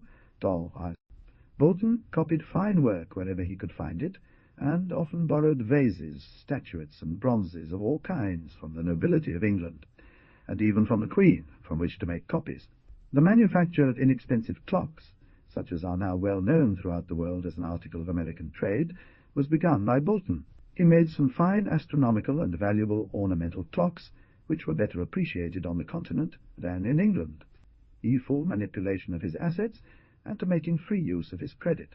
The business of the Soho manufactory became so extensive within a few years that its goods were known to every civilized nation, and its growth, under the management of the enterprising, conscientious, and ingenious Bolton, surpassed their accumulation of capital, and the proprietor found himself, by his very prosperity, often driven to the most car. Bolton had a remarkable talent for making valuable acquaintances, and for making the most of advantages accruing thereby. Between the two, a new steam engine was designed, and a model was constructed by Bolton, which was sent to Franklin and exhibited by him in London. Franklin contributed, as his share in the plan, an idea for arranging the grate to prevent smoke production. In 1758 he made the acquaintance of Benjamin Franklin, who then visited Soho, and in 1766 these distinguished men, who were then unaware of the existence of James Watt, were corresponding, and, in their letters, discussing the applicability of a farce,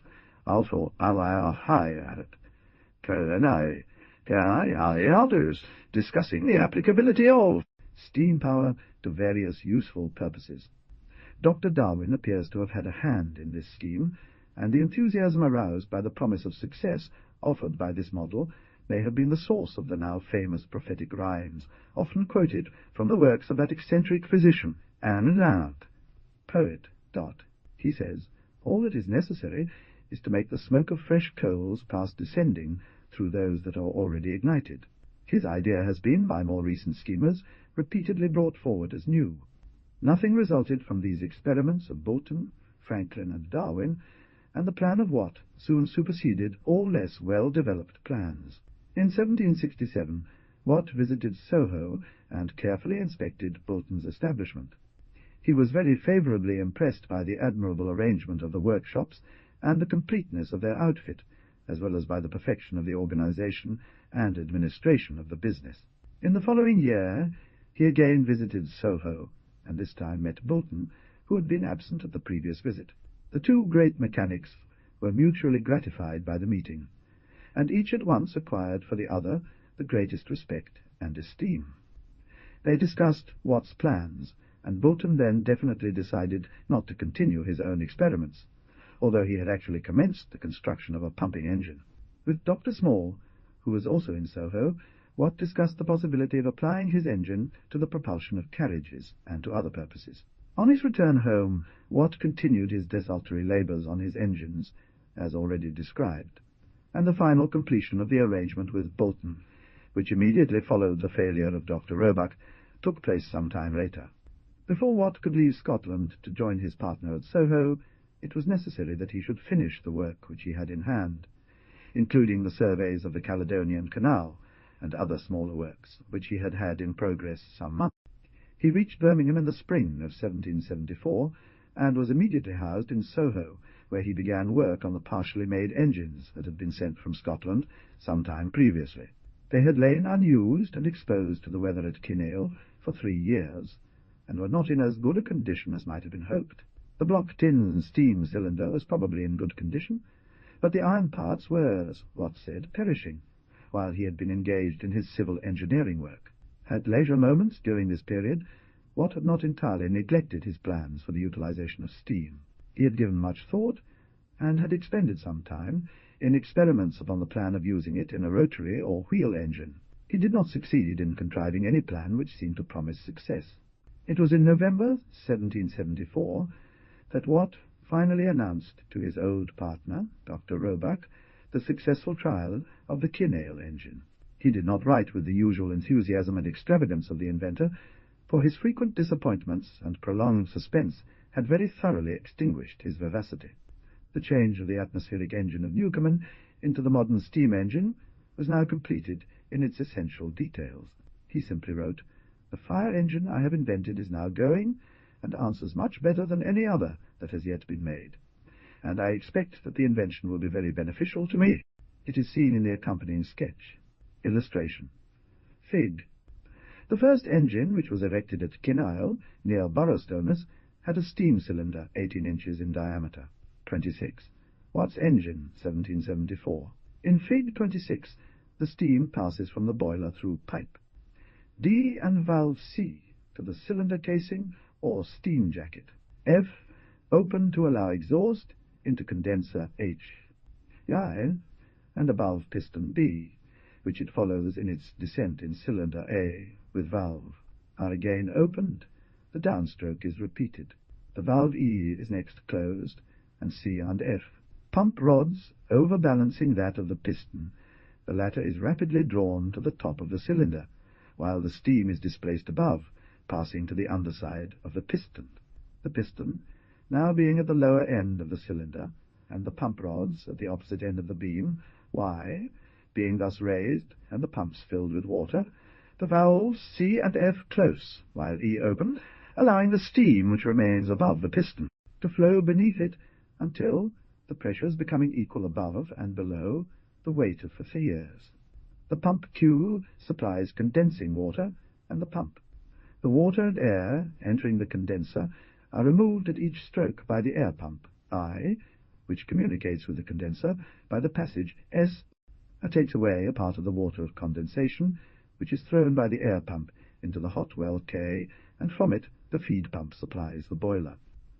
The valves are moved by valve gear very similar to Baton's and Smeaton's, by the pins NM, in the plug frame or tappet rod NN. The engine is mounted upon a substantial foundation, BBB. F is an opening out of which, before starting the engine, the air is driven from the cylinder and condenser. The inventions covered by the patent of 1769 were described as follows. My method of lessening the consumption of steam, and consequently fuel, in fire engines, consists in the following principles. First, toodly, emit heat slowly. Secondly, by surrounding it with steam or other heated bodies. And thirdly, by suffering neither water nor other substances colder than the steam to enter or touch it during that time. That the vessel in which the powers of steam are to be employed to work the engine, which is called the cylinder in common fire engines, and which I call the steam vessel, must, during the whole time that the engine is at work, be kept as hot as the steam which enters it, first by enclosing it in a case of wood or any other materials that in engines that are to be worked wholly or partially by condensation of steam, the steam is to be condensed in vessels distinct from the steam vessel or cylinder, though occasionally communicating with them. Thirdly, these vessels I call condensers, and while the engines are working, these condensers ought at least to be kept as cold as the air in the neighbourhood of the engines, by application of water or other cold bodies. Fourthly, whatever air or other elastic vapour not condensed by the cold of the condenser that may impede the working of the engine is to be drawn out of the steam vessels or condensers by means of pumps, wrought by the engines themselves or otherwise. In many cases, I intend to use the expansive force of steam to press against pistons, or their substitutes, in the same way atmospheric pressure is currently utilized in common fire engines. In cases where cold water is not readily available, the engines can be powered solely by this steam pressure, by releasing the steam into the open air after it has performed its function. Fifthly, where motions round an axis are required, I make the steam vessels in form of hollow rings or circular channels, with proper inlets and outlets for the steam, mounted on horizontal axles like the wheels of a watermill. Within them are placed a number of valves that suffer any body to go round the channel in one direction only. In these steam vessels weights are placed, so fitted to them as to fill up a part or portion of their channels, yet rendered capable of moving freely in them by the means hereinafter mentioned or specified. When the steam is admitted in these engines between these weights and the valves, it acts equally on both, so as to raise the weight on one side of the wheel, and, by the reaction of the valves successively, to give a circular motion to the wheel, the valves opening in the direction in which the weights are pressed, but not in the contrary. Sixthly, as the vessel moves round, it is supplied with steam from the boiler, and that which has performed its office may either be discharged by means of condensers or into the open air. I intend in some cases to apply a degree of cold not capable of reducing the steam to water, but of contracting it considerably, so that the engines shall be worked by the alternate expansion and contraction of the steam. In the construction and erection of his engines, Watt still had great difficulty in finding skilled workmen to make the parts accurately, fit them carefully, and erect them properly once finished. Lastly, instead of using water to render the piston or other parts of the engine air or steam-tight, I employ oils, wax, resinous bodies, animal fat, quicksilver, and other metals in their fluid state. And the fact that both Newcomen and Watt met with such serious trouble indicates that even had the engine been designed earlier, it is quite unlikely that the world would have seen the steam engine a success until this time, when mechanics were just acquiring the skill requisite for its construction. On the other hand, it is not at all improbable that, had the mechanics of an earlier period been as skilled and well versed in the manual aspects of their trade, the steam engine might have been introduced much earlier. In the time of the Marquis of Worcester, it would have probably been found impossible to obtain workmen to construct the steam engine of Watt, had it been then invented. Indeed, Watt, upon one occasion, congratulated himself that one of his steam cylinders only lacked 3/8 of an inch of being truly cylindrical. The history of the steam engine from this time is a history of the work of the firm Boulton Watt. Newcomen engines continued to be built for years after Watt moved to Soho, and by many builders.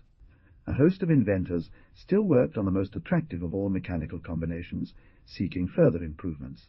Some inventions were made by contemporaries of Watt, as will be seen hereafter, which were important as being the germs of later growths, but these were nearly all too far in advance of the time, and nearly every successful and important invention, which marked the history of steam power for many years, originated in the fertile brain of James Watt. And who were glad to pay the 5 per horsepower per year finally settled upon as royalty.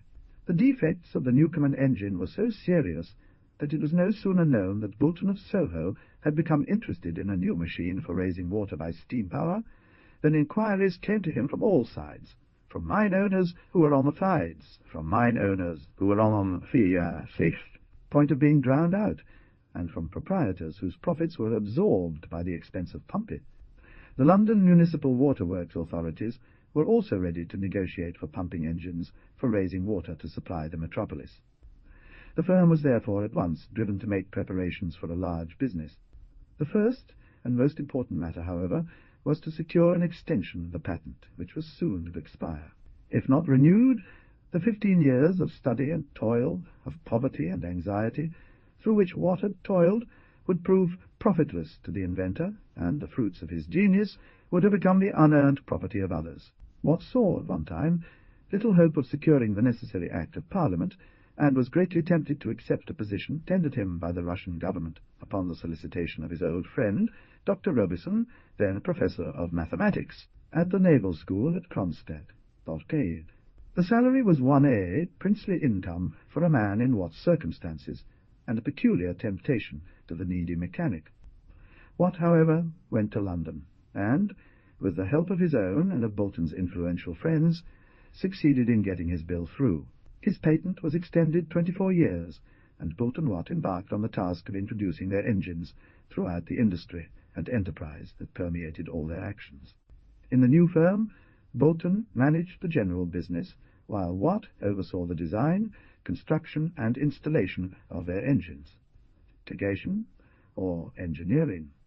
Bolton's business acumen, combined with Watt's remarkable mechanical skill, Bolton's robust health and indomitable spirit and courage counterbalancing Watt's poor health and subdued mood, and, above all, Bolton's financial resources, both from his own funds and those of his friends, allowed the firm to overcome all challenges, be it in finance or legal.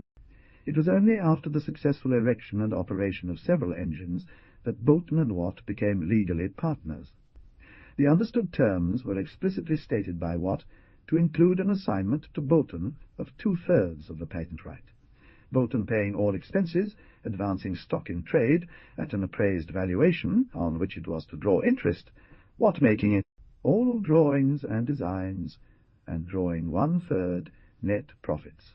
As soon as Watt was relieved of the uncertainties regarding his business connections, he married a second wife, who, as Arago says, by her various talent, soundness of judgment, and strength of character, made a worthy companion to the frail, large-hearted, and large-brained engineer. Thenceforward, his cares were only such as every business-man expects to be compelled to sustain, and the next 10 years were the most prolific in inventions of any period in Watt's life. From 1775 to 1785, the partners acquired 5 patents, covering a large number of valuable improvements upon the steam engine and several independent inventions. This patent was issued February 14, 1780. Illustration, Fig. 27. Watt's engine, 1781. The first of these patents covered the now familiar and universally used copying press for letters, and a machine for drying cloth by passing it between copper rollers filled with steam of sufficiently high temperature to rapidly evaporate moisture. In the following year, October 25, 1781, Watt patented 5 devices by which he obtained the rotary motion of the engine shaft without the use of a crank. One of these was the arrangement shown in Fig. 27, and known as the sun and planet wheels. The crankshaft carries a gear wheel, which is engaged by another securely fixed upon the end of the connecting rod. As the latter is constrained to rotate about the axis of the shaft by a tie that maintains the connecting rod's end at a fixed distance from the shaft gear is compelled to revolve, and so is the shaft. Any desired velocity ratio was achieved by providing the 2 gears with the appropriate relative diameters.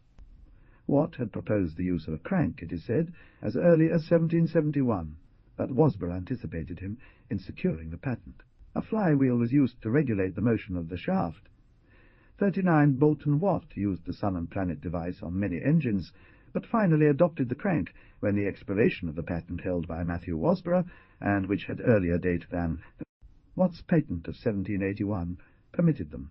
Watt had made a model of an engine with a crank and flywheel, and he has stated that one of his workmen, who had seen the model, described it to Wasbrough, thus enabling the latter to deprive Watt of his own property. The proceeding aroused great indignation on the part of Watt, but no legal action was taken by Bolton Watt, as the overthrow of the patent was thought likely to do them harm by permitting its use by more active competitors and more ingenious men. This patent included 1. The next patent issued to Watt was an exceedingly important one, and of especial interest in the history of the development of the economical application of steam. 39 for the privilege of using the flywheel to regulate the motion of the engine. Bolton Watt paid a royalty to Matthew Wasbrough, who had patented it, and who held also the patent for its combination with a crank, as invented by Pickard and Steed. The expansion of steam, and 6 methods of applying the principle and of equalizing the expansive power. The double or coupled steam engine 2 engines that can work together or independently as required. The double-acting steam engine, where steam acts on both sides of the piston alternatively, with the opposite side connected to the condenser. 3. 4. The use of a rack on the piston rod, working into a sector on the end of the beam, thus securing a perfect rectilinear motion of the rod. 5. A rotary engine or steam wheel. This was described in a letter to Dr. Small of Birmingham in May of that year.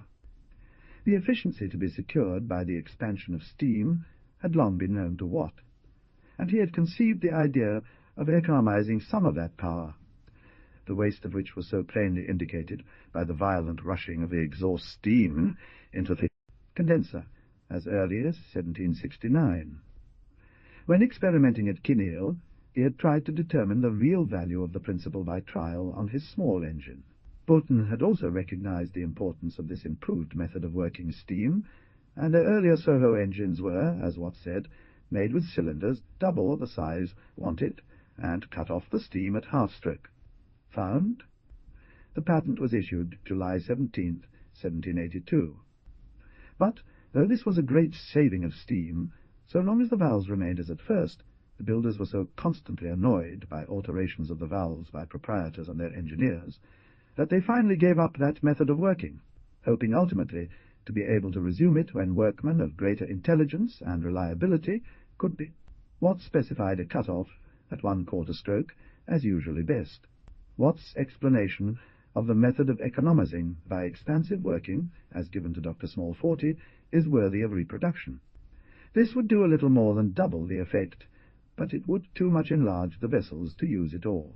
He says, "I mentioned to you a method of still doubling the effect of steam, and that tolerably easy by using the power of steam rushing into a vacuum, at present lost. Ishing power, ending in 1/4 its first exertion. The sum of this series you will find greater than 1/2, though only 1/4 steam was used. The power will indeed be unequal, but this can be remedied by a fly, or in several other ways.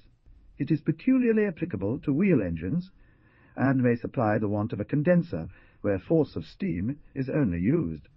For open one of the steam valves, and admit steam until 1/4 of the distance between it and the next valve is filled with it, and steam, shut the valve, and the steam will continue to expand and to pass round the wheel with a dim-in." 40 Lives of Boulton and Watt smiles. It will be noticed that Watt suggests above the now well-known non-condensing engine. He had already, as has been seen, described it in his patent of 1769 as also the rotary engine. Watt illustrates and explains his idea very neatly by a sketch similar to that here given Fig. 28. Steam, entering the cylinder at A, is admitted until 1/4 the stroke has been made, when the steam valve is closed, and the remainder of the stroke is performed without further addition of steam. The variation of steam pressure is approximately inversely proportional to the variation of its volume. At the end of the stroke, it has fallen to 1/4 the initial pressure. Thus, at half-stroke, the pressure becomes 1/2 that at which the steam was supplied to the cylinder. The pressure is always nearly equal to the product of the initial pressure and volume divided by the volume at the given instant. In symbols, PVP. V. Illustration. Fig. 28. Expansion of steam.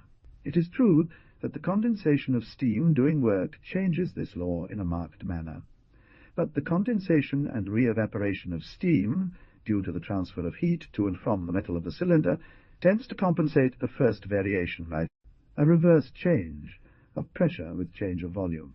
The sketch shows this progressive variation of pressure as expansion proceeds.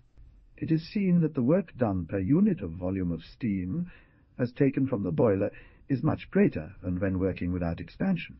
The product of the mean pressure and the volume of the cylinder is lower, but the ratio obtained by dividing this quantity by the volume or weight of steam taken from the boiler is significantly higher with expansion than without it. For the case assumed and illustrated, the work done during expansion is 1 2/5 times that done previous to cutting off the steam, and the work done per pound of steam is 2.4 times that done without expansion. The estimated gain is, however, never realized. Were there no losses to be met with, and to be exaggerated by the use of steam expansively, the gain would become very great with moderate expansion, amounting to twice the work done when following full stroke, when the steam is cut off at 1/7 for 100 to 125 pounds respectively. Losses by friction, conduction, and radiation of heat, and by condensation and re-evaporation in the cylinder off which the latter are most serious after passing a point that varies and is determined by the special conditions in each case, augment with greater rapidity than the gain by expansion. Watt very soon learned this general principle, but neither he nor even many modern engineers seem to have learned that too great expansion often gives greatly reduced economy. In actual practice it is rarely found, except where special precautions are taken to reduce these losses, that economy follows expansion to a greater number of volumes than about 1/2 the square root of the steam pressure, i.e. about twice Forscher, 15 or 20 pounds pressure, 3 times for about 30 pounds, and 4 and 5 times for 60 or 65, and the several methods of equalizing the expansive power which are referred to in the patent were attempts to secure this result. The inequality of pressure due to expansion, to which he refers, was a source of much perplexity to Watt, as he was for a long time convinced that he must find some method of equalizing the consequent irregular effort of the steam upon the piston. By one method he shifted the centre as the beam vibrated, thus changing the length of the arms of that great lever to compensate the change of moment consequent on the change of pressure. Lead. He finally concluded that a flywheel, as first proposed by Fitzgerald, who advised its use on Papin's engine, would be the best device on engines driving a crank, and trusted to the inertia of a balance weight in his pumping engines, or to the Theranos weight of the pump rods, and permitted the piston to take its own speed, so far as it was not thus controlled. The double-acting engine was a modification of the single-acting engine, and was very soon determined upon, after the successful working of the latter had become assured. Watt had covered in the top of his single-acting engine to prevent cooling the interior of the cylinder by contact with the comparatively cold atmosphere. When this had been done, there was but a single step required to convert the machine into the double-acting engine. By this simple change, Watt doubled the power of his engine. This alteration, by which the steam was permitted to act upon the upper and the lower sides of the piston alternately, had been proposed by Watt as early as 1767, and a drawing of the engine was laid before a committee of the House of Commons in 1774-75. This type of engine is now almost universally used. Although invented much earlier, the design was not patented until he was, as he states, compelled to do so by the plagiarists and pirates, who constantly sought to capitalize on his innovations. The subject of his next invention was not less interesting. The single-acting pumping engine remains in use in Cornwall and in a few other localities, and now and then an engine is built for other purposes, in which steam acts only on one side of the piston. But these are rare exceptions to the general rule. The double-cylinder or compound engine has now, after the lapse of nearly a century, become an important and usual type of engine. It is impossible to determine precisely to whom to award the credit of its first conception. The Hornblower engine was soon given up. In 1779, Dr. Falk proposed a double-acting engine featuring 2 single-acting cylinders operating in opposite directions and alternatingly on opposite sides of a wheel, with a rack on each piston rod geared accordingly. Watt claimed that Hornblower, the patentee of the compound engine, was an infringer upon his patents, and, holding the patent on the separate condenser, he was able to prevent the engine of his competitor taking such form as to be successfully introduced. Watt claimed that this type of engine had been invented by him as early as 1767, and that he had discussed its unique features with Smeaton and others several years before Hornblower attempted to utilize it. He wrote to Boulton, "It is no less than our double-cylinder engine worked upon our principle of expansion."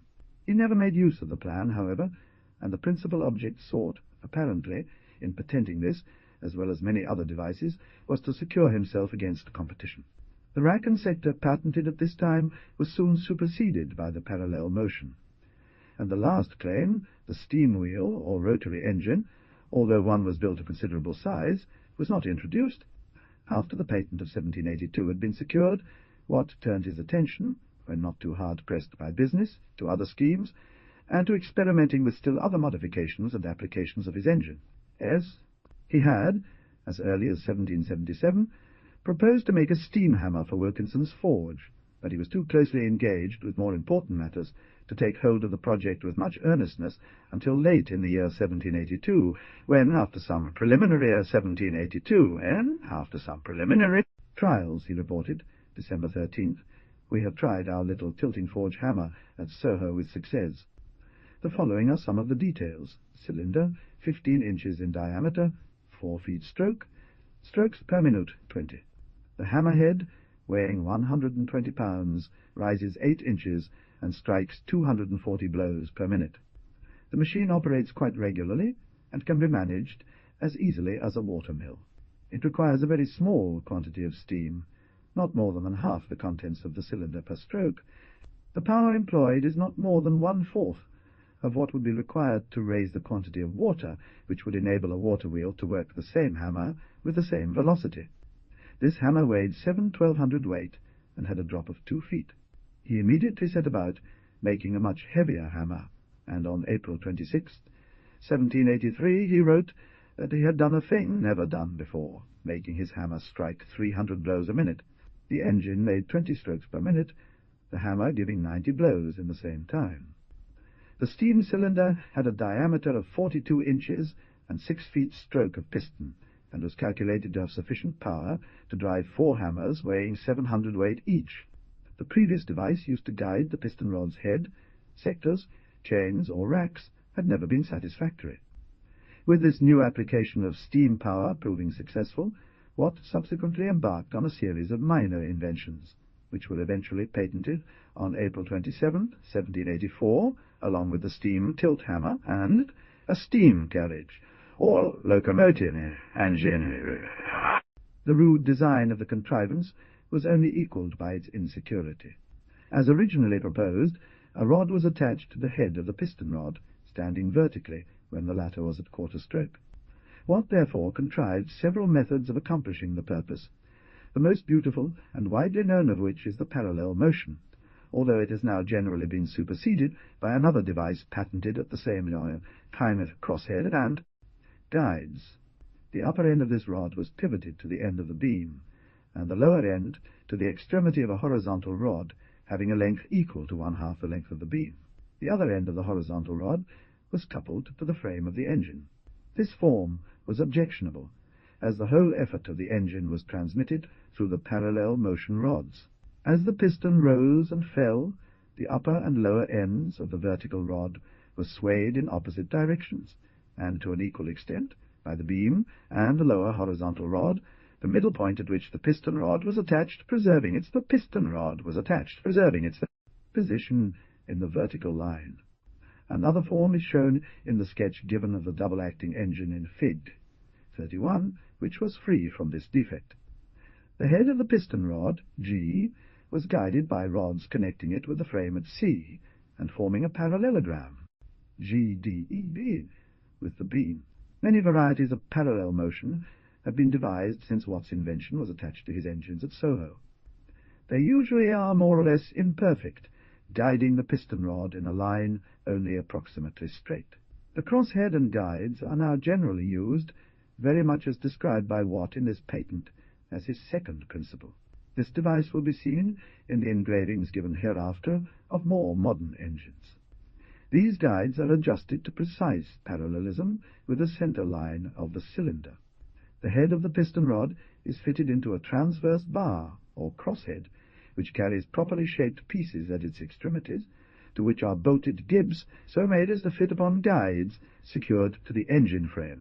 The crosshead, sliding in or on these guides, moves in a perfectly straight line, and, compelling the piston rod to move with it, the latter is even more perfectly guided than by a parallel motion.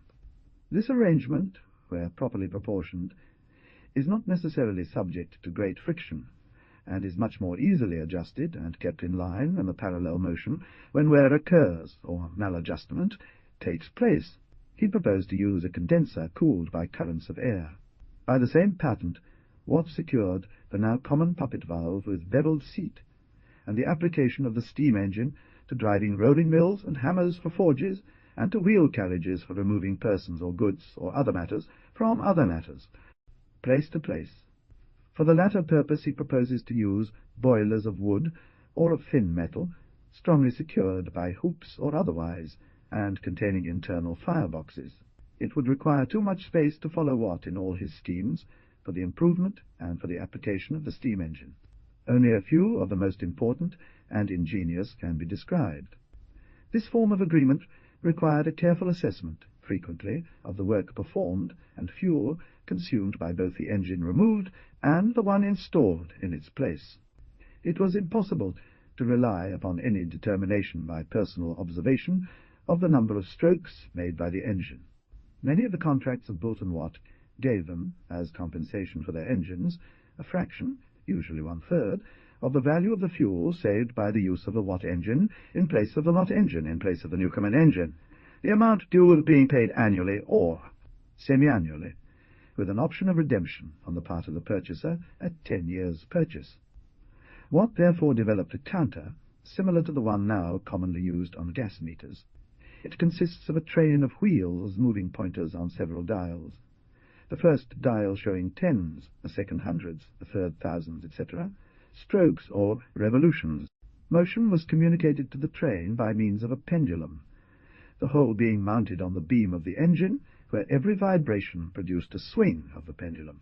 8 dials were sometimes used, the counter being set and locked, and only opened once a year, when the time arrived for determining the work done during the preceding 12 months, altered to any desired extent. The application of his engine to purposes for which careful adjustment of speed was requisite, or where the load was subject to considerable variation, led to the use of a controlling valve in the steam pipe called the throttle valve, which was adjustable by hand and permitted the supply of steam to the engine to be adjusted at any instant. And it is now given many forms, but it still is most usually made just as originally designed by Watt.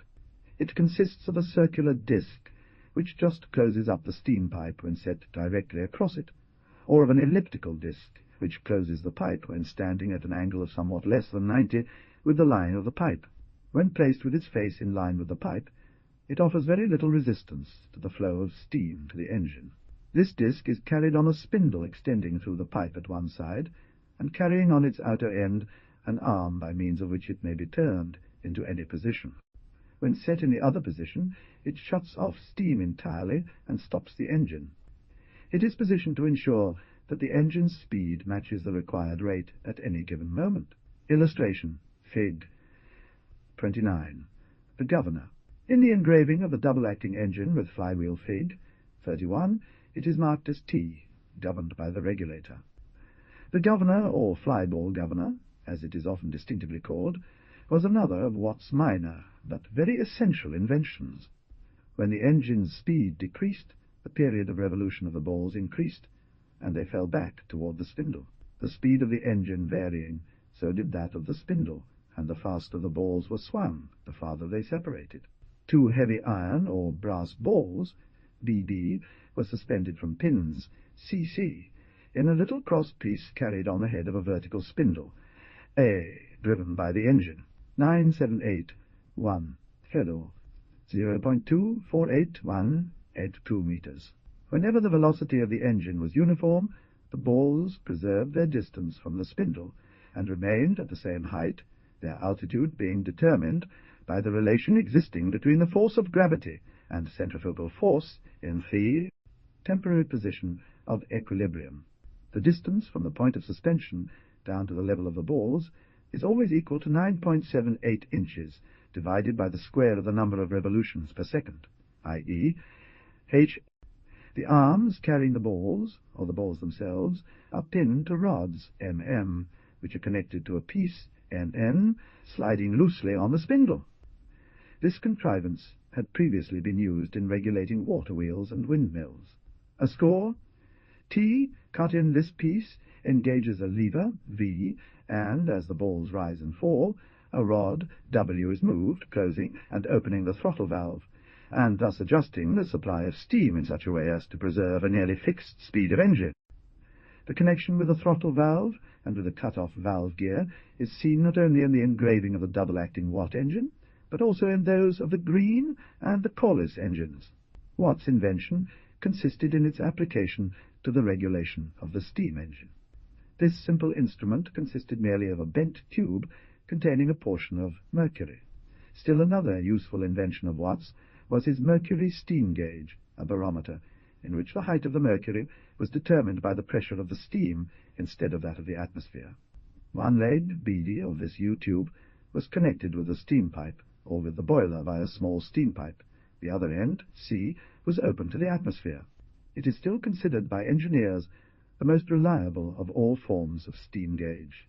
The rough sketch from Fairy, here given Fig. 30, indicates sufficiently well the form of this gauge. Unfortunately, it is not conveniently applicable at high pressure. The pressure of the steam on the mercury in BD caused it to rise in the other leg to a height exactly proportioned to the pressure, and causing very nearly 2 inches difference of level to the pound, or 1 inch to the pound actual rise in the pound, actual rise in outer leg do. A perfect vacuum would cause a depression of level in that leg to 30 inches below the level of the mercury in the leg connected with the condenser. A similar gauge was used to determine the degree of perfection of vacuum attained in the condenser, the mercury falling in the outer leg as the vacuum became more complete. The scale, A, is marked with numbers indicating the pressure, which numbers are indicated by the head of a rod floating up with the mercury. In a more usual form, it consisted of a simple glass tube having its lower end immersed in a cistern of mercury, as in the ordinary barometer, the top of the tube being connected with a pipe leading to the condenser. Illustration, Fig. 30. With a perfect vacuum in the condenser, the mercury would rise in the tube very nearly 30 inches.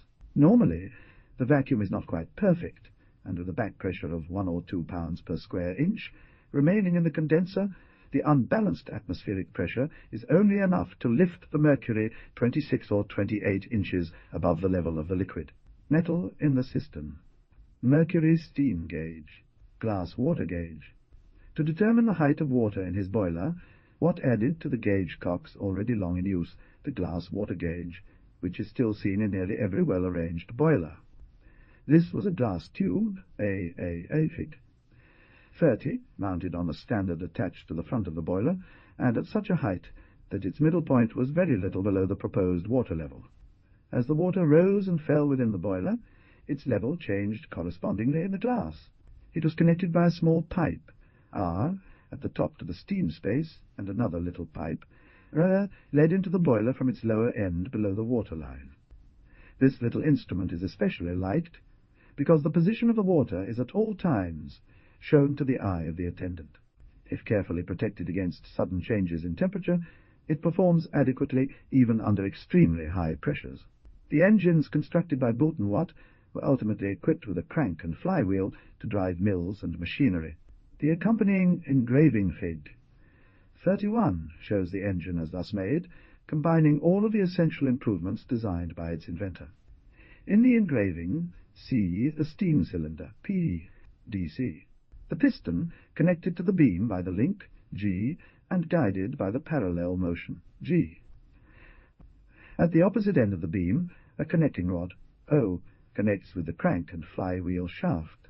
R is the rod of the air pump, by means of which the condenser is kept from being flooded by the water used for condensation, which water supply is regulated by an injection handle. E. A pump rod, N, leads down from the beam to the cold water pump, by which water is raised from the well or other source to supply the needed injection water. The air pump rod also serves as a plug rod to work the valves, the pins at M and R, striking the lever, M, at either end of the stroke. When the piston reaches the top of the cylinder, the lever M is raised, opening the steam valve, B, at the top, and the exhaust valve, E, at the bottom, and at the same time closing the exhaust at the top and the steam at the bottom. No. The position of the valves is changed in this manner with every reversal of the motion of the piston as the crank turns over the center. Illustration, Fig.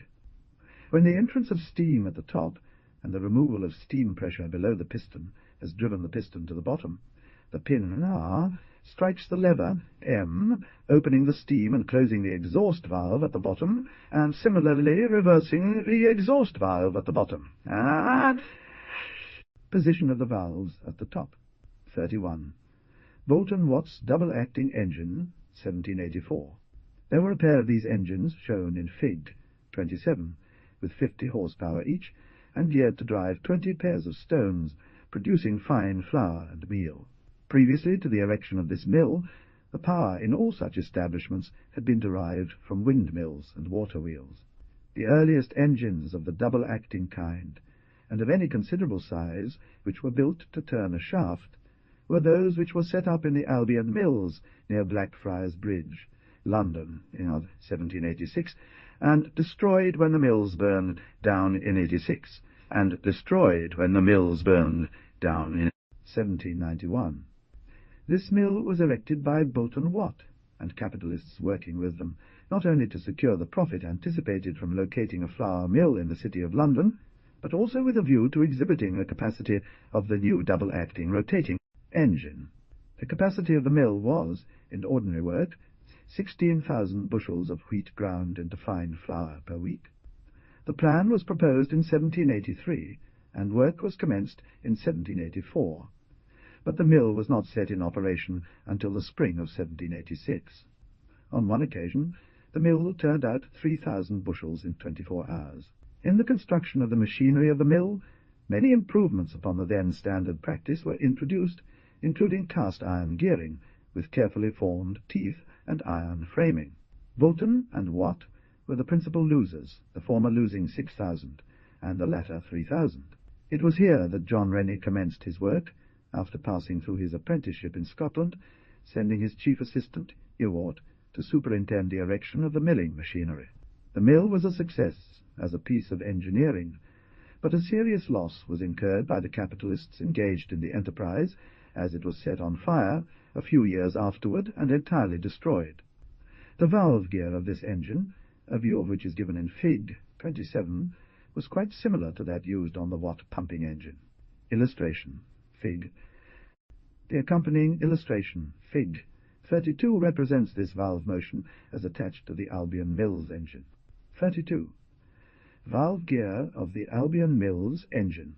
The steam pipe, a BDDE, leads the steam from the boiler to the chambers, B and E. The exhaust pipe, GG, leads from H and I to the condenser. In the sketch, the upper steam and the lower exhaust valves, B and F, are opened, and the steam valve, E, and exhaust valve, C, are closed, the piston being near the upper end of the cylinder and descending. L represents the plug frame, which carries tappets 2 and 3, which engage the lever S at either end of its throw, and turn the shaft, U thus opening and closing C and E simultaneously by means of the connecting links 13 and 14. Counterbalance weights, carried on the ends of the arms, 4 and 15, retain the valves on their seats when closed by the action of the tappets. A similar pair of tappets on the opposite side of the plug rod move the valves B and F by means of the rods 10 and 11, the arm R when struck by those tappets, turning the shaft T and thus moving the arms to which those rods are attached. At the same time, the tappet 3, by moving the arm S downward, opens the steam valve E and the exhaust valve C. When the piston nearly reaches the lower end of the cylinder, the tappet 1 engages the arm R, closing the steam valve B, and the next instant shutting the exhaust valve F. Steam now no longer issues from the steam pipe into the space C, and thence into the engine cylinder, not shown in the sketch, but it now enters the engine through the valve E, forcing the piston upwards. The exhaust is simultaneously made to occur at the upper end, the rejected steam passing from the engine into the space C, and thence through C and the pipe G into the condenser. Illustration, Fig. This type of valve gear was subsequently greatly improved by Murdoch, Watt's ingenious and efficient foreman, but it is now entirely superseded on engines of this class by the eccentric and various forms of valve gear driven by it. 33. Watt's half-trunk engine, 1784. The trunk engine was yet another of Watt's nearly innumerable inventions. A half-trunk engine is described in his 1784 patent, as shown in the accompanying sketch fig.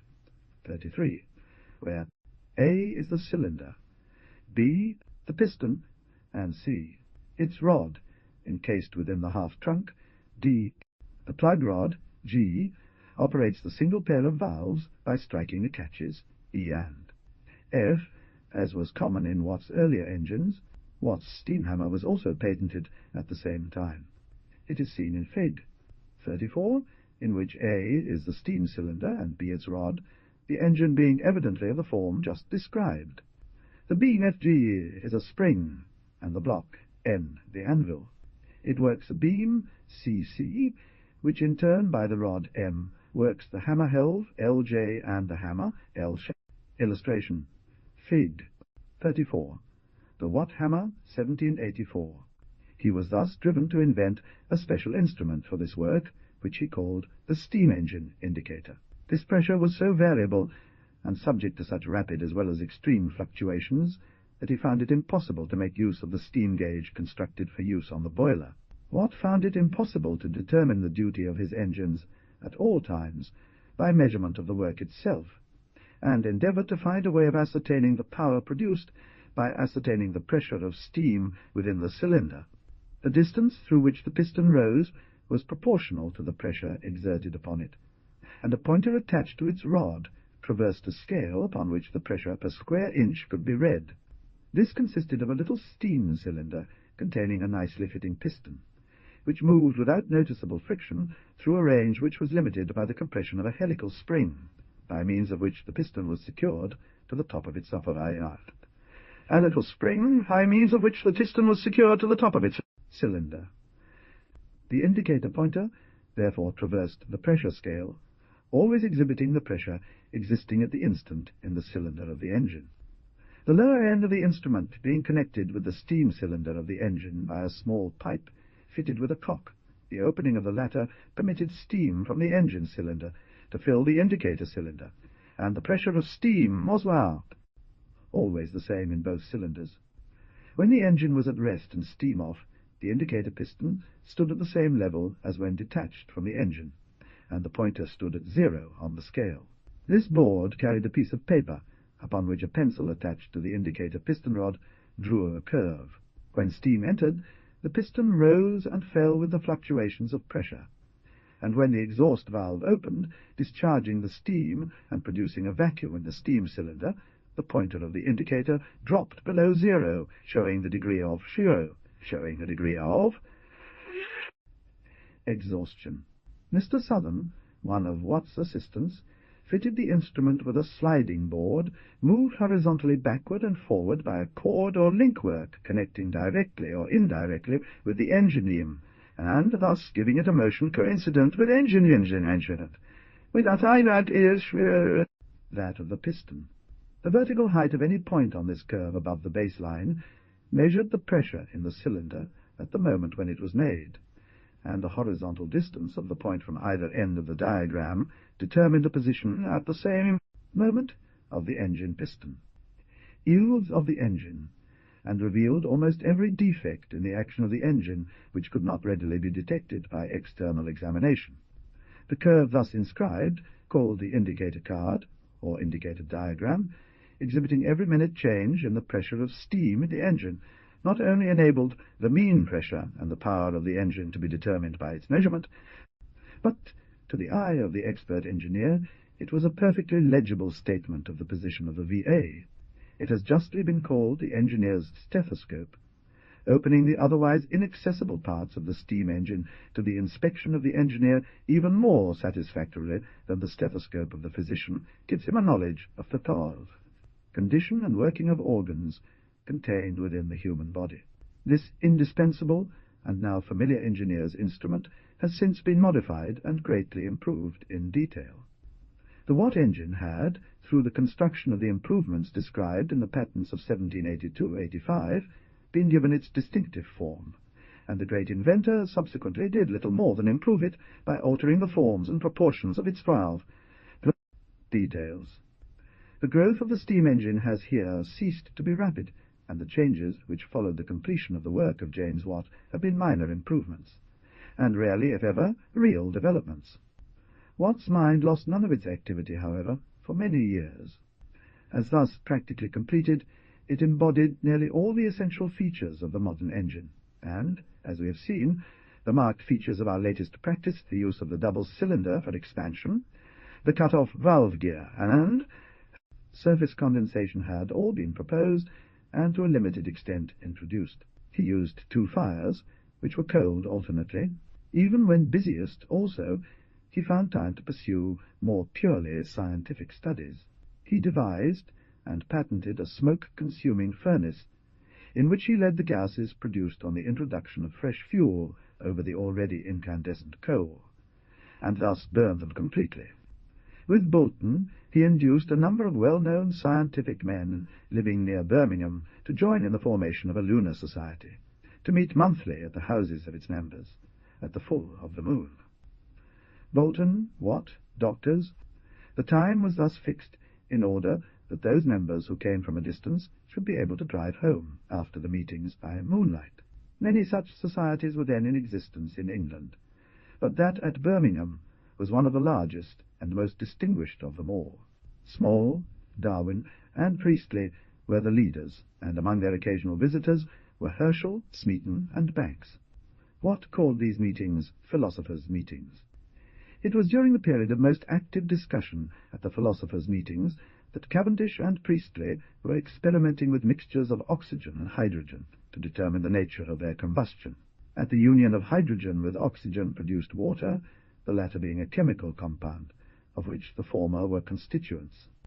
Watt took much interest in the subject, and, when informed by Priestley that he and Cavendish had both noticed a deposit of moisture invariably succeeding the explosion of the mixed gases when contained in a cold vessel, and that the weight of this water was approximately equal to the weight of the mixed gases, he at once came to the conclusion. He communicated this reasoning, and the conclusions to which it had led him, to Boulton in a letter written in December 1782, and addressed a letter some time afterward to Priestley, which was to have been read before the Royal Society in April, 1783. The letter was not read, however, until a year later, and 3 months after, a paper by Cavendish, making the same announcement, had been laid before the Society. Watt stated that both Cavendish and Lavoisier, to whom also the discovery is ascribed, received the idea from him. The action of chlorine in bleaching organic colouring matters, by, as has been shown, decomposing them and combining with their hydrogen, was made known to Watt by M. Berthollet, the distinguished French chemist, and the former immediately introduced its use into Great Britain by inducing his father-in-law, Mr. MacGregor, to make a trial of it. Boulton, however, continued to take an interest in some branches of manufacture, particularly in his mint, where he had coined money for many years and for several nations. The partnership of Boulton-Watt ended by limitation, and with the expiry of the patents under which they had been working in the first year of the present century, and both partners, now old and feeble, retired from active business, leaving their sons to renew the agreement and carry on the business under the same firm style. Watt retired later to Heathfield, where he spent the remainder of his life in peaceful enjoyment of the company of his friends, in studies of all current matters of interest in science, as well as engineering. One by one his old friends died. Black in 1799, Priestley, an exile to America, in 1803, and Robison a little later. Yet the great engineer and inventor was not depressed by the loneliness which was gradually coming upon him. Boulton died at the age of 81, August 17th, 1809, and even the loss of this nearest and dearest of his friends outside the family was a less severe blow than that of his son Gregory, who died in 1804. He wrote, "I know that all men must die, and I submit to the decrees of nature, I hope, with due reverence to the disposer of events, and neglected no opportunity to secure amusement or instruction, and kept body and mind constantly occupied." He still attended the weekly meetings of the club, meeting Rennie and Telford, and other distinguished men of his own and the succeeding generation.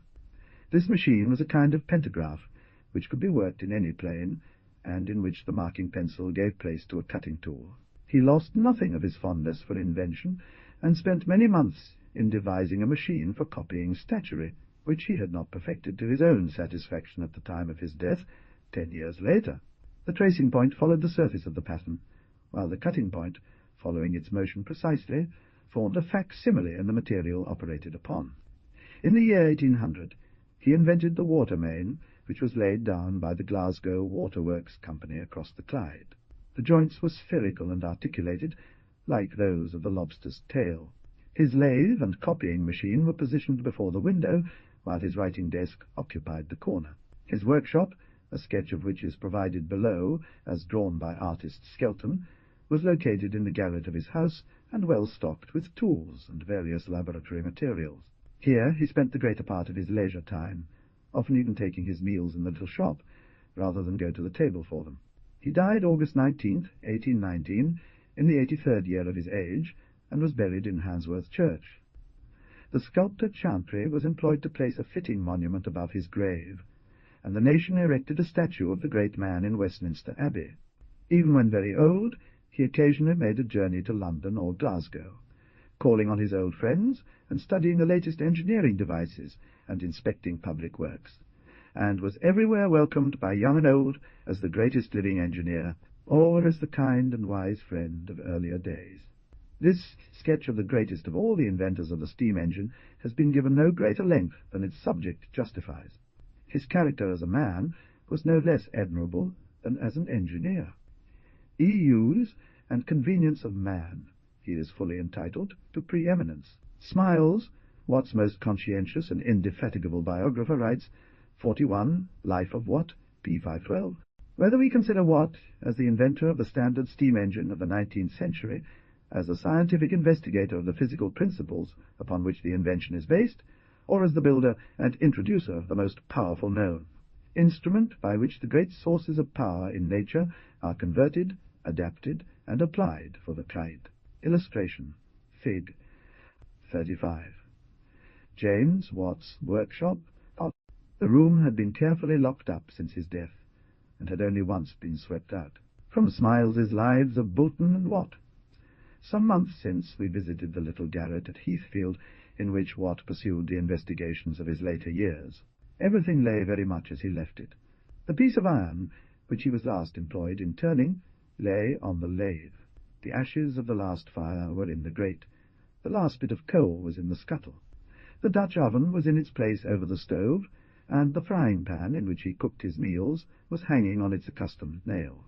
Here are Watt's ladles for melting lead, his foot-rule, his glue-pot, his hammer. Many objects lay about or in the drawers, indicating the pursuits which had been interrupted by death-busts, medallions, and figures, waiting to be copied by the copying machinery medallion moulds, a store of plaster of Paris, and a box of plaster of Paris, and a box of plaster. Casts from London, the contents of which do not seem to have been disturbed. Reflecting mirrors, an extemporized camera with the lenses mounted on pasteboard, and many camera glasses laid about, indicate interrupted experiments in optics. There are quadrant glasses, compasses, scales, weights, and sundry boxes of mathematical instruments, once doubtless highly prized. In one place a model of the governor, in another of the parallel motion, and in a little box, fitted with wooden cylinders, mounted with paper, and covered with figures, is what we suppose to be a model of his calculating machine. On the shelves are minerals and chemicals in pots and jars, on which the dust of nearly half a century has settled. On one shelf we come upon a dish in which lies a withered bunch of grapes. The moist substances have long since dried up, the putty has been turned to stone, and the paste to dust. On the floor, in a corner, near to where Watt sat and worked, is a hair-trunker touching memorial of a long-past love and a long-dead sorrow. Near at hand is the sculpture machine, on which he continued working to the last. Its wooden frame is worm-eaten and dropping into dust, like the hands that made it. It contains all poor Gregory's school-books, his first attempts at writing, his boy's drawings of battles, his first school exercises, down to his college themes, his delights, his grammars, his dictionaries, and his class-books, brought into this retired room, where the father's eye could rest upon them. But though the great workman is gone to rest, with all his griefs and cares, and his handiwork is fast crumbling to decay, the spirit of his work, the thought which he put into his inventions, still survives, and will probably continue to influence the destinies of his race for all time to come. But to show that mankind had learnt to honour those who best deserve their gratitude, the king, his ministers, and many of the nobles and commoners of the realm, raised this monument to James Watt, who, directing the force of an orage, the visitor to Westminster Abbey will find neither monarch, nor warrior, nor statesman, nor poet, honoured with a nobler epitaph than that which is inscribed on the pedestal of Chantry's monument to Watt, not to perpetuate a name which must endure while the peaceful arts flourish. Innal genius, early exercised in philosophic research to the improvement of the steam engine, enlarged the resources of his country, increased the power of man, and rose to an eminent place among the most illustrious followers of science and the Riege, benefactors of the world. Born at Greenock, 1736. Died at Heathfield, Staffordshire, 1819. Illustration. Tomb of James Watt. Section 2. The contemporaries of James Watt. Yet, among engineers and engine builders, as well as among inventors of his day, Watt found many enterprising rivals and keen competitors. In the chronology of the steam engine, Watt's contemporaries have been so completely overshadowed by the greater and more successful inventor that they have been almost forgotten by the biographer and a student of history. Some of these men, had they not been so completely fettered by Watt's patents, would have probably done work which would have entitled them to far higher honour than has been accorded them. William Murdoch was one of the men to whom Watt, no less than the world, was greatly indebted.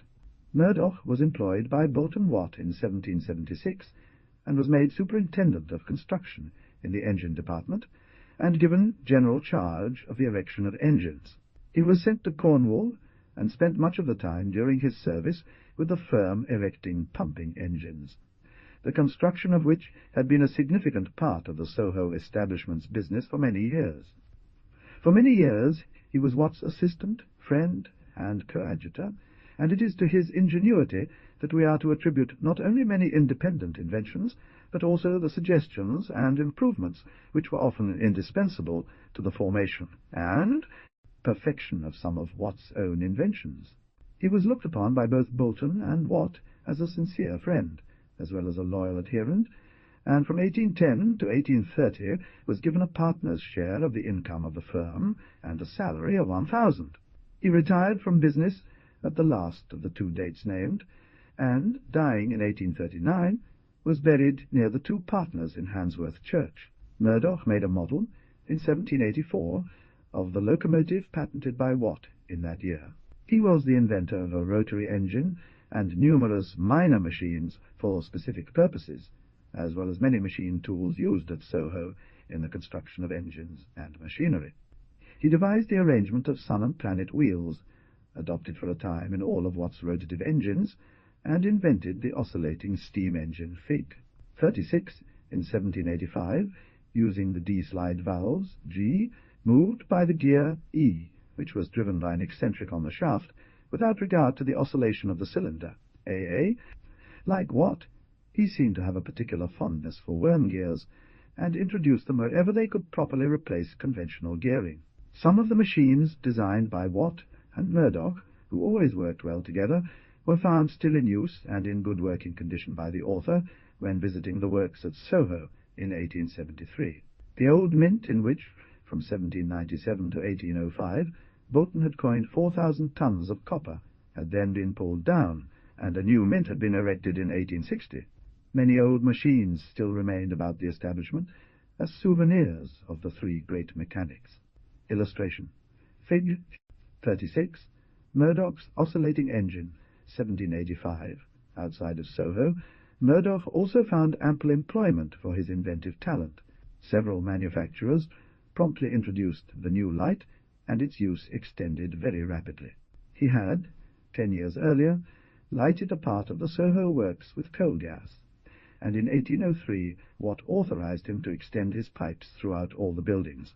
In 1792, while at Redruth, his residence before finally returning to Soho, he was led to speculate upon the possibility of utilizing the illuminating qualities of coal gas, and, convinced of its practicability, he laid the subject before the Royal Society in 1808, and was awarded the Rumford Gold Medal, Still another of Murdoch's favourite schemes was the transmission of power by the use of compressed air. He drove the pattern shop engine at Soho by means of air from the blowing engine in the foundry, and erected a pneumatic lift to elevate castings from the foundry floor to the canal bank. He died at the age of 85 years.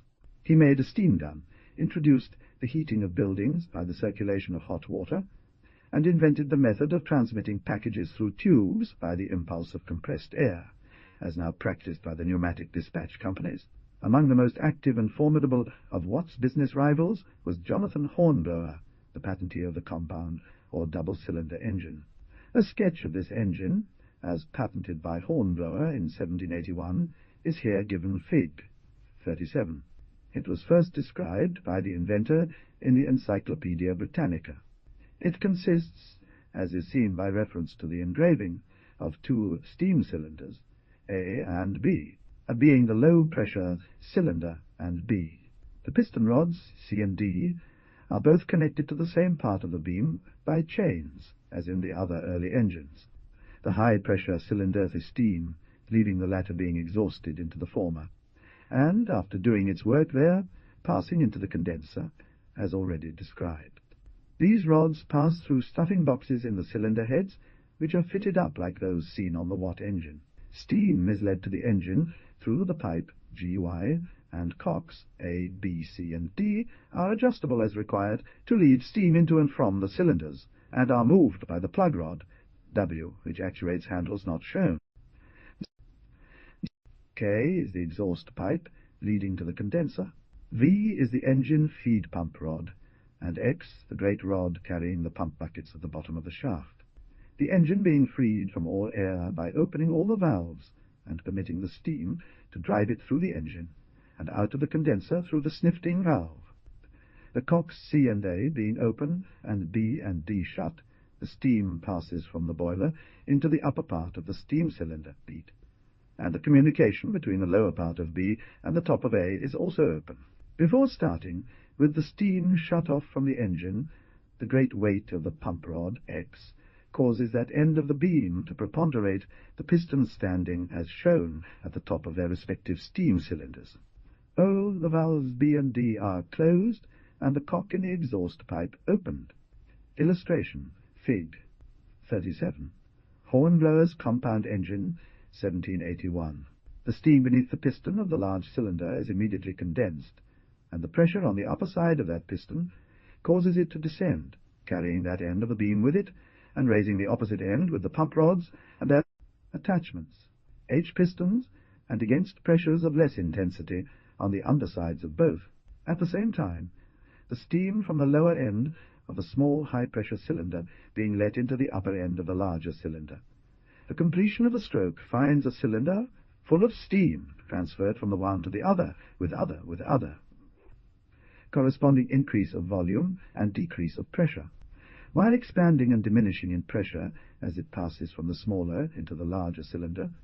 This charge of steam gradually resists less and less the pressure of the steam from the boiler on the upper side of the piston of the small cylinder, B, and the net result is the movement of the engine by pressures exerted on the upper sides of BOT.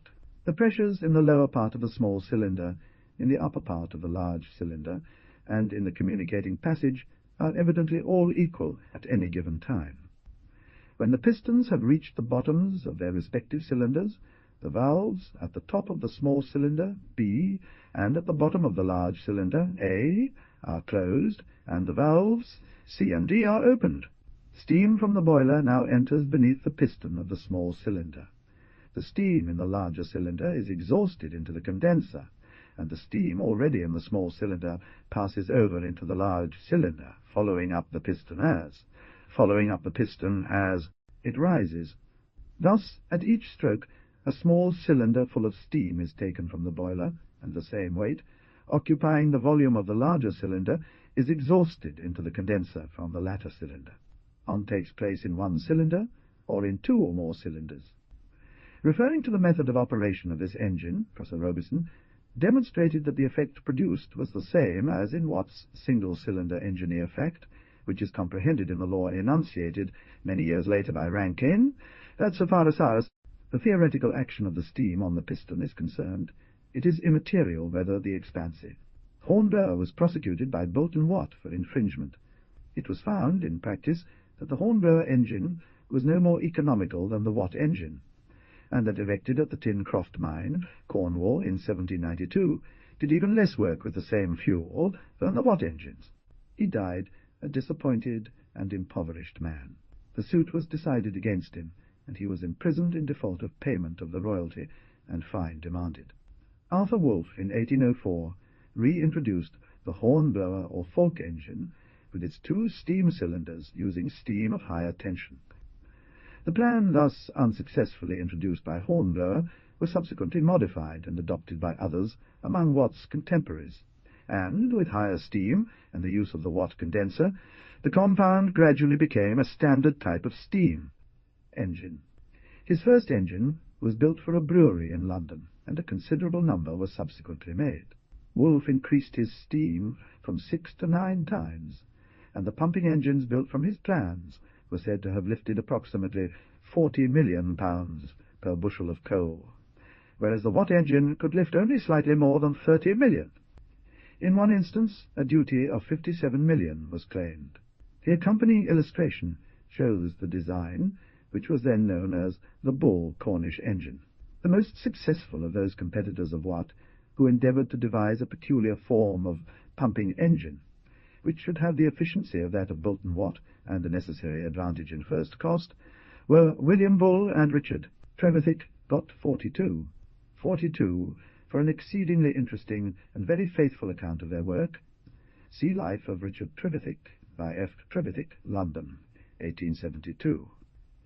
Illustration. Fig. 88. Bull's pumping engine, 1798. The steam cylinder, A, is carried on wooden beams, B, extending across the engine house directly over the pump well. The piston rod, C, is secured to the pump rods, D. D, the cylinder being inverted, and the pumps, E, in the shaft, F, are thus operated without the intervention of the beam invariably seen in Watt's engines. A connecting rod, G, attached to the pump rod and to the end of a balance beam, H, operates the latter and is counterbalanced by a weight, I. The rod, J, serves both as a plug rod and as an air pump connecting rod. A snifting valve, K, opens when the engine is blown through and relieves the condenser and air pump, L, of all air.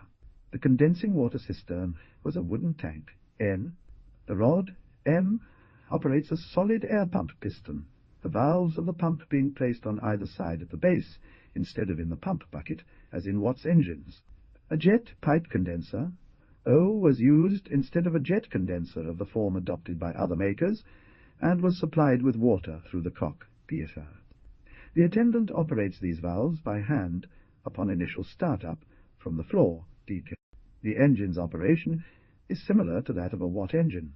The plug rod Q, as it rises and falls with the pump rods and balance beam, operates the gear handles, R, and opens and closes the valves, SS, at the required points in a stroke. It remains in use, with some modifications and improvements, and is a very economical and durable machine.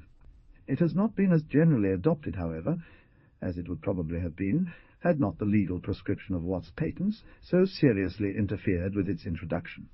Its simplicity and lightness are decided advantages, and its designers are entitled to great credit for their boldness and ingenuity, as displayed in their application of the minor devices which distinguish the engine.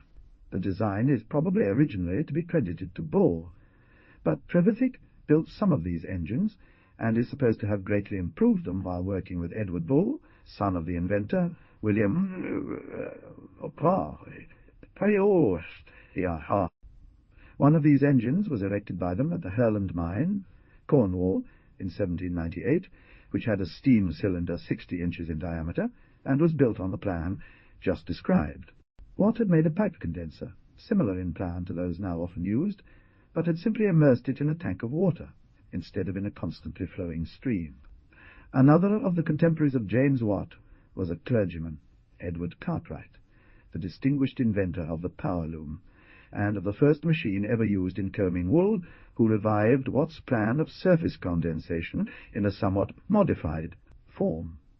Cartwright proposed to use two concentric cylinders, or spheres, between which the steam entered when exhausted from the cylinder of the engine, and was condensed by contact with the metal surfaces. Cold water within the smaller vessel and surrounding the exterior vessel kept the metal cold, and absorbed the heat discharged by the condensing vapour. Illustration: Fig.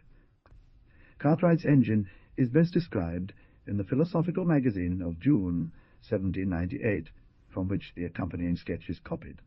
39. Cartwright's engine, 1798. The object of the inventor is stated to have been to remedy the defects of the Watt engine in perfect vacuum, friction, and complication. In the figure, the steam cylinder takes steam through the pipe.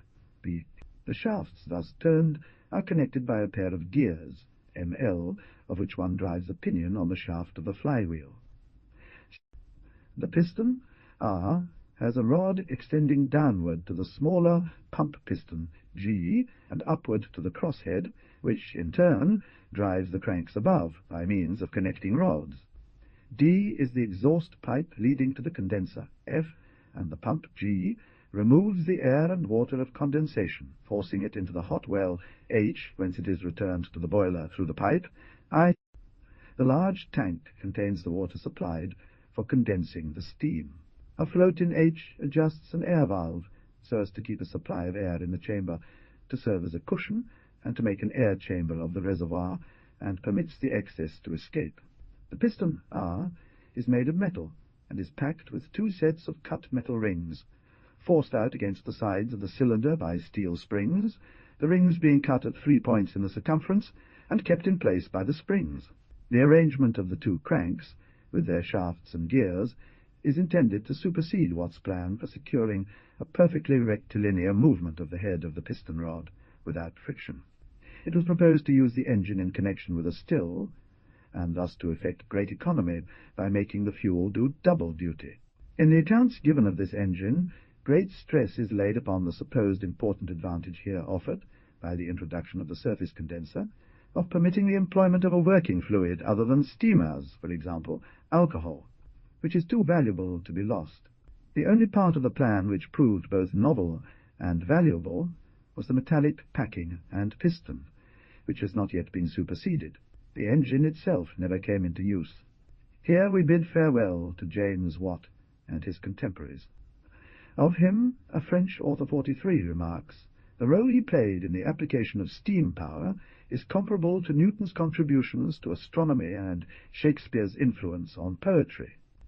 At this point, the history of the steam engine becomes the story of its applications in several different directions, the most important of which are the raising of water, which had hitherto been its only application, the locomotive engine, the driving of mill machinery, and steam navigation. Since the time of Watt, improvements have been made principally in matters of mere detail, and in the extension of the range of application of the steam engine. 43 Bataille. Illustration, Chapter 4.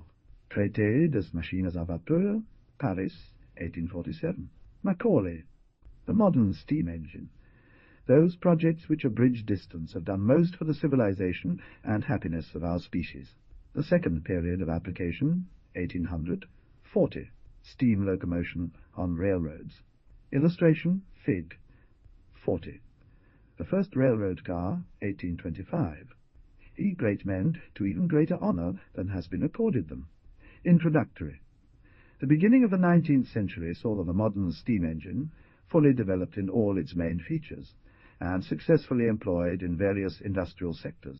The results actually accomplished, however, were absolutely insignificant in comparison with those which marked the period of development just described. The genius of Worcester, Morland, Savery, and Desaguliers had, in the first period of the application of the power of steam to useful work, effected a beginning which, looked upon from a point of view that exhibits its importance as the first step toward the wonderful results today, familiar to everyone, appears in its true light, and in titles thus: Lights of Machinery. Motors had found application. Yet even Watt's work, and that of his contemporaries was but a mere prelude to the remarkable advances made in the following period, to which we have now arrived, and, in extent and importance, was insignificant compared to what their successors achieved in developing all mechanical industries through the application of the steam engine to various teams. The first of the two periods of application saw the steam engine adapted simply to the elevation of water and the drainage of mines. During the second period it was adapted to every variety of useful work, and introduced wherever the muscular strength of men and animals, or the power of wind and of falling water, which had previously been the only. A history of the development of industries by the introduction of steam power during this period would be no less extensive, and scarcely less interesting, than that of the steam engine itself.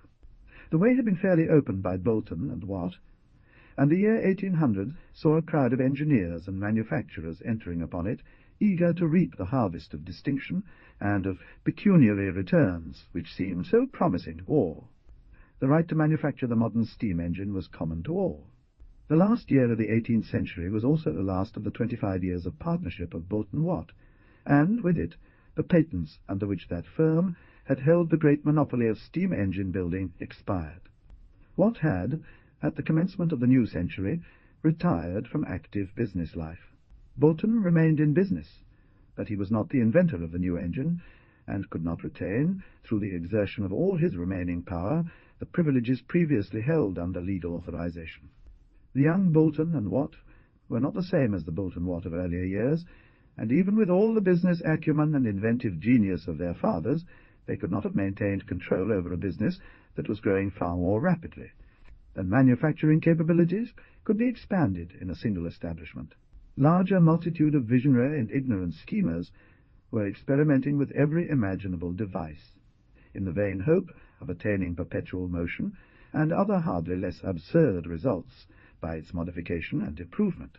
All over the country, and even on the continent of Europe and in America, thousands of mechanics and many men of mechanical tastes in other professions were familiar with the principles of the new machine, and were speculating upon its value for all the purposes to which it has since been applied, and a multitude of enthusiastic mechanics and a eater experience in the business. Steam engine building establishments sprang up wherever a mechanic had succeeded in erecting a workshop and in acquiring a local reputation as a worker in metal, and many of Watt's workmen out from Soho to take charge of the work done in these shops. But nearly all of the great establishments which are today most noted for their extent and for the importance and magnitude of the work done in them, not only in Great Britain, but in Europe and the United States, came into existence during this second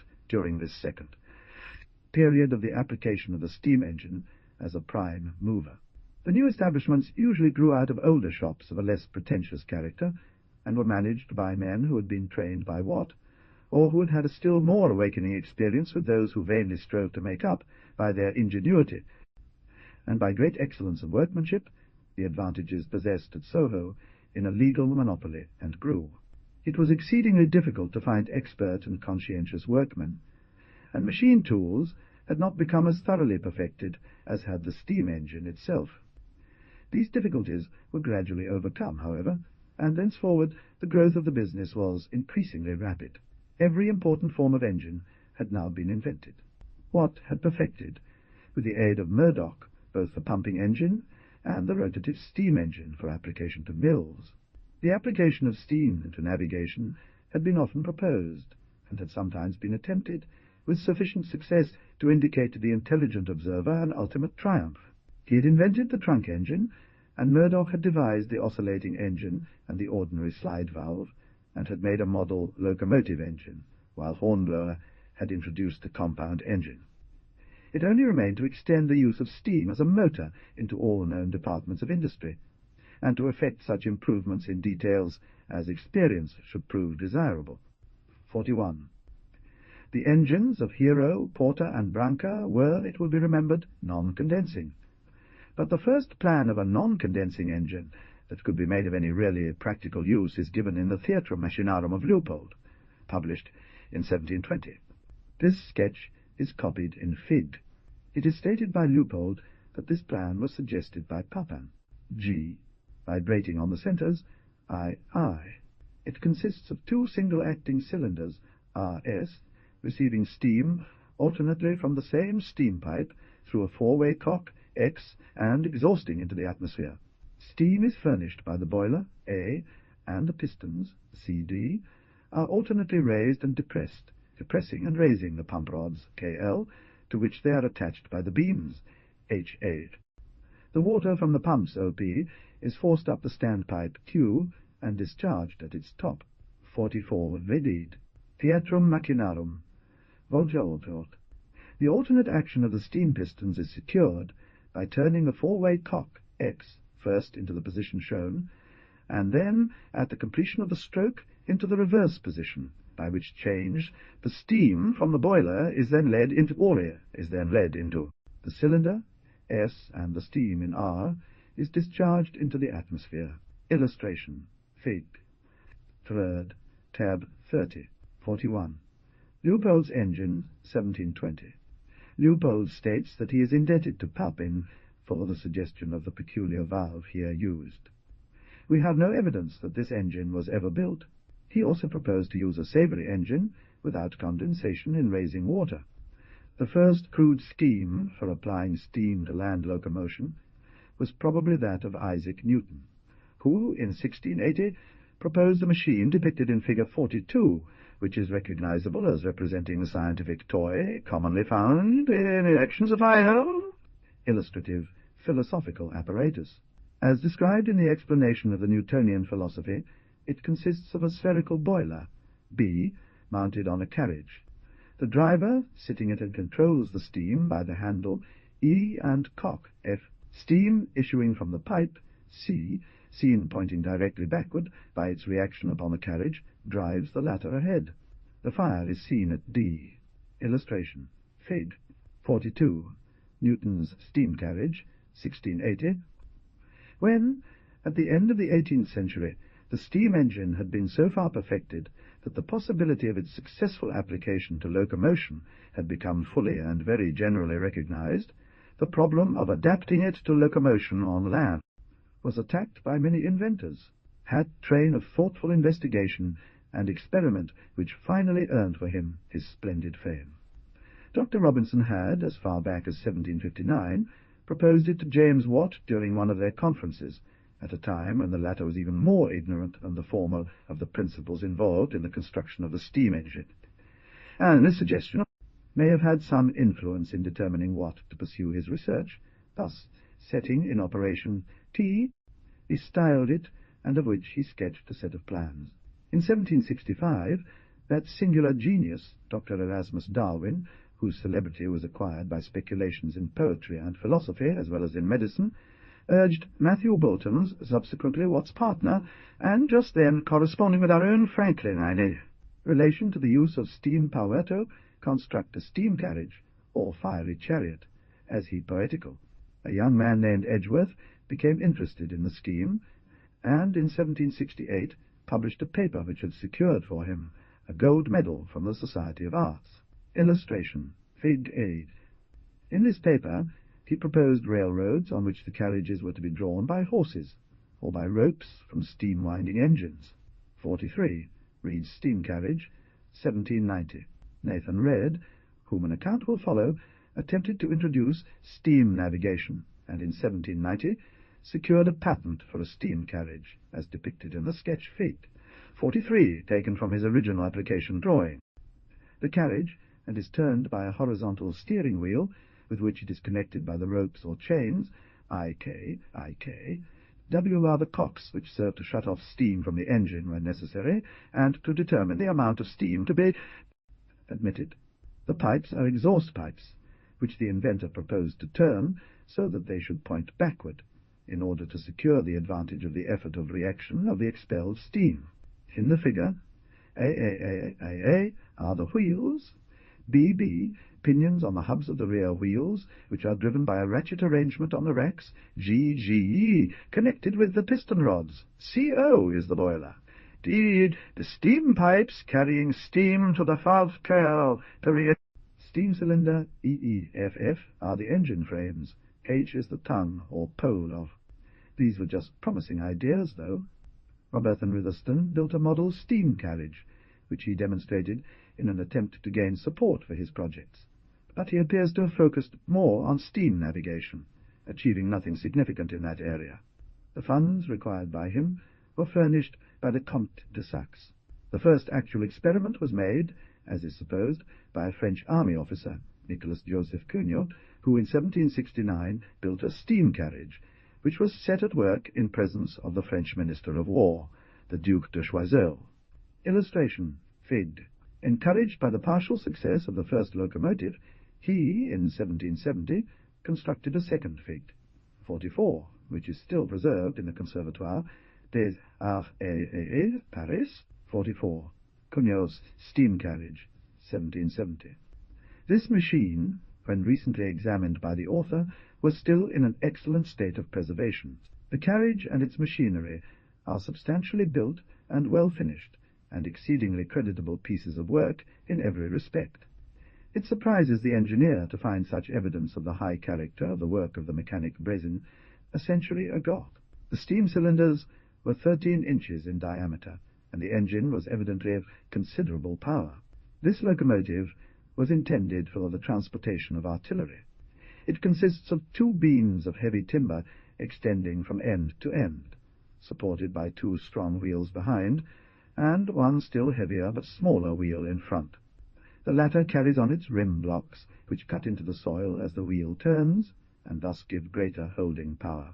The single wheel is turned by 2 single-acting engines, 1 on each side, supplied with steam by a boiler seen in the sketch suspended in front of the machine.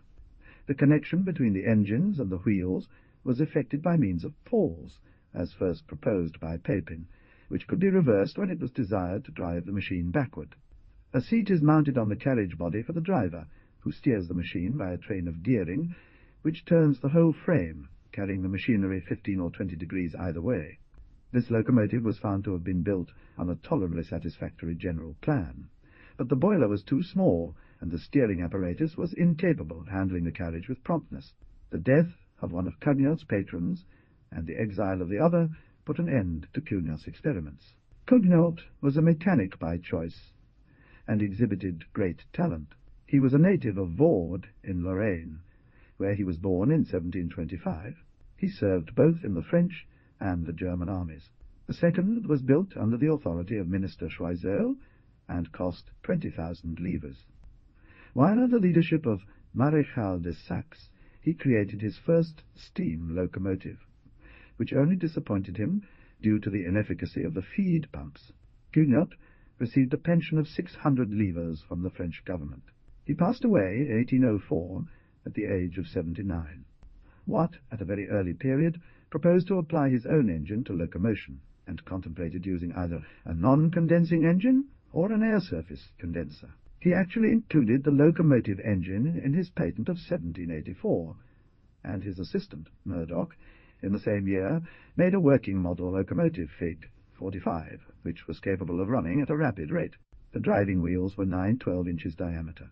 This model, now deposited in the Patent Museum at South Kensington, London, had a flue boiler, and its steam cylinder was 3/4 of an inch in diameter, and the stroke of piston 2 inches. Illustration: Fig. 45. Murdoch's model, 1784. Nothing was, however, done on a larger scale by either Watt or Murdoch, who both found more than enough to claim their attention in the construction and introduction of other engines. Murdoch's model is said to have run from 6 to 8 miles an hour, its little driving wheels making from 200 to 275 revolutions per minute. As is seen in the sketch, this model was fitted with the same form of engine, known as the grasshopper engine, which was used in the United States by Oliver Evans. Illustration: Oliver Evans.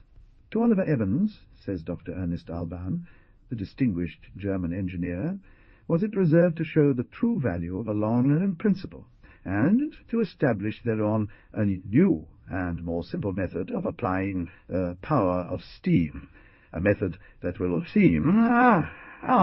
remain an eternal memorial to its introducer. Dr. Alban here refers to the earliest permanently successful introduction of the non-condensing high-pressure steam engine. Oliver Evans, one of the most ingenious mechanics that America has ever produced, was born at Newport, Dell, in 1755 or 1756, the son of people in very humble circumstances. He was, in his youth, apprenticed to a wheelwright, and soon exhibited great mechanical talent and a strong desire to acquire knowledge. The loud report which accompanied the expulsion of the wad was an evidence to young Evans of great, and, as he supposed, previously undiscovered power. Subsequently meeting with the description of a Newcomen engine, he at once noticed that the elastic force of confined steam was not there utilized. His attention was, at an early period, drawn to the possible application of the power of steam to useful purposes by the boyish pranks of one of his comrades, who, placing a small quantity of water in a gun barrel, and ramming down a tight wad, put the barrel in the fire of a blacksmith's forge. He then designed the non-condensing engine, in which the power was derived exclusively from the tension of high-pressure steam, and proposed its application to the propulsion of carriages. He proved himself a very skilled millwright. In 1786 he applied to the Pennsylvania legislature for a patent for the application of the steam engine to driving mills and to the steam carriage, but was refused it. Around the year 1780 Evans joined his brothers, who were millers by profession, and immediately put his inventive skills to use in improving the details of milling operations, achieving such success that he reduced operational costs by half and also increased the fineness of the flour produced. In 1800 or 1801, Evans, after consultation with Professor Robert Patterson of the University of Pennsylvania, and obtaining his approval of the plans, commenced the construction of a steam carriage to be driven by a non-condensing engine. This engine, which he called the Columbian engine, was of a peculiar form, as seen in Fig. 46. The beam is supported at one end by a rocking column. At the other it is attached directly to the piston rod, while the crank lies beneath the beam, the connecting rod, one being attached to the latter at the extreme end. He soon concluded, however, that it would be a better scheme, pecuniarily, to adapt his engine, which was novel in form and of small first cost, to driving mills, and he accordingly changed his plans and built an engine of 6 inches diameter of a cylinder and 18 inches stroke of piston, which he applied with perfect success to driving a plaster mill. The head of the piston rod is compelled to rise and fall in a vertical line by the Evans's parallelogram, a kind of parallel motion, very similar to one of those designed by Watt. A is the boiler. In the sketch Fig. 46, 2 is the crank, 3 the valve motion, 4 the steam pipe from the boiler, E, 5, 6, 7 the feed pipe leading from the pump, F the flame from the fire on the grate, H passes under the boiler between brick walls and back through a central flue to the chimney. Illustration. Fig. 46, Evans's non-condensing engine, 1800, pike roads, with great profit. The time will come when people will travel in stages, moved by steam engines from one city to another, almost as fast as birds can fly, 15 or 20 miles an hour. Subsequently, Evans continued to extend the applications of his engine and to perfect its details, and others following in his track, the non-condensing engine is today fulfilling the predictions which he made 70 years ago when he said, "I have no doubt that my engines will propel boats against the current of the Mississippi and wagons on turn. A carriage will start from Washington in the morning. The passengers will breakfast at Baltimore, dine at Philadelphia, and sup in New York the same day. Engines will drive boats 10 or 12 miles an hour, and there will be hundreds of steamers running on the Mississippi, as predicted years ago, 45. 45 Evans's prediction is less remarkable than that of Darwin, elsewhere quoted. Oructor amphibolis. Mounting it on wheels, he placed in it one of his 5-horse-power engines, and named the odd machine Fig. 47. In 1804, Evans applied one of his engines to the transportation of a large, flat-bottomed craft, built on an order of the Board of Health of Philadelphia, for use in clearing some of the docks along the waterfront of the city. This steam dredging machine, weighing about 40,000 pounds, was then propelled very slowly from the works, up Market Street, around to the waterworks, and then launched into the Schuylkill. Illustration. Fig. 47. Evanson's Erupta Amphibilis, 1804. The engine was then applied to the paddle wheel at the stern, and drove the craft down the river to its confluence with the Delaware. In the sketch above given of the Erupta Amphibilis, the engine is seen to resemble that previously described. The body of the machine is carried on wheels, KK, driven by belts, MM from the pulley on the shaft carrying. The wheel, A, is driven by a rod depending from the end of a beam, BB, the other end of which is supported at E by the frame, EFG. In September of the same year, Evans presented to the Lancaster Turnpike Company a statement of the projected expenses and profits of steam transportation on the common road, assuming that the carriage was capable of transporting 100 barrels of flour, 50 miles in 24 hours, and competing with 10 wagons drawn by 5 horses each. A. The paddle wheel is seen at W. And Evans had some time previously sent Joseph Sampson to England with copies of his plans, and by him they were shown to Trevithick, Vivian, and other British engineers. Among other devices, the now familiar Cornish boiler, having a single internal flue, and the Lancashire boiler, having a pair of internal flues, were planned and used by Evans. The vessel's hull would be constructed on the river, while the machinery would be sent to New Orleans to be installed in the boat. Around the time he was working on his steam dredging machine, Evans contacted Messrs. McKeeve of Valcourt, who commissioned him to build an engine for a steamboat that would travel between New Orleans and Natchez on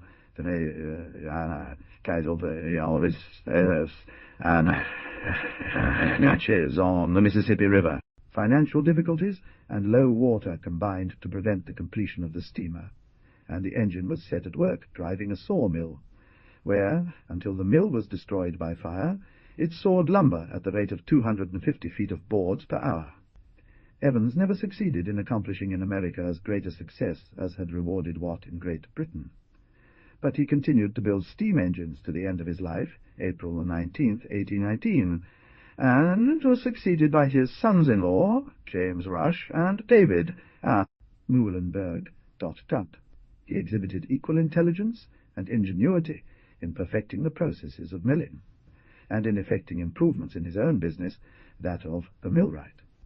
When but 24 years old, he invented a machine for making the wire teeth used in cotton and woolen cards, turning them out at the rate of 3,000 per minute. A little later, he invented a card-setting machine, which cut the wire from the reel, bent the teeth, and inserted them. He wrote the Young Steam Engineer's Guide, and a work which remained standard many years after his death, the Young Millwright's Guide. The introduction of his improvements into Ellicott's Mills, near Baltimore, where 325 barrels of flour were made per day, was calculated to have saved nearly $5,000 per year in labor costs, and over 30,000. Less fortunate than his transatlantic rival, he was nevertheless equally deserving of fame. In milling, he invented a whole series of machines and attachments, including the elevator, the conveyor, the hopper box, the drill, and the descender, and enabled the miller to make finer flour, gaining over 20 pounds to the barrel, and to do this at half the former cost of attendance. He has sometimes been called the Watt of America. The application of steam to locomotion on the common road was much more successful in Great Britain than in the United States. In 1802, Richard Trevithick, a pupil of Murdoch's, who afterward became well known in connection with the introduction of railroads, made a model steam carriage, which was patented in the same year. As early as 1786, William Symington, subsequently more successful in his efforts to introduce steam for marine propulsion, assisted by his father, made a working model of a steam carriage, which did not, however, lead to important results. The model may still be seen in the Patent Museum at South Kensington. 46. C. Life of Trevithick. In this engine, high-pressure steam was employed, and a condenser was dispensed with. The boiler was of the form devised by Evans, and was subsequently generally used in Cornwall, where it was called Trevithick boiler. The engine had but one cylinder, and the piston rod drove a cross-tail, working in guides, which was connected with a crosshead on the opposite side of the shaft by 2 side rods. The connecting rod was attached to the crosshead, and the crank returning toward the cylinder as the shaft lay between the latter and the crosshead. This was probably the first example of the now common return connecting rod engine. The connection between the crankshaft and the wheels of the carriage was effected by gearing. The valve gear and feed pumps were operated from the engine shaft. The inventor proposed to secure his wheels against slipping by projecting bolts, when necessary, through the rim of the wheel into the ground. The first full-size carriage was built by Trevithick and Vivian at Camborne in 1803, and after trial it was taken to London, where it was exhibited to the public.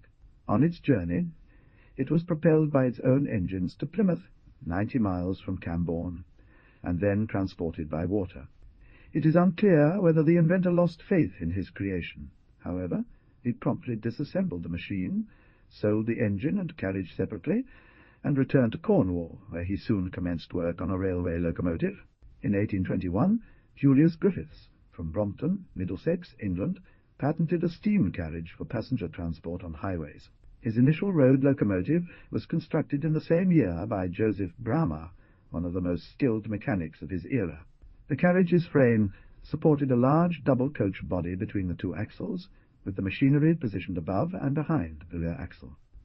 One man was stationed on a rear platform to manage the engine and to attend to the fire, and another, stationed in front of the body of the coach, handled the steering wheel. The boiler was composed of horizontal water tubes and steam tubes, the latter being so situated as to receive heat from the furnace gases en route to the chimney, and thus to act as a superheater. The wheels were driven, by means of intermediate gearing, by two steam engines, which, with their attachments, were suspended on helical springs to prevent injury by jars and shocks. The boiler did not prove large enough for continuous work, but the carriage was used experimentally now and then for a number of years. An air surface condenser was used, consisting of flattened thin metal tubes, cooled by the contact of the external air, and discharging the water of condensation, as it accumulated within them, into a feed pump, which, into an forced there now whirl pump, which, lowest row of tubes in the boiler. The defects of these engines revealing themselves on trial, they were one by one remedied, and the road locomotive gradually assumed a shape which was mechanically satisfactory. During the succeeding 10 years, the adaptation of the steam engine to land transportation continued to attract more and more attention, and experimental road engines were built with steadily increasing frequency. In 1822, David Gordon patented a road engine, but it is not known whether it was ever built. Their final introduction into general use seemed at one time only a matter of time.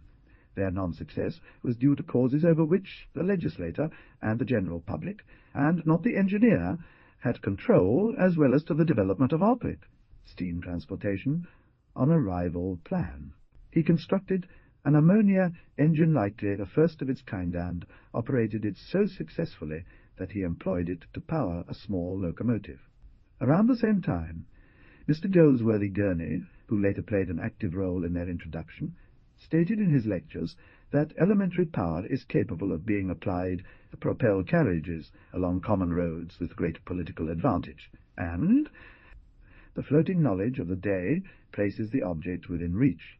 2 years later, Gordon patented a unique design, which had been suggested 12 years prior by Brunton, and was later proposed again by Gurney and others.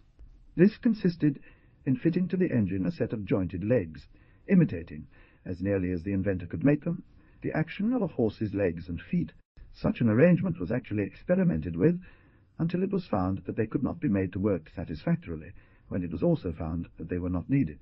During the same season, Birstall Hill constructed a steam carriage and made numerous unsuccessful attempts to implement their design.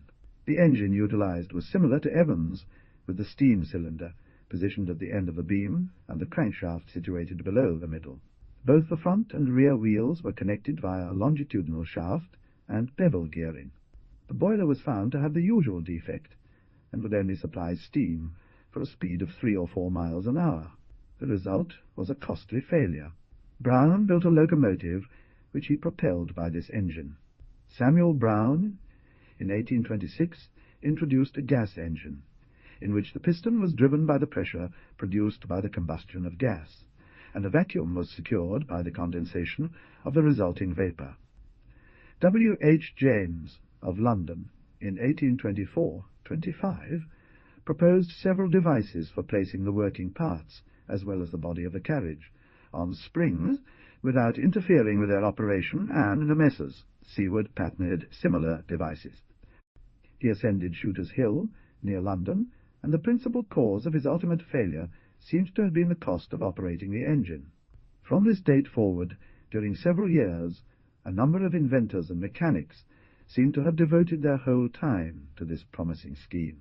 Among them, Birstall Hill, Gurney, Ogle Somers, Sir Charles Dance, and Walter Hancock were most successful. Gurney, in the year 1827, built a steam carriage, which he kept at work nearly 2 years in and about London, and sometimes making long journeys. On one occasion he made the journey from Mexham to Cranford Bridge, a distance of 85 miles, in 10 hours, including all stops. He used the mechanical legs previously adopted by Brunton and by Gordon, but omitted this rude device in those engines subsequently built. Illustration: Fig. Gurney's engine of 1828 is of interest to the engineer as exhibiting a very excellent arrangement of machinery, and as having one of the earliest of sectional boilers. The former was of a peculiar form, and differed greatly in design from the sectional boiler invented a quarter of a century earlier by John Stevens in the United States. 48. Gurney's steam carriage. In the sketch fig. 48, this boiler is seen at the right. It was composed of bent-shaped tubes, A, connected to 2 cylinders, B, the upper one of which was a steam chamber. Vertical tubes connected these 2 chambers, and permitted a complete and regular circulation of the water. A separate reservoir, called a separator, D, was connected with these chambers by pipes, as shown. From the top of this separator, a steam pipe EE conveyed steam to the engine cylinders at F. The cranks G on the rear axle were turned by the engines, and the eccentric H on the axle drove the valve gearing and valve I. Say motion of the valve. The link KL, being moved by a line LL, led from the driver's seat. The carriage was started, stopped, or reversed by throwing the upper end of the link into gear with the valve stem, by setting the link midway between its upper and lower positions, or by raising it until the lower end, coming into action on the valve stem, produced a rever. The pin on which this link vibrated is seen at the centre of its elliptical strap. The throttle valve, O, by which the supply of steam to the engine was adjusted, was worked by the lever, N. The exhaust pipe, P, led to the tank, Q, and the uncondensed vapour passed to the chimney, SS, by the pipe, RR. The supply was regulated by the cock, Y. The force pump, U, taking feed water from the tank, T, supplied it to the boiler by the pipe, XXX, which, en route, was coiled up to form a heater directly above the boiler.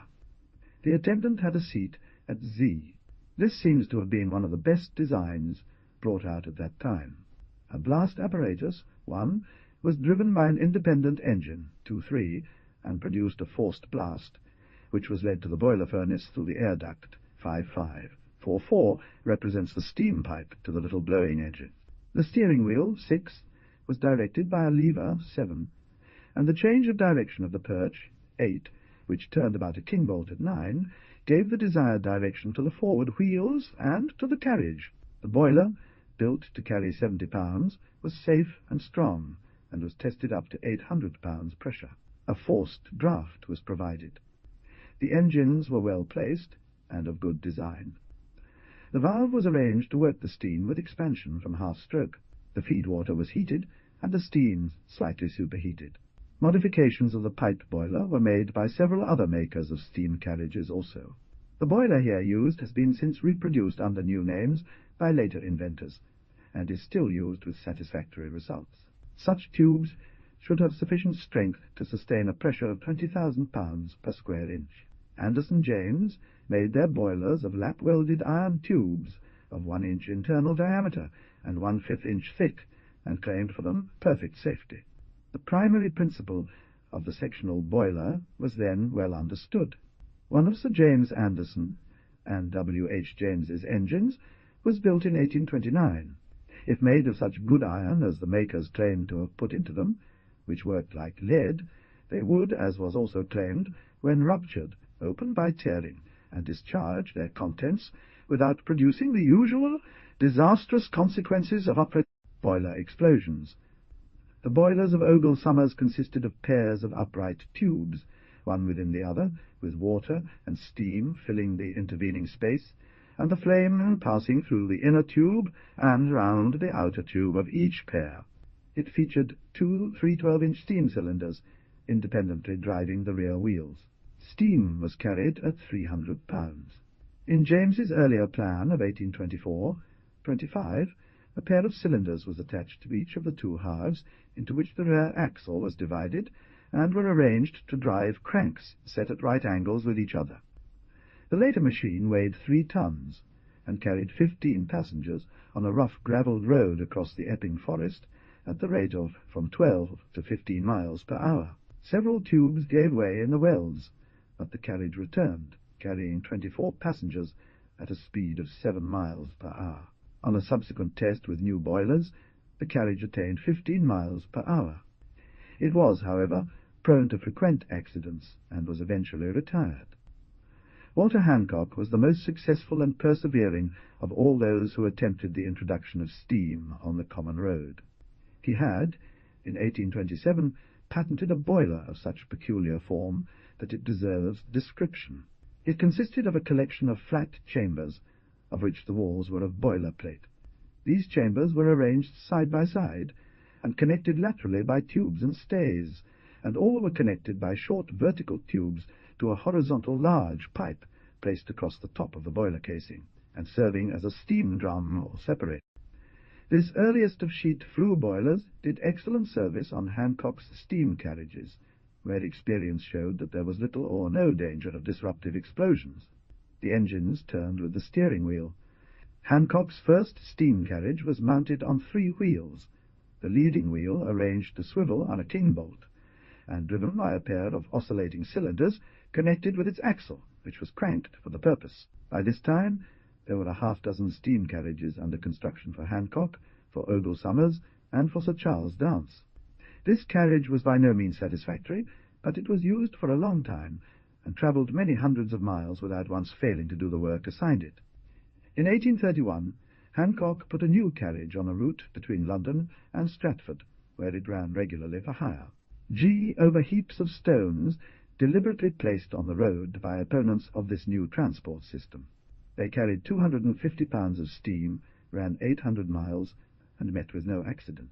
Dance, in the same season, started another service between Cheltenham and Gloucester, where it ran from February 21st to June 22, travelling 3,500 miles and carrying 3,000 passengers, completing the 9-hour journey in 55 minutes usually, and sometimes in 3/4 of an hour, without any accidents, except for the breakage of an axle when run-in.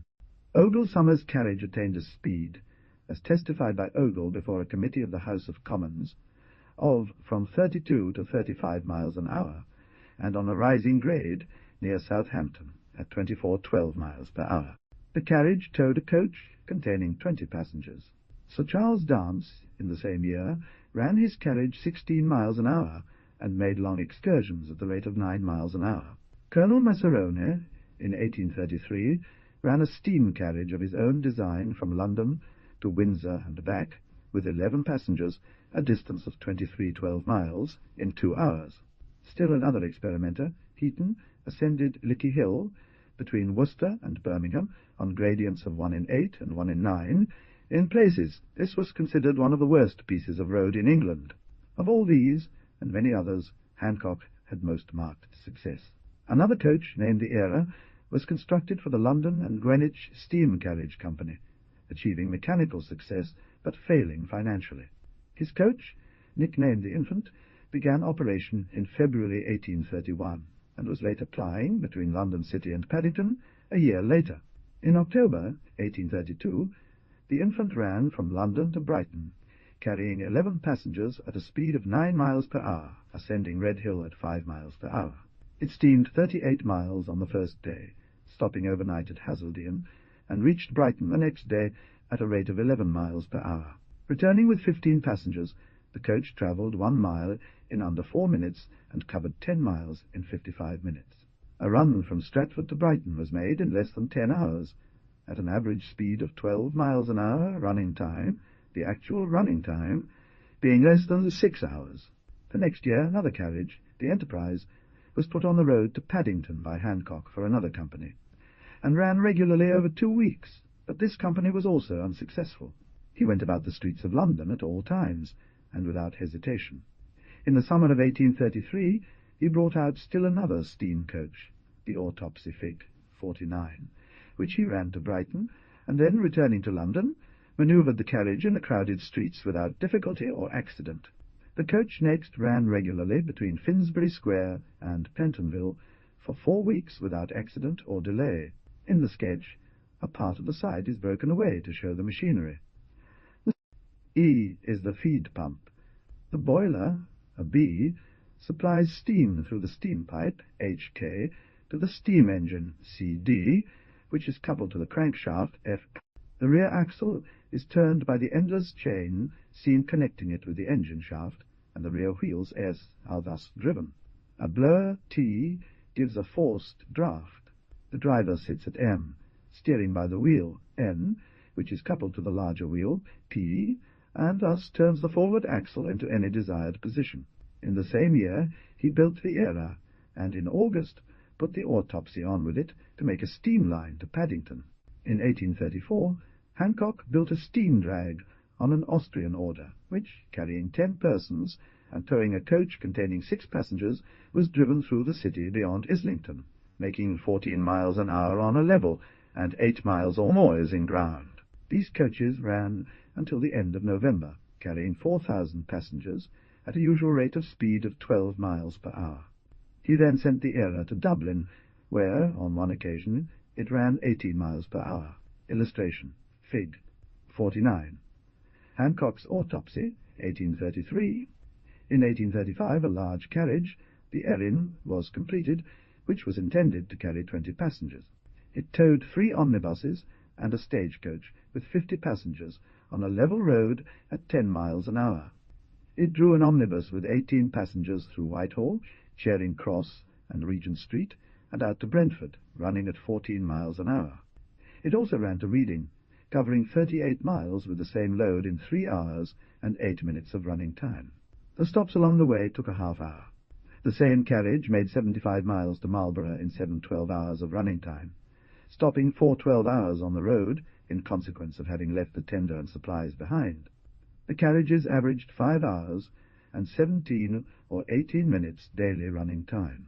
In May 1836 Hancock put all his carriages on the Paddington Road and ran regularly for over 5 months, travelling 4,200 miles in 525 trips to Islington, 143 to Paddington, and 44 to Stratford, passing through the city over 200 times. A light steam phaeton, built in 1838 for his own use, attained speeds of 20 miles per hour and could navigate through the city among horses and carriages without causing any annoyance or danger. Its typical speed was around 10 miles per hour. In total, Hancock constructed 9 steam carriages capable of carrying 116 passengers, including regular attendants. 4747, for a detailed account of the progress of steam on the highway, C. Steam on Common Roads, etc., by Young, Holly, Fisher, London, 1861. In December 1833, about 20 steam carriages and traction road engines were running, or were in course of construction, in and near London. Hostile legislation procured by opposing interests, and the rapid progress of steam locomotion on railroads caused this result. In our own country, the roughness of roads discouraged inventors, and in Great Britain even, the successful introduction of road locomotives, which seemed at one time almost an accomplished fact, finally met with so many obstacles that even Hancock, the most ingenious, persistent, and successful constructor, gave up in despair. As a result of this interruption in experimentation, nearly nothing was accomplished during the following quarter-century, and it is only within recent years that any sort of commercial success has been achieved through the construction of locomotives, despite the fact that the idea never completely lost its appeal. Likely would have eventually prevailed, except for the introduction of the even better rail transportation method. The opposition from coach proprietors and all classes with interests in the traditional coach lines was most resolute, and their sentiment was intensely bitter. However, proponents of the new transportation system were equally determined and persistent, and having right on their side as well as the financial benefit for the public as their goal. In the summer of 1831, when the war between the two parties was at its height, a committee of the British House of Commons made a very complete investigation of the subject. This committee reported that they had become convinced that the substitution of inanimate for animal power in draft on common roads is one of the most important improvements in the means of internal communication ever introduced. They considered its practicability to have been fully established, and predicted that its introduction would take place more or less rapidly, in proportion as the attention of scientific men shall be drawn, by public encouragement, to further improvement.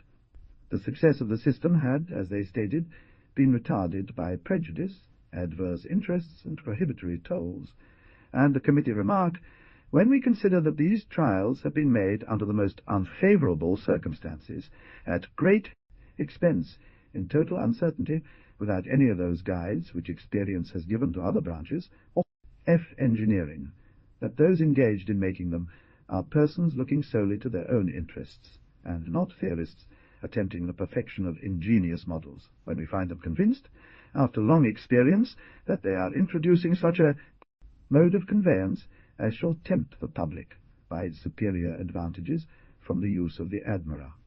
3 lines of coaches, which have been generally established, it surely cannot be contended that the introduction of steam carriages on common roads is as yet an uncertain experiment, unworthy of legislative attention." Ferry, one of the most distinguished mechanical engineers of the time, testified that he considered the practicability of such a system as fully established, and that the result would be its general adoption. Ferry thought that steam coaches would be found to cost 1/3 as much as the stage coaches in use. Gurney had run his carriage between 20 and 30 miles an hour. Hancock could sustain a speed of 10 miles.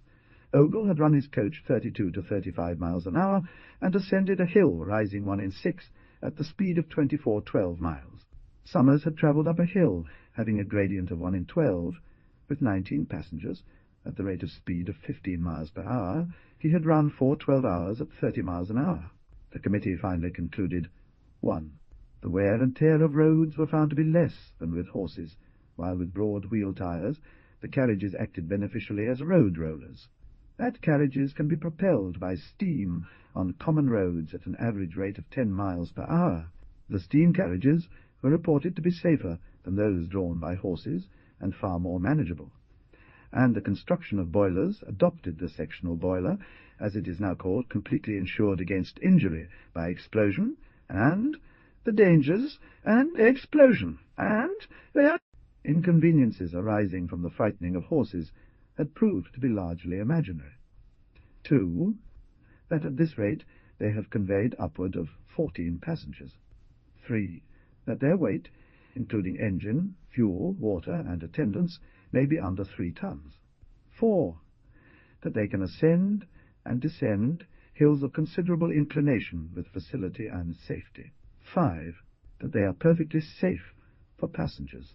6. That they are not, or need not be, if properly constructed, nuisances to the public. 7. 8. That they will become a speedier and cheaper mode of conveyance than carriages drawn by horses. 9. That, as they admit of greater breadth of tire than other carriages, and as the roads are not acted on so injuriously as by the feet of horses in common draught, such carriages will cause less wear of roads than coaches drawn by horses. That toll rates have been imposed on steam carriages, which would prevent their use on several roads, for such charges permitted to remain unchanged. It, like all other important changes in method and great inventions, had been growing into form for ages. The railroad, which now, through the adaptation of steam propulsion for its carriages, became the successful rival of the transportation system described earlier, was not a novel idea. The ancients were accustomed to lay down blocks of stone as a way upon which their heavily loaded wagons could be drawn with less resistance than on the common road. This practice was gradually so modified as to result in the adoption of the now universally practiced methods of paving and road-making. The old tracks, bearing the marks of heavy traffic, are still seen in the streets of the unearthed city of Pompeii. In the early days of mining in Great Britain, the coal or the ore was carried from the mine to the vessel in which it was to be embarked in sacks on the backs of horses. Later, the miners laid out wagon roads and used carts and wagons drawn by horses, and the roads were paved with stone along the lines traversed by the wheels of the vehicles. A half-century later, this system became generally adopted. Later, still around 1630, heavy planks or squared timber replaced stone and were introduced into northern England by a gentleman named Beaumont, who had moved his properties there from the south. By the end of the 18th century, the construction of these tramways had become well understood, and the economy which justified the expenditure of considerable amounts of money in making cuts and in filling to bring the road to a uniform grade had become well recognized. The wagon wheels were made of cast iron, with grooved rims that fit the rounded tops of the wooden rails.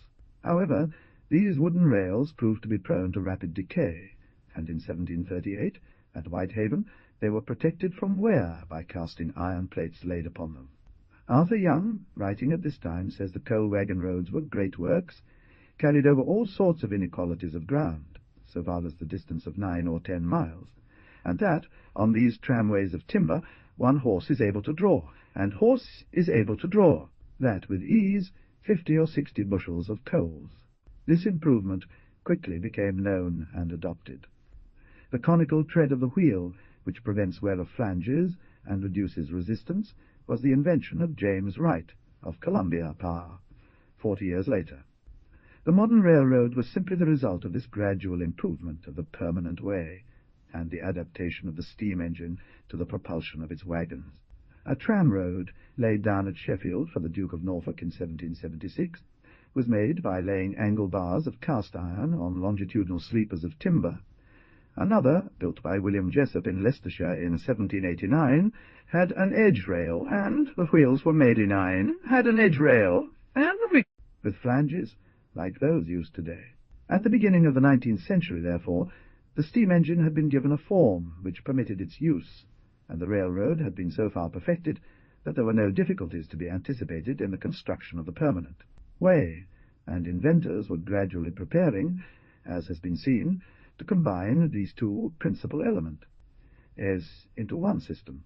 Railways had been introduced into all parts of Great Britain, some of them of considerable length, and involving the interests of so many private individuals that they were necessarily constructed under the authorization of legal enactments. Illustration: Richard Trevithick. In the year 1805, the Merstham Railway was opened to traffic, and it is stated that on that occasion one horse drew a train of 12 wagons, carrying 38 tons of stone, on a down gradient of 1 in 120 at the rate of 6 miles per hour. Illustration: Fig. 50. Trevithick's locomotive, 1804. Trevithick was a Cornishman by birth, a native of Redruth. Richard Trevithick was the first engineer to apply steam power to the hauling of loads on the railroad, to accomplish the work which has made him famous.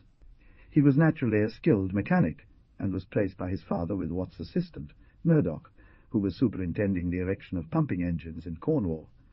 And from that ingenious and accomplished engineer, young Trevithick probably acquired both the skill and the knowledge which, with his native talent, enterprise, and industry, enabled H. North. He was soon entrusted with the erection and management of large pumping engines, and subsequently went into the business of constructing steam engines with another engineer, Edward Bull, who took an active part, with the horn blowers and others, opposing the Bolt and Watt patents. The termination of the suits which established the validity of Watt's patent put an end to their business, and Trevithick looked about for other work, and, not long after, entered into partnership with a relative, Andrew Vivian, who was also a skilled mechanic. They together designed and patented the steam carriage already referred to. Its success was sufficiently satisfactory to awaken strong confidence of a perfect success on the now common tramroads, and Trevithick, in February 1804, had completed a locomotive engine to work on the Welsh Pen-y-Arran road. The guide bars, I, were stayed by braces leading to the opposite end of the boiler. This engine, Fig. 50 had a cylindrical flue boiler, A, like that designed by Oliver Evans, and a single steam cylinder, B, set vertically into the steam space of the boiler, and driving the outside cranks, L, on the rear axle of the engine, by very long axle of the engine, by very long, connecting rods, D, attached to its crosshead at E. No attempt was made to condense the exhaust steam, which was discharged into the smoke pipe. The pressure of steam adopted was 40 pounds per square inch, but Trevithick had already made a number of non-condensing engines, on which he carried from 50 to 145 pounds pressure. This was a very plain and simple machine. In the year 1808, Trevithick built a railroad in London, on what was known later as Torrington Square or Euston Square, and set at work a steam carriage, which he called Catch Me Who Can. The steam cylinder was set vertically in the after end of the boiler, and the crosshead was connected to two rods, one on either side, driving the hind pair of wheels. The exhaust steam entered the chimney, aiding the draught. This engine, weighing about 10 tons, made from 12 to 15 miles an hour on the circular railway in London, and was said by its builder capable of making 20 miles an hour. The engine was finally thrown from the track, after some weeks of work, by the breaking of a rail, and, with Trevithick's funds expended, it was never replaced. This engine had a steam cylinder 14-12 inches in diameter, and a piston stroke of 4 feet. Trevithick used no device to aid the friction of the wheels on the rails in providing pulling power, and it appears he understood that none was necessary. The latter was at one time Trevithick's agent, and was director of Wylam Colliery, of which Mr. Blackett was proprietor. This plan of working a locomotive engine, without such complications as had been proposed by other engineers, was, however, subsequently patented in 1813 by Blackett Headley. Trevithick applied his high-pressure non-conducting engine not only to locomotives, but to every purpose that opportunity offered him. He put one into the Tredegar Iron Works to drive the puddle train in 1801. The valve was a four-way clock. The steam pressure ranged from 50 to 100 pounds per square inch. The exhaust steam was carried into the chimney, passing through a feed-water heater en route. This engine had a steam cylinder 28 inches in diameter and a 6-foot piston stroke, a cast-iron boiler 675 feet in diameter and 20 feet long, with a wrought-iron internal tube 3 feet in diameter at the furnace end and 24 inches beyond. This engine was taken down in 1856. 48, Life of Trevithick. Trevithick was typically an inventor. A little later, Trevithick was engaged in the first and unsuccessful attempt to carry a tunnel under the Thames at London. But no sooner had that costly scheme been given up than he returned to his favourite pursuits, and continued his work on all interrupted schemes for ship propulsion. In 1803, Trevithick applied his engine to driving rock drills, and 3 years later made a large contract with the Trinity Board for dredging in the Thames, and constructed steam dredging machines for the work, of the form which is still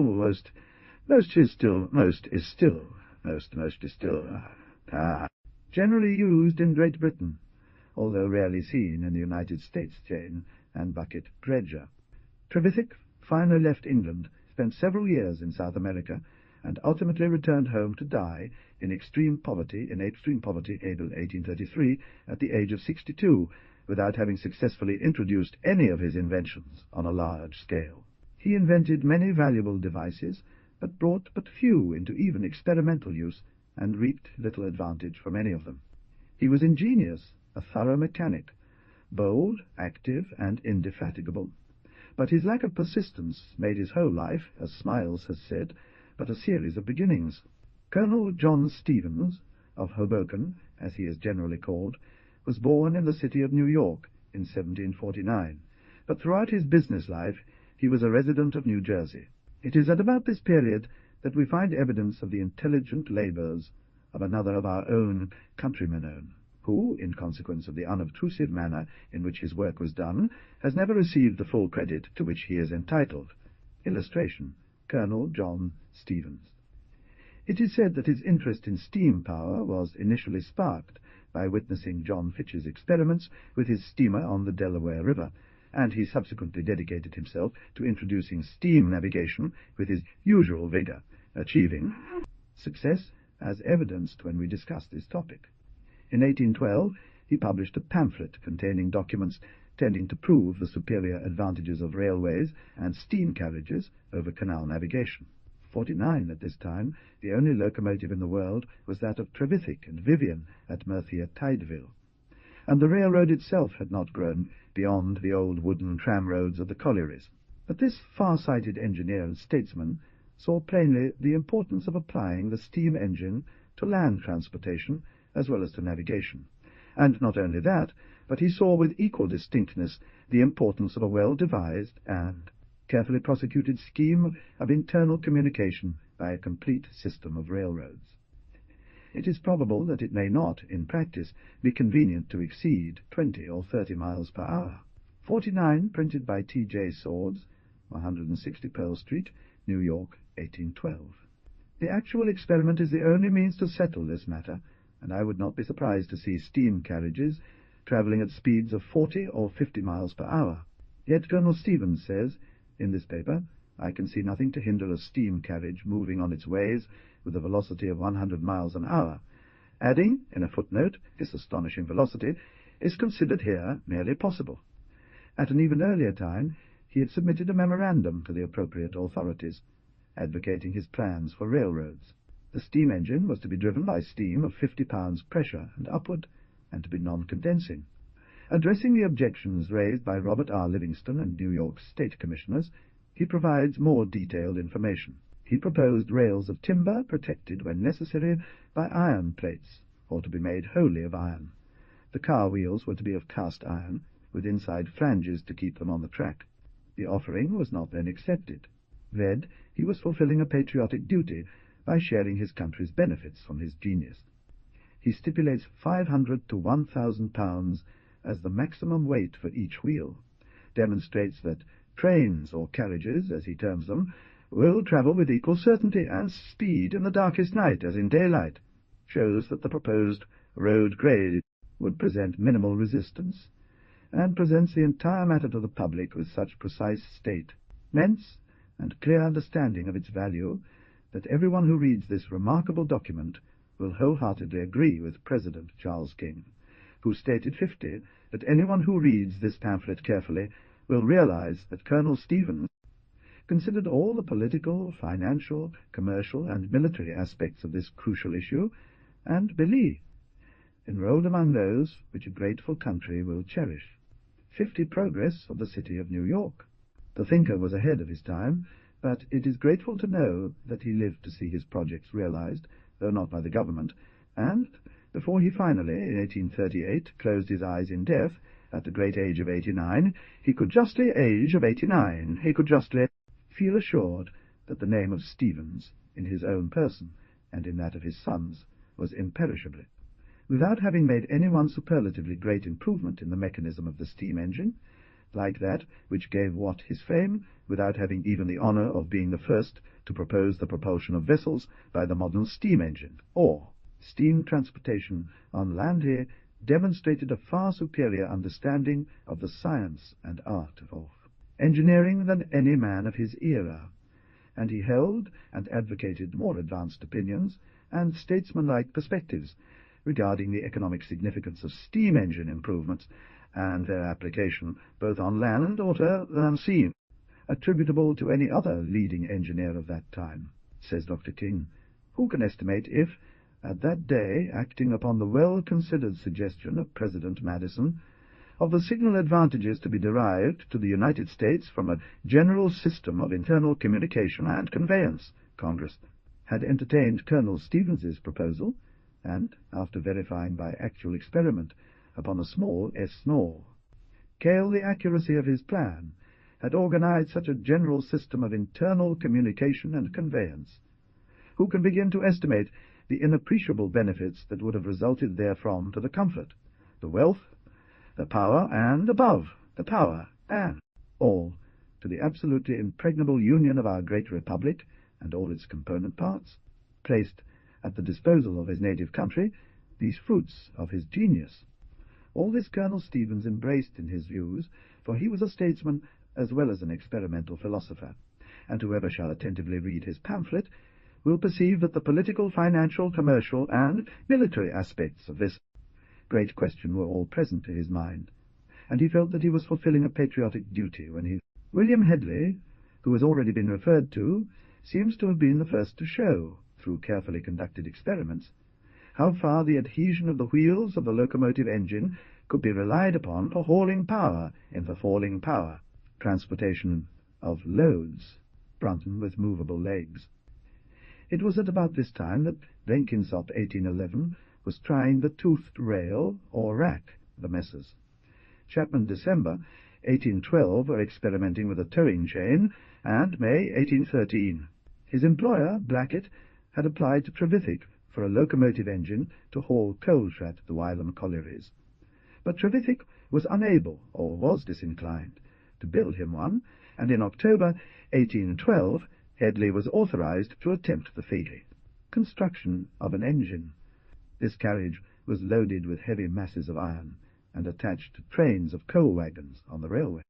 By repeated experiment, varying the weight of the traction carriage and the load hauled, Hedley ascertained the proportion of the weight required for adhesion to that of the loads drawn. It was thus conclusively proven that the weight of his proposed locomotive engine would be sufficient to give the pulling power necessary for the propulsion of the coal trains which it was to haul. Hedley, who had known of the success met with the experiments of Trevithick with smooth wheels, hauling loads of considerable weight in Cornwall, was confident that equal success might be expected in the North Country, and built a carriage to be expected in the North Country, moved by men stationed at 4 handles, by which its wheels were turned. This was in October 1812. When the wheels slipped due to grease, frost, or moisture on the rail, Hedley proposed sprinkling ashes on the track, as sand is now scattered from the sandbox of modern engines. Hedley then proceeded to construct an engine with smooth wheels, and patented his design on March 13, 1813, a month after putting his engine into operation. The locomotive had a cast-iron boiler, and a single steam cylinder 6 inches in diameter, with a small flywheel. This engine had 2 smaller boilers, and he soon after built a larger engine, with a return flue boiler made of wrought iron. This hauled 8 loaded coal wagons at 5 miles an hour initially, and later increased to 10 miles per hour, performing the work of 10 horses. The steam pressure was carried at about 50 pounds, and the exhaust, led into the chimney, where the pipe was turned upward, thus secured a blast of considerable intensity in its small chimney. The cost of Hedley's experiment was defrayed by Mr. Blackett.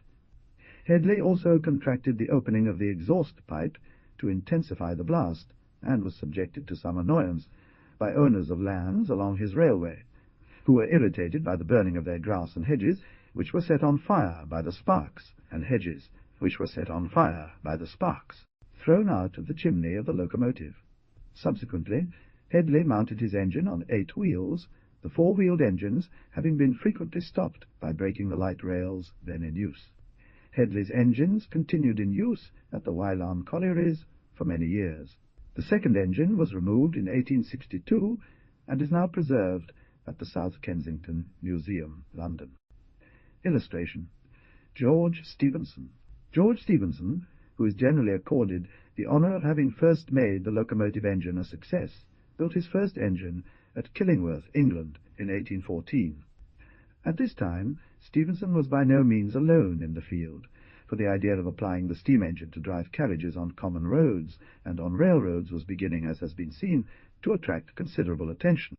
Indeed, Stephenson's portrait bears some resemblance to that of the earlier great inventor. Stephenson, however, combined, in a very fortunate degree, the advantages of great natural inventive talent and an excellent mechanical training, reminding one strongly of James Watt. George Stephenson was born June 9, 1781, at Wylam, near Newcastle upon Tyne, and was the son of a North Country miner. Even as a child, he displayed remarkable mechanical prowess and an uncommon passion for learning. When he began working in the mines, his dedication to duty and keen intellect led to swift promotions. and by the age of 17 he became an engineer, overseeing the pumping engine, where his father served as fireman. When a mere child, and employed as a herd boy, he amused himself making model engines in clay, and, as he grew older, never lost an opportunity to learn the construction and management of machinery. After having been employed at Newburn and Callerton, where he first became engine man, he began to study with greater interest than ever the various steam engines which were then in use, and both the Newcomen engine and the Watt pumping engine were soon thoroughly understood by him. After becoming a brakeman, he relocated to Willington Quay, where he married and started his marital life with a weekly income of 18 or 20 shillings. It was here that he became close friends with the renowned William Fairbairn, who was then an apprentice at the Percy Main colliery nearby. The father of the railroad and the future president of the British Association were accustomed at times to change works, and were frequently seen in consultation over their numerous projects. It was at Willington Quay that his son Robert, who afterward became a distinguished civil engineer, was born, October 16, 1803. In the following year, Stephenson removed to Killingworth and became brakeman of that colliery, but his wife soon died, and he gladly accepted an invitation to become engine driver at a spinning mill near Montrose, Scotland. Here he made some useful improvements in the arrangement of the machinery, and spent his spare hours in studying his engine and planning new machines. At the end of a year he returned, on foot, to Killingworth with his savings, about 28, expended over one-half of the amount in paying his father's debts and in making his parents comfortable, and then returned to his old station as brakeman at the Fairton pit.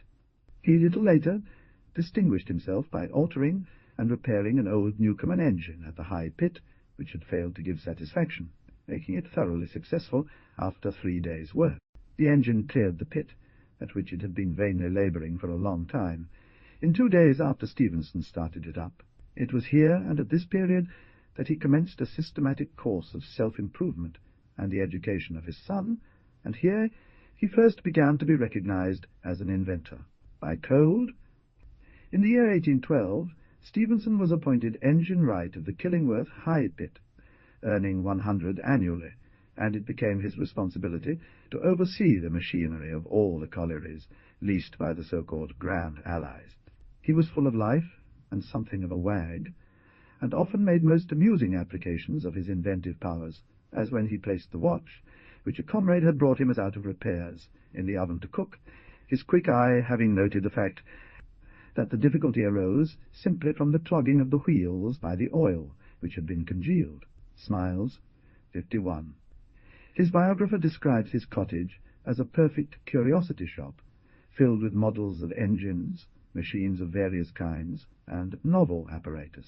He connected the cradles of his neighbours' wives with the smoke jacks in their chimneys, and thus relieved them from constant attendance upon their infants.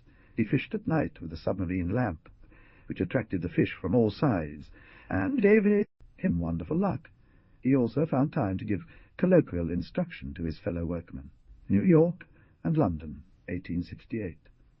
51. The Lives of George and Robert Stephenson, by Samuel Smiles.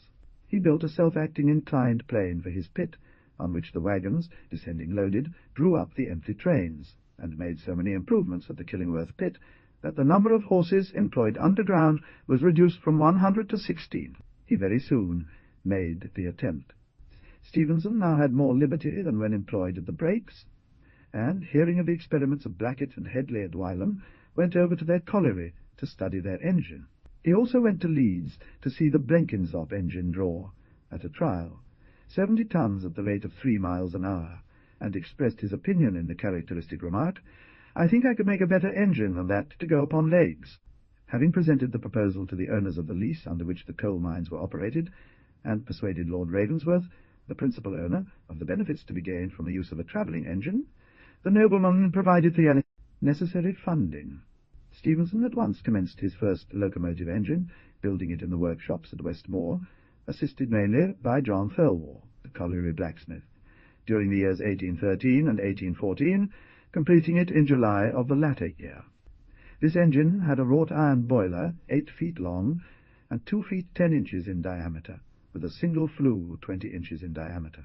The cylinders were vertical, 8 inches in diameter, and with a 2-feet piston stroke mounted in the boiler, and driving a set of wheels geared together and with other toothed wheels on the 2 driving axles.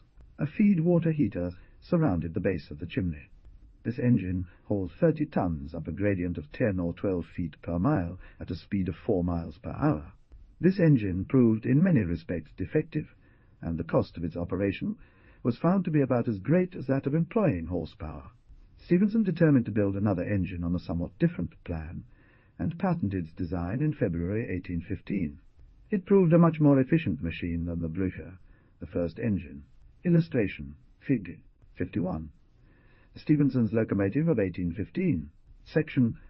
This second engine, Fig. 51, was also fitted with 2 vertical cylinders, CC, but the connecting rods were attached directly to the 4 driving wheels, WW. The cranked axle and the outside connection of the wheels, as specified in the patent, were not used until afterward, it having been found impossible to get the cranked axles made. To permit the necessary freedom of motion, ball and socket joints were adopted to unite the rods with the crossheads RR, and with the cranks, and the 2 driving axles were connected by an endless chain, TT. In this engine, the forced draught, obtained by the impulse of the exhaust steam, was adopted, doubling the power of the machine and permitting the use of coke as a fuel, and making it possible to adopt the multi-tubular boiler. Small steam cylinders, SSS, took the weight of the engine and served as springs. The former used small tubes, the latter fine wire gauze, to intercept the flame. It was at about this time that George Stephenson and Sir Humphrey Davy, independently and almost simultaneously, invented the safety lamp, without which few mines of bituminous coal could today be worked. This occurred in October-November of 1815, predating the work of the renowned philosopher.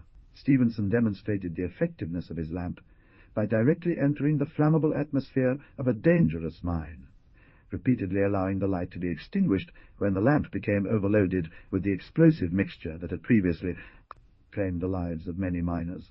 52.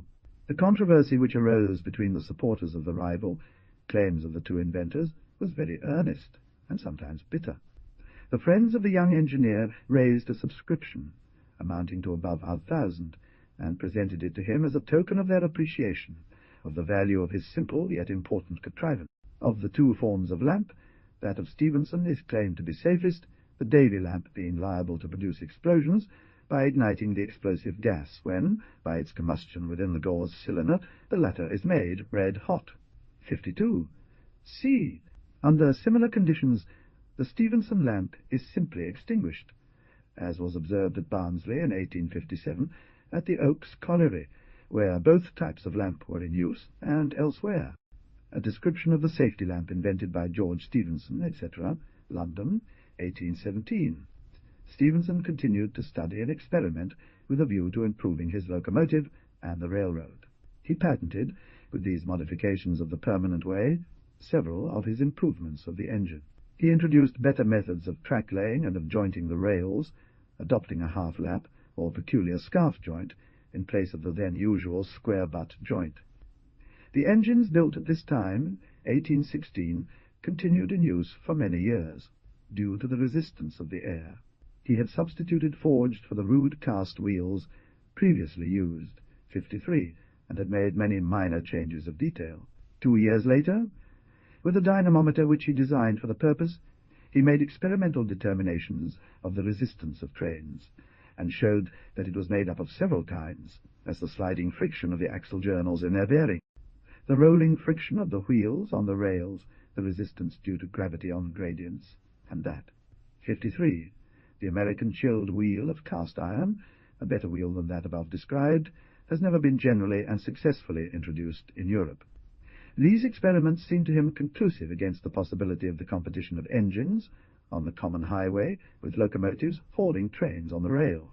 Finding that the resistance, with his rolling stock, and at all the speeds at which he made his experiments, was approximately invariable, and equivalent to about 10 pounds per ton, and estimating that a gradient rising but 1 foot in 100 would 100 wanting, but I had decrease the hauling power of the engine 50%.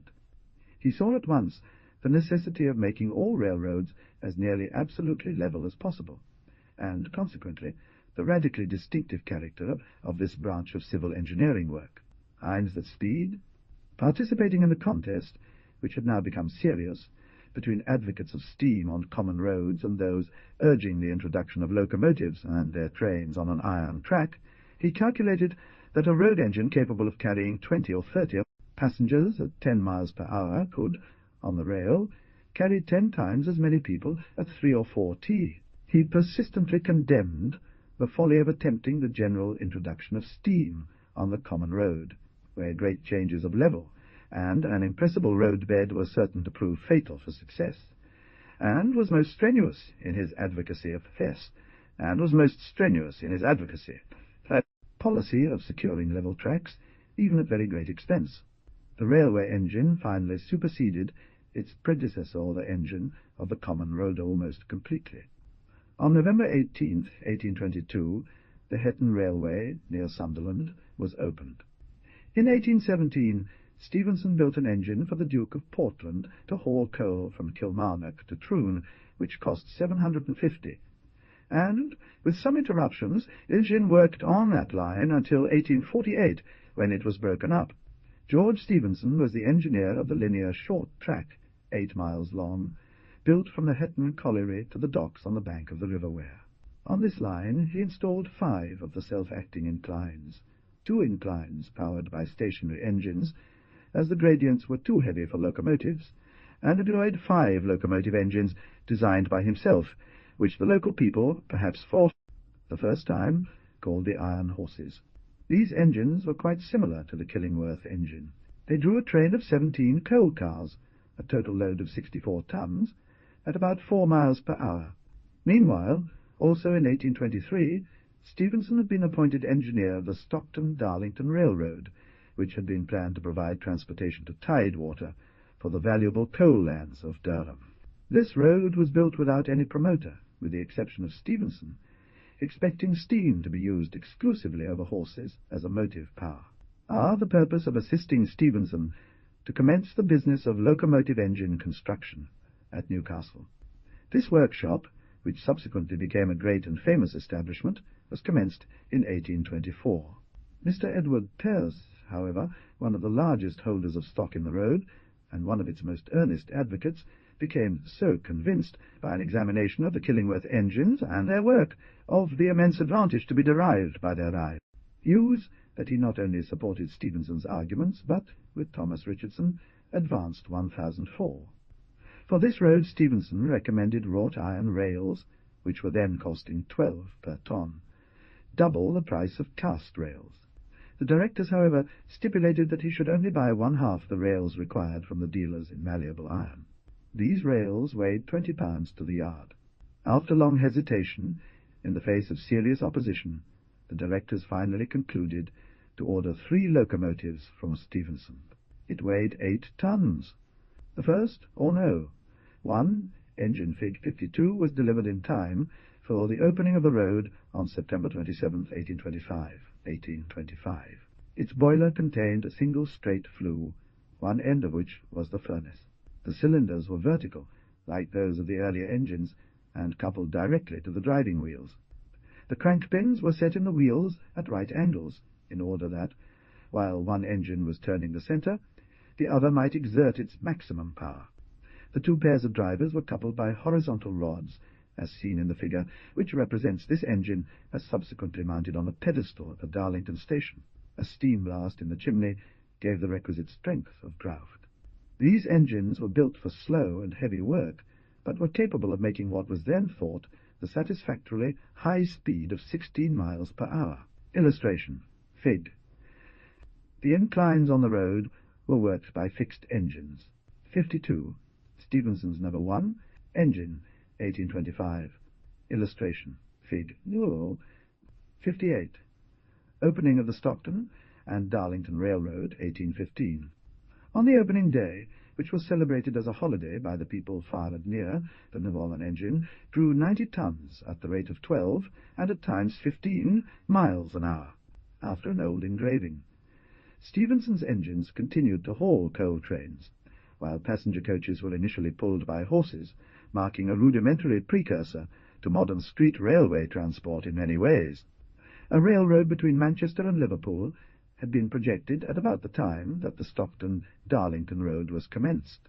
Mixed passenger and freight trains were next introduced, and soon after, separate passenger trains drawn by faster engines were placed on the line, and the present system of railroad transportation was now fairly inaugurated.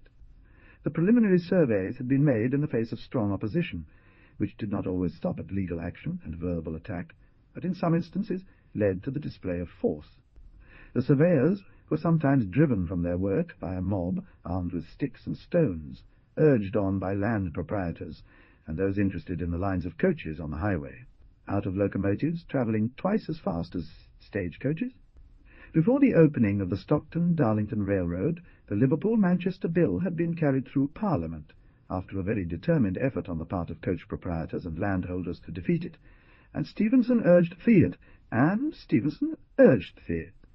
Adoption of the locomotive to the exclusion of horses.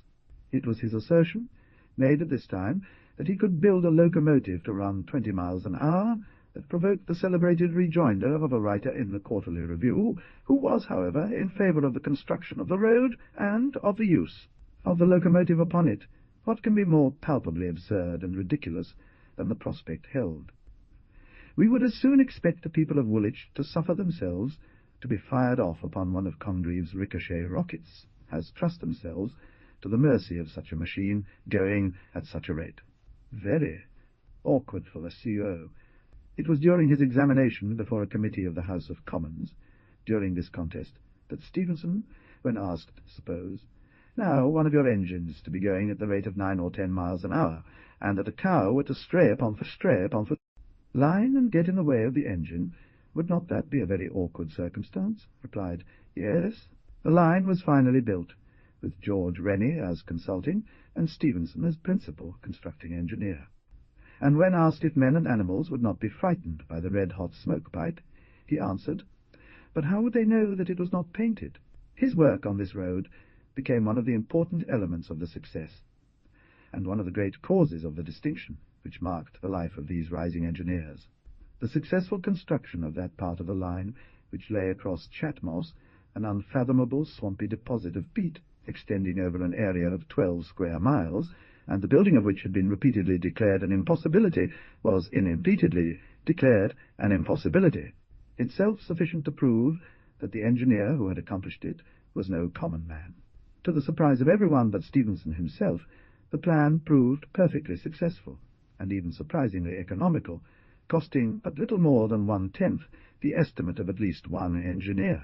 Stephenson adopted the very simple yet bold expedient of using, as a filling, compacted turf and peat, and building a roadbed of materials lighter than water, or the substance composing the bog, and thus forming a floating embankment on which he laid his rails.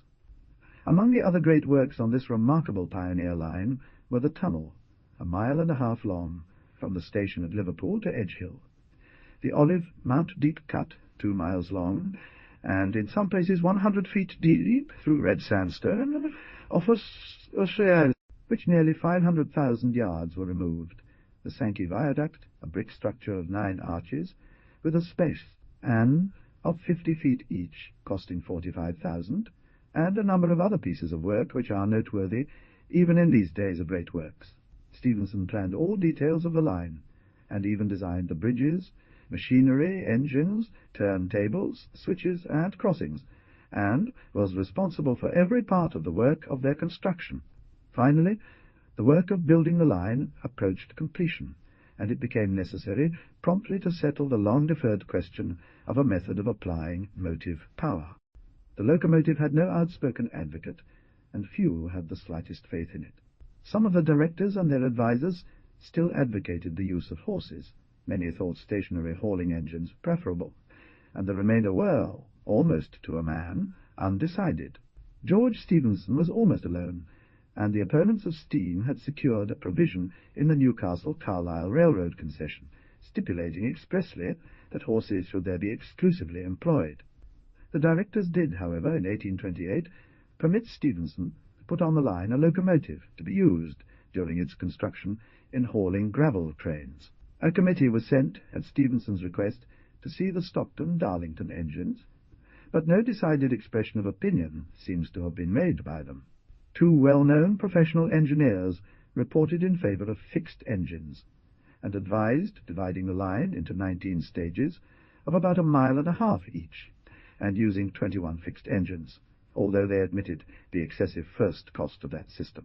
The board was naturally strongly inclined to adopt their plan. Stephenson, however, earnestly and persistently opposed such action, and, after long debate, it was finally determined to give the travelling engine a chance. The board decided to offer a reward of 500 for the best locomotive engine, and prescribed the following conditions. 1. 2. The engine must consume its own smoke. 3. 4. The engine, if weighing 6 tons, must be capable of hauling 20 tons, including the tender and water tank daily at 10 miles per hour, with a boiler pressure not exceeding 50 pounds per square inch.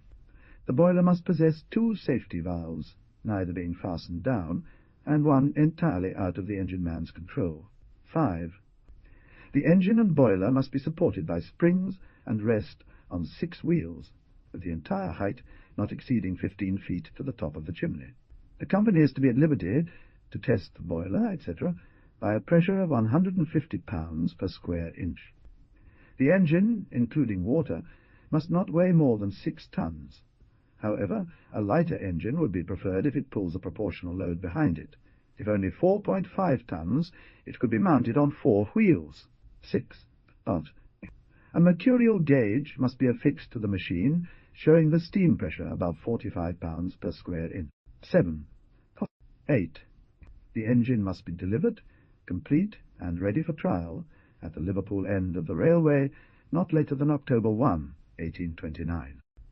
The price of the engine must not exceed 550. Only 4 engines, however, were finally entered on the day of the trial. This circular was printed and published throughout the kingdom, and a considerable number of engines were constructed to compete at the trial, which was proposed to take place October 1, 1829, but which was deferred to the 6th of that month, Bristol, respectively. These were the Novelty, constructed by Messrs. Braithwaite Ericsson, the latter being the distinguished engineer who subsequently came to the United States to introduce screw propulsion, and, later, a monitor system of ironclads, the Rocket, built from Stephenson's plans, and the Sanspareil and the Perseverance, built by Hackworth, and density of its blast, which caused unconsumed coals to be expelled from the furnace. The Perseverance could not attain the specified speed, and was withdrawn. The Sanspareil, built under the direction of Timothy Hackworth, one of Stephenson's earlier foremen, resembled the engine built by the latter for the Stockton-Darlington road, but was heavier than stipulated, not ready for work when caught, and, when finally set to work, proved very extravagant in its use of fuel, partly due to the extreme empty. Illustration, Fig. 54. The Novelty, 1829. The Novelty was apparently well designed, and for that time a remarkably well-proportioned machine. Its weight but slightly exceeded 3 tons, and it was a tank engine, carrying its own fuel and water at B. A, in Fig. 54, is the boiler, D, the steam cylinders, E, a heater. A forced draught was obtained by means of the bellows. C, this engine was run over the line at the rate of about 28 miles an hour at times, but its blowing apparatus failed, and the Rocket held the track alone. A later trial still left the Rocket alone in the field. The Rocket Fig. 55 was built at the works of Robert Stephenson Company at Newcastle upon Tyne. The boiler was given considerable heating service by the introduction of 25 3-inch copper tubes at the suggestion of Henry Booth, secretary of the railroad company. The blast was altered by gradually closing in the opening at the extremity of the exhaust pipe, and thus sharpening it until it was found to have the requisite intensity. The effect of this modification of the shape of the pipe was observed carefully by means of siphon water gauges attached to the chimney. The draught was finally given such an intensity as to raise the water 3 inches in the tube of the draught gauge. The total length of the boiler was 6 feet, its diameter 40 inches. A tender attached to the engine carried the fuel and water. The cylinders, as seen in the sketch, were inclined and coupled to a single pair of driving wheels. The firebox was attached to the rear of the boiler, and was 3 feet high and 2 feet wide, with water legs to protect its side sheets from injury by overheating.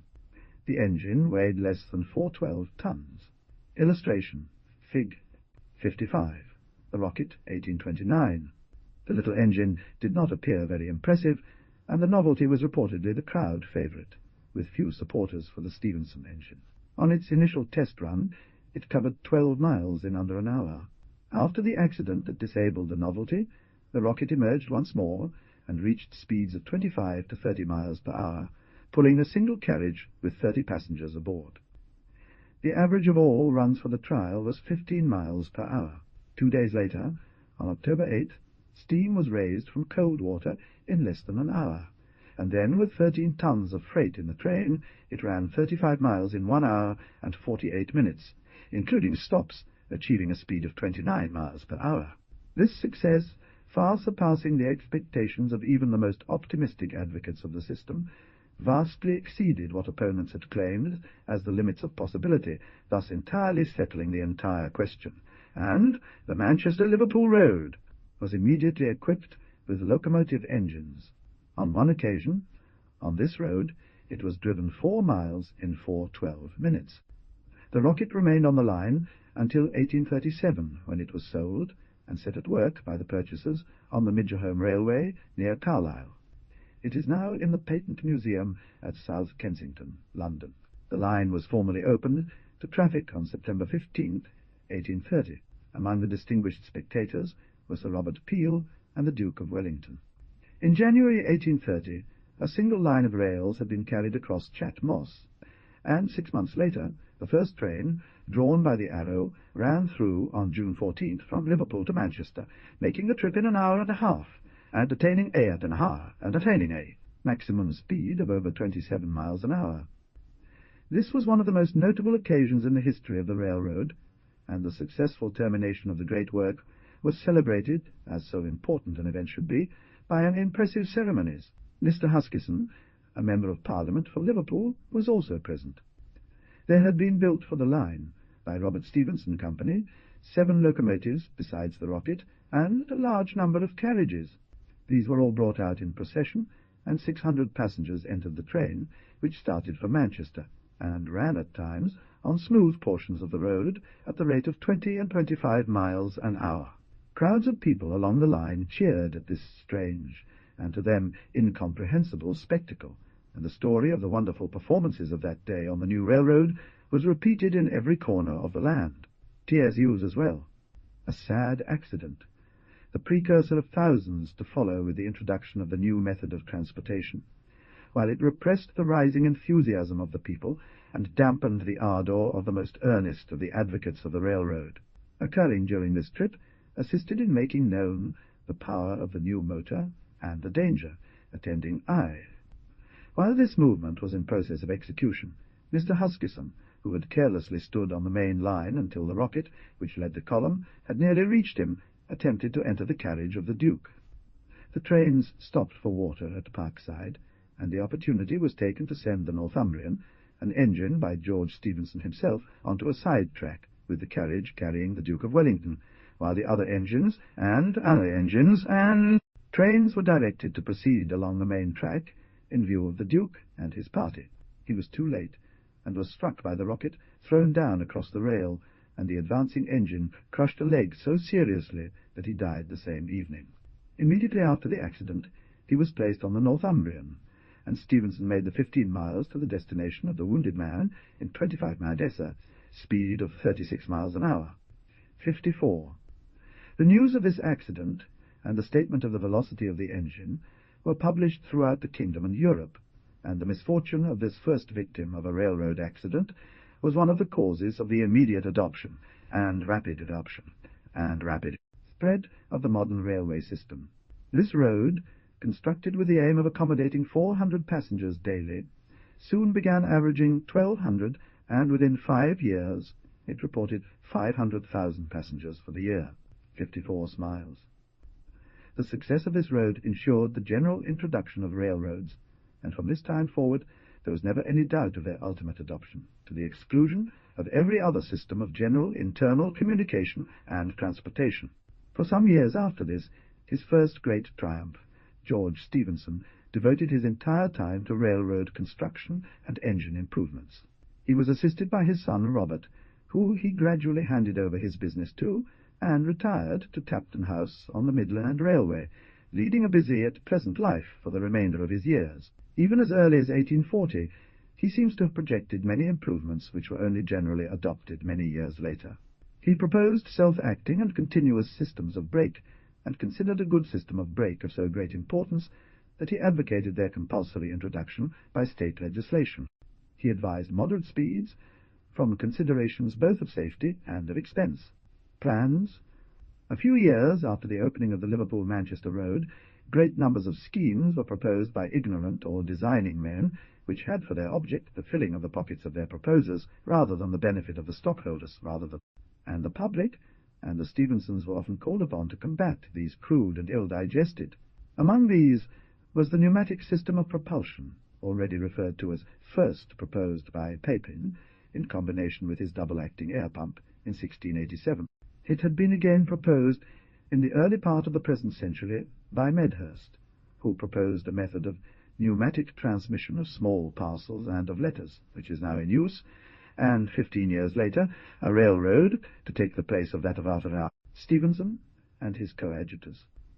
The most successful of several attempts to introduce this method was that of Clegg Samuda at West London, and on the London-Croydon Road, and again in Ireland, between Kingstown and Dorking. A line of pipe BB, seen in Fig. 56, 2 feet in diameter, was laid between the rails, A, of the road.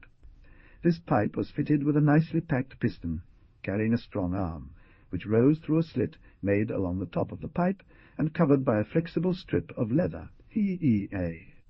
This arm was attached to the carriage, CC, to be propelled.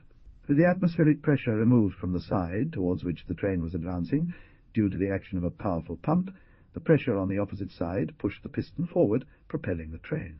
Stephenson, after reviewing the plans, believed the endeavour would fail, and voiced his opinion accordingly. Illustration, Fig. 56.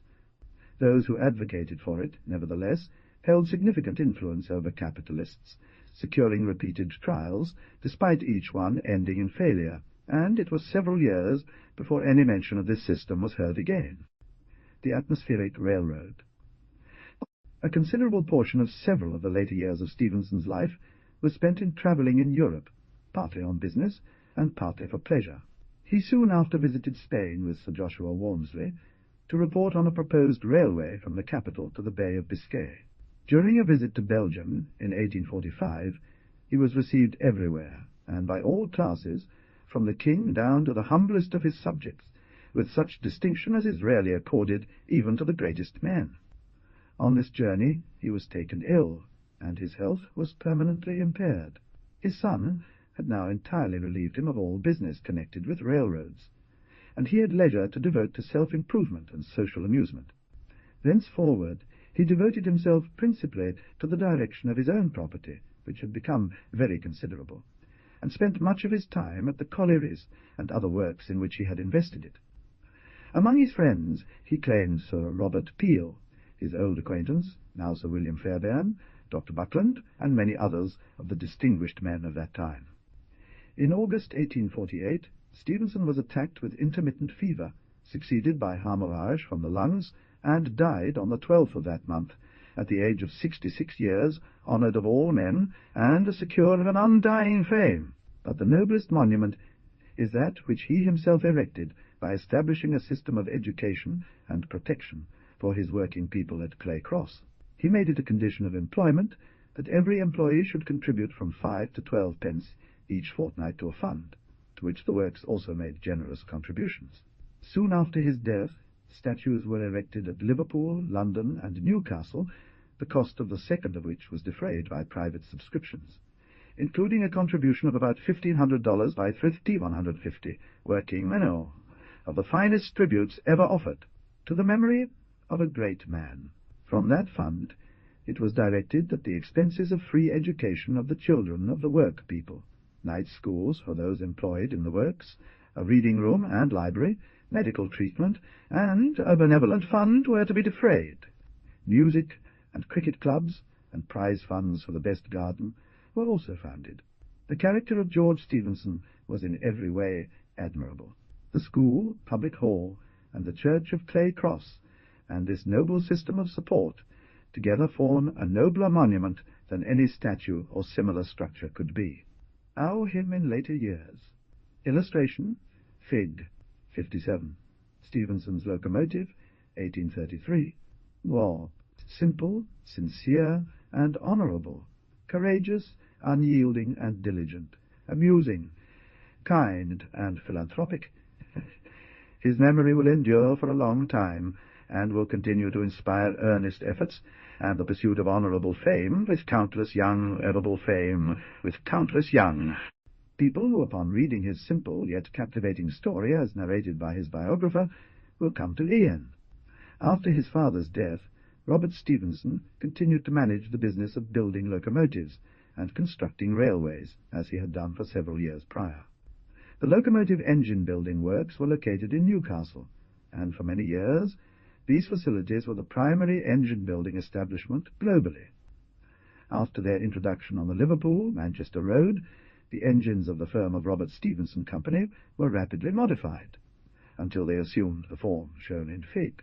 57, which remained standard until their gradual increase in weight compelled the builders to place a larger number of wheels beneath them, and make those other changes which finally resulted in the creation of distinct types for special kinds of asphalt force.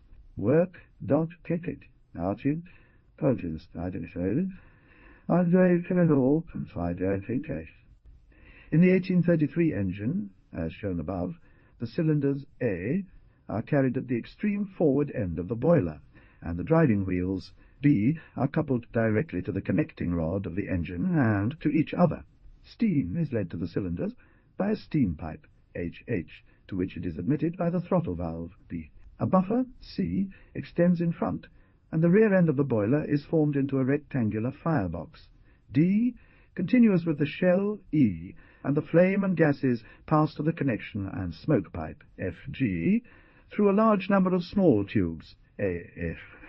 Through a large number of small tubes, A steam dome, I, from which the steam is taken, assists by providing additional steam space far above the waterline, thus producing dry steam. The exhaust steam issues with great velocity into the chimney from the pipe, J, creating a strong draught. The engine driver stands on the platform, K, from which all the valves and handles are accessible. Feed pumps, L, supply the boiler with water, which is drawn from the tender through the pipes, E, F. The valve gear was then substantially what it is today, the Stephenson link, Fig. 58. The former was connected through its strap and the rod B to the upper end of a strap link. On the driving axle were keyed two eccentrics, E, so set that the motion of the one was adapted to driving the valve when the engine was moving forward, and the other was arranged to move the valve when running backward, A, while the second was similarly connected with the lower end. As shown, the engine is positioned to run backward, or, the link being set in mid-gear, the valve would cover both steam ports of the cylinder, and the engine could move neither way. By means of a handle, L, and the link, N, and its connections, including the counterweighted bell crank, M, this link could be raised or depressed, thus bringing the pin on the link block, to which the valve stem was connected, into action with either eccentric. A series of notches, Z, into either of which a catch on L could be dropped, allowed the driver to place the link where desired. Illustration, Fig. 58. The Stephenson valve gear, 1833. The success of the railroad and the locomotive in Great Britain led to its rapid introduction in other countries. In intermediate positions, between mid-gear and full gear, the valve's motion causes steam expansion and some improvement in efficiency, albeit at the cost of reduced engine power. In Belgium, the introduction of the locomotive was more promptly accomplished. In France, as early as 1823, Mr. Bernier was authorized to construct a line of rails from the coal mines of Saint-Étienne to the Loire, using horses for the traction of his trains, and in 1826 Messrs. Séguin rode from Saint-Étienne to Lyons. In 1832 engines built at Lyons replaced horses on these roads, but internal agitations halted the progress of the new system in France, and for a decade after the opening of the Manchester-Liverpool road, France remained without steam transportation on land. Under the direction of Pierre Simon, an enterprising and well-informed young engineer, who had become known principally as an advocate of the even then familiar project of a canal across the Isthmus of Darien, very complete plans of railroad. Communication for the kingdom were prepared, in compliance with a decree dated July 31st, 1834, and were promptly authorized. The road between Brussels and Mechlin was opened May 6, 1837, and other roads were soon built, and the railway system of Belgium was the first on the continent of Europe. The first German railroad worked with locomotive steam engines was that between Nuremberg and Fürth, built under the direction of M. Dennis. The other European countries soon followed in this rapid march of improvement. In the United States, public attention had been directed to this subject, as has already been stated, very early in the present century by Evans and Stevens, taken towards introducing a locomotive. At that time the people of the United States, as was natural, closely watched every important series of events in the mother country, and so remarkable and striking a change as that which was taking place in the time of Stevens. Communication and transportation could not fail to attract general attention and awaken universal interest. Despite the success of early experiments by Evans and others, and despite the statesmanlike arguments of Stevens and Dearborn, as well as the earnest advocacy of the plan by those familiar with the daily revelations of the steam engine's power and capabilities, it was not until after the opening of the Manchester-Liverpool road that any action wove. Colonel John Stevens, in 1825, had built a small locomotive, which he had placed on a circular railway before his house now Hudson Terrace at Hoboken, to prove that his statements had a basis of fact. This engine had 2 lantern tubular boilers, each composed of small iron tubes, arranged vertically in circles about the furnaces. 55. This exhibition had no other effect, however, than to create some interest in the subject, which aided in securing a rapid adoption of the railroad when once introduced. 55. One of these sectional boilers is still preserved in the lecture room of the author at the Stevens Institute of Technology. The first line of rails in the New England states is said to have been laid down at Quincy, Mass., from the Granite Quarry to the Neponset River, 3 miles away in 1826 and 1827. That between the coal mines of Mauch Chunk Pa and the River Lehigh, 9 miles distant, was built in 1827. In the following year, the Delaware-Hudson Canal Company built a railroad from their mines to the termination of the canal at Honesdale. These roads were operated using gravity or horses and mules. The competition at Rainhill on the Liverpool and Manchester Railroad had been so widely advertised and promised to afford such conclusive evidence relative to the value of the locomotive steam engine and railroad that engineers and others interested in the subject came from all parts of the world to witness the trial. Mr. Allen had been authorized to purchase, for the company with which he was connected, 3 locomotives and the iron for the road, and had already shipped 1 engine to the United States, and had set it at work on the road. This engine was received in New York in May 1829, and its trial took place in August at Honesdale, Mr. Allen himself driving the engine. Among the strangers present were Mr. Horatio Allen, then chief engineer of the Delaware-Hudson Canal Company, and Mr. E. L. Miller, a resident of Charleston, S.C., who went from the United States for the express purpose of seeing the new machines tested. 1 carriage carrying 36 passengers was attached, but the track proved too light for the locomotive, and it was laid up and never set at regular work. This engine was called the Stourbridge Lion. It was built by Foster, Rastrick Company, of Stourbridge, England. During the summer of the next year, a small experimental engine, which was built in 1829 by Peter Cooper of New York, was successfully tried on the Baltimore-Ohio Road, at Baltimore, making 13 miles in less than an hour, and moving at some an hour, and moving at that hour.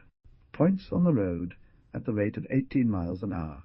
This was considered a working model only, and was rated at 1 horsepower. Ross Winans, writing of this trial of Cooper's engine, makes a comparison with the work done by Stephenson's rocket, and claims a decided superiority for the former. He concluded that the trial established fully the practicability of using locomotives on the Baltimore-Ohio Road at high speeds and on all its curves and heavy gradients without inconvenience or danger. This engine had a vertical tubular boiler, and the draught was urged, like that of the Novelty at Liverpool, by a mechanical Mensa revolving fan. The single steam cylinder was 3/14 inches in diameter, and the stroke of piston 14/12 inches. The wheels were 30 inches in diameter, and connected to the crankshaft by gearing. The engine on the trial worked up to 1.43 horsepower, and drew a gross weight of 412 tons. The whole machine weighed less than a ton. Mr. Cooper, unable to find such tubes as he needed for his boiler, used gun barrels, arged through a combustion chamber into a steam chimney. This engine weighed 312 tons. Messrs. Davis Gartner, a little later, built the York for this road, a locomotive having also a vertical boiler, of very similar form to the modern steam fire engine boiler, 51 inches in diameter, and containing 282 fire tubes, 16 inches long, and tapering from 112 inches diameter at the bottom to 114 at the top, where the gases were discharged. They subsequently built several grasshopper engines, FID 59, some of which ran for many years, performing excellent work, and 1 or 2 of which are still in existence. This engine weighed 612 tons, carried 50 pounds of steamer pressure, then common on both continents, and burned a ton of anthracitic coal on the round trip. The blast was secured by a fan, and the valve gear was worked by cams instead of eccentrics. The first, the Atlantic, was set in motion in September 1832, and hauled 50 tons from Baltimore 40 miles, over gradients with a maximum rise of 37 feet per mile, and on curves with a minimum radius of 400 feet, at a speed of 12 to 15 miles per hour. This engine made the round trip at a cost of $16, doing the work of 42 horses, which had cost $33 per trip. Illustration: Fig. 59, the Atlantic, 1882. The engine cost $4,500, and was designed by Phineas Davis, assisted by Ross Winans. Mr. Miller, on his return from the Liverpool-Manchester trial, ordered a locomotive for the Charleston-Hamburg Railroad from the West Point foundry. This engine was guaranteed by Mr. Miller to draw 3 times its weight at the rate of 10 miles an hour. The trials were made in November and December. It was built during the summer of 1830 from the plans of Mr. Miller, and reached Charleston in October. Illustration: Fig. 60, the Best Friend, 1830. The steam cylinders were 2, with an 8-inch diameter and a 16-inch stroke, inclined to connect with a driving axle. The 4 wheels were all of equal size, at 412 feet in diameter, and connected by coupling rods. This engine, Fig. 60, had a vertical tubular boiler, in which the gases rose through a very high firebox, into which large numbers of rods projected from the sides and top, and passed out through tubes, leading them laterally outward into an outside jacket through 12 holes, which they rose to the chimney. The engine weighed 412 tons. The Best Friend, as it was called, performed excellent work until June 1831, when an explosion of the boiler, due to the recklessness of the fireman, unexpectedly ended its career. It is reported to have performed exceptionally well. A second engine, Fig. 61, was built for this road at the West Point foundry, based on plans provided by Horatio Allen, and it was received and put into service early in the spring of 1831. The engine, named the West Point, featured a horizontal tubular boiler, yet it resembled the Best Friend in most other ways. Illustration: Fig. 61, the West Point, 1831. This engine, the DeWitt Clinton, was contracted for by John B. Jervis. and fitted up by David Matthew. The Mohawk Hudson Railroad ordered an engine at about this time also from the West Point foundry, and the trials, made in July and August 1831, proved thoroughly successful. It had 2 steam cylinders, each 5/12 inches in diameter and 16 inches stroke of piston. The connecting rods were directly attached to a cranked axle and turned 4 coupled wheels 4/12 feet in diameter.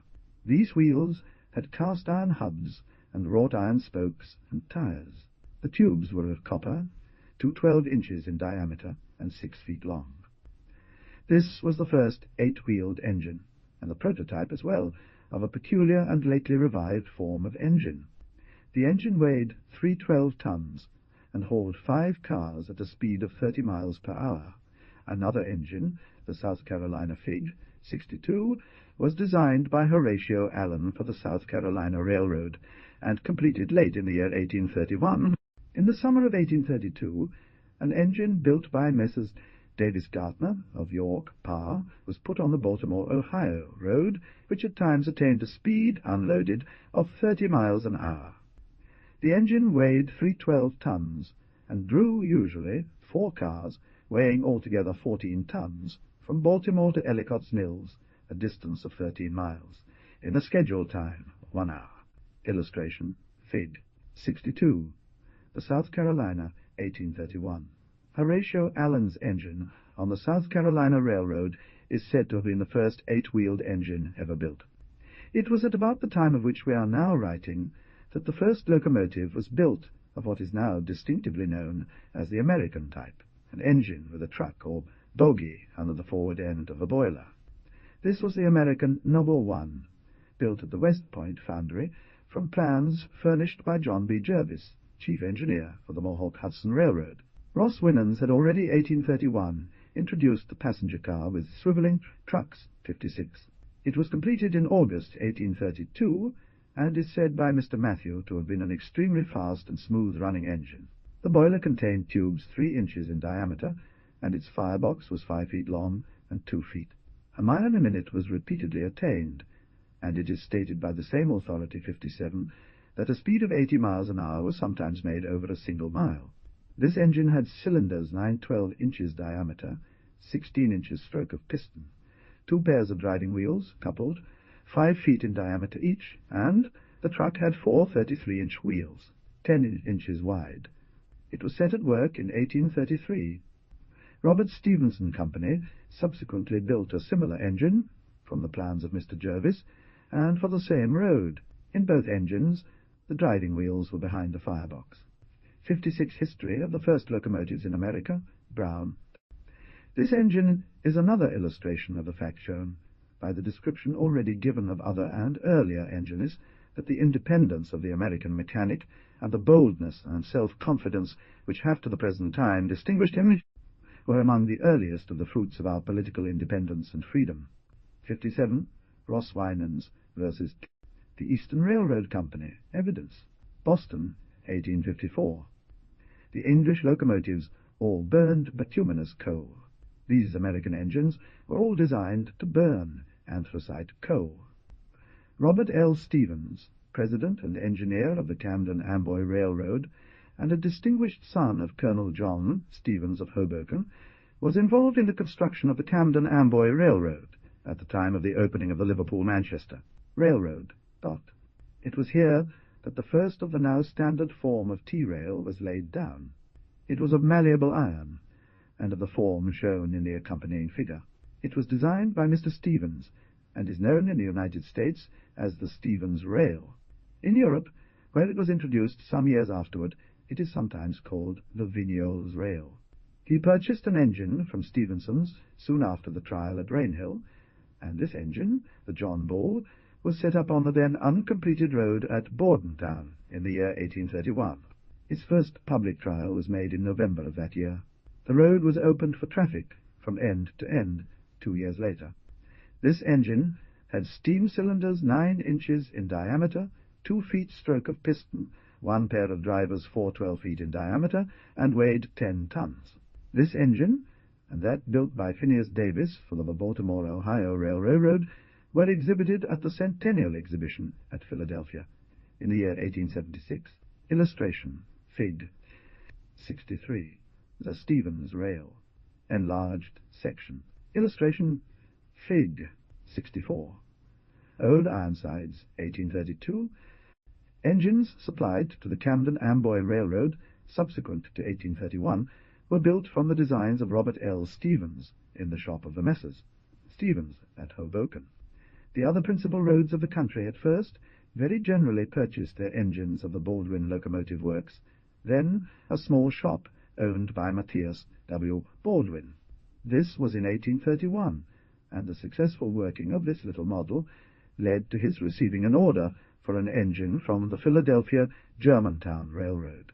Baldwin's first engine was a little model built for Peale's Museum to illustrate to the visitors of that then well-known place of entertainment the character of the new motor, the success of which at Rainhill had just then excited the attention of the world.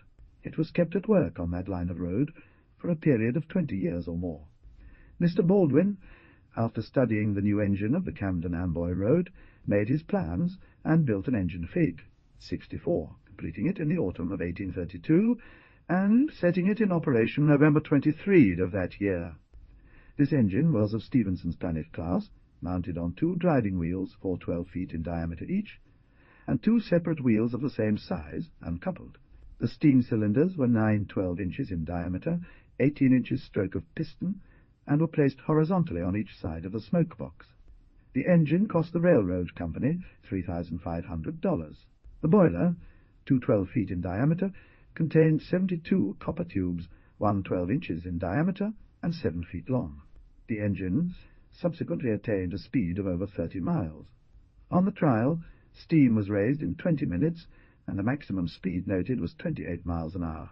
He made the boiler of this engine of a form which remained standard many years, with a high dome over the firebox. In 1834, Mr. Baldwin completed for Mr. E. L. Miller of Charleston a 6-wheeled engine, the E. L. Miller Fig. 65, with cylinders 10 inches in diameter and 16 inches stroke of piston. At about the same time, he built the Lancaster, an engine resembling the Miller, for the State Road, Columbia, and several others were soon contracted for and built. By the end of 1834, 5 engines had been built by him, and the construction of locomotive engines had become one of the leading and most promising industries of the United States. Mr. William Norris established a shop in Philadelphia in 1832, which he gradually enlarged until it, like the Baldwin Works, became a large establishment. He usually built a 6-wheeled engine with a leading truck or bogie, and placed his driving wheels in front of the firebox. Illustration, Fig. 65. The E. L. Miller, 1834. At this time, English locomotives were built to carry 60 pounds of steam. In the years 1836 and 1837, Baldwin built 80 engines. The American builders adopted pressures of 120 to 130 pounds per square inch, the now generally standard pressure throughout the world. The driving wheels were usually 4 12 feet in diameter, and a cylinder inside connected to cranked axles. The railroads of the United States were very soon supplied with locomotive engines built in America. A few outside connected engines were made, this plan becoming generally adopted at a later period. They were of 3 classes. First, with cylinders 12 inches in diameter and a 16-inch stroke, weighing 12 tons, 2D, with cylinders 12 by 16, and a weight of 10-12 tons, and 3D engines weighing 9 tons, and having steam cylinders of 10-12 inch diameter and the same stroke. This showed an adhesion not far from 1/3 the weight on the driving wheels. In the year 1836, William Norris, who had 2 years before purchased the interest of Colonel Stephen H. Long, an army officer who patented and built locomotives of his own design, built the George Washington, and set it at work. This engine, weighing 14,400 pounds, drew 19,200 pounds up an incline 2,800 feet long, rising 369 feet to the mile, at the speed of 12 miles an hour. This was considered a very wonderful performance, and it produced such an impression at the time that several copies of the George Washington were made on orders from British railroads, and the result was the establishment of the reputation of fire. Locomotive engine builders of the United States, upon a foundation which has never since failed them. The engine had Jervis's forward truck, now always seen under standard engines, which had already been placed under railroad cars by Ross Winans. In New England, the Locks Canals Company of Lowell began building engines as early as 1834, copying the Stephenson engine. Hinckley Drury of Boston commenced building an outside connected engine in 1840, and their successors, the Boston Locomotive Works, became the largest manufacturing establishment of the kind in New England. The changes which have been outlined produced the now typical American locomotive. 2 years later, Ross Winans, a Baltimore builder, introduced some of his engines upon eastern railroads, fitting them with upright boilers and burning anthracite coal. Experience has shown it equally excellent on the smoothest and best of roads. It was necessarily given such form that it would work safely and efficiently on rough, ill-ballasted, and often sharply winding tracks. And thus it soon became evident that the 2 pairs of coupled driving wheels, carrying 2/3 the weight of the whole engine, the forward truck, and the system of equalizing suspension bars by which the weight is distributed fairly among all the wheels, whatever the position of the engine, or whatever the irregularity of the track, made it the very best of all known types of locomotive for the railroads of a new country. The cowcatcher, placed in front to remove obstacles from the track, the bell, and the heavy whistle, are characteristics of the American engine also. The severity of winter storms compelled the adoption of the cab, or house, and the use of wood for fuel led to the invention of the spark arrestor for that class of engines. The heavy grades on many roads led to the use of the sandbox, from which sand was sprinkled on the track to prevent the slipping of the wheels. The year 1837 introduced a period of great depression in all branches of industry, which continued until the year 1840 or later, and seriously checked all kinds of manufacturing, including the building of locomotives. In the year 1836, the now standard chilled wheel was introduced for cars and trucks. The single eccentric, which had been until then used on Baldwin engines, was displaced by the double eccentric, with hooks in place of the link, and a year later the iron frame took the place of the previously used wooden frame on all engines. This variety of type is still seen on nearly all of the principal roads. On the revival of business, numerous new locomotive works were established, and in these establishments many new types of engines originated, each of the more successful of which was adapted to some particular set of conditions. He writes, "I am sorry that the feeling in the United States in favor of light railways is so general. The direction of change in the construction of locomotive engines at the period at which this division of the subject terminates is very well indicated in a letter from Robert Stephenson to Robert L. Stevens, dated 1833, which is now preserved at the Fee, Stevens Institute of Technology. In England we are making every succeeding railway stronger and more substantial." He adds, "Small engines are losing ground, and large ones are daily demonstrating that powerful engines are the most economical." Illustration, Chapter 5. The modern steam engine. He gives a sketch of his latest engine, weighing 9 tons, and capable, as he states, of taking 100 tons gross load, at the rate of 16 or 17 miles an hour on a level. Today engines are built weighing 70 tons, and our locomotive builders have standard sizes guaranteed to draw over 2,000 tons on a good and level track. Here is the most marvelous of all machines. Its mechanism resembles that of animals. Belidor. This machine took its origin in England, and all steam engines that have been constructed anywhere but in the United Kingdom have been executed by Englishmen.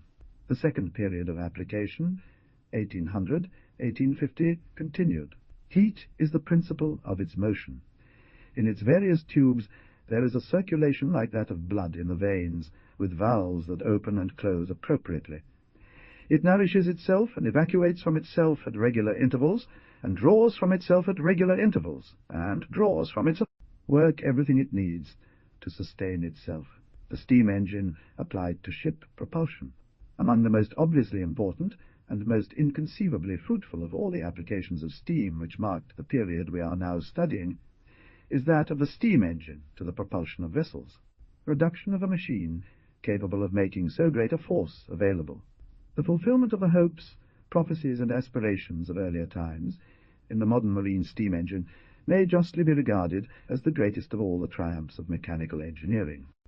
This direction of application has been that which has, from the earliest period in the history of the steam engine, attracted the attention of the political economist and the historian, as well as the mechanician, whenever a new improvement, or fee, revival of an old device has awakened a faint conception of the possibilities attendant upon the end. No such attempts were commercially successful until after the time of Newcomen and Watt, and at the commencement of the 19th century. Although, as has already been stated, attempts were made at a very early period to effect this application of steam power, they were not successful, and the steamship is a product of the present century. It is indeed but a few years since the passage across the Atlantic was frequently made in sailing vessels, and the dangers, the discomforts, and the irregularities of their trips were most serious. Tie, and with comparative comfort, even amid the storms of winter. Now, hardly a day passes that does not see several large and powerful steamers leaving the ports of New York and Liverpool to make the same voyages, and their passages are made with such regularity and safety that travellers can anticipate with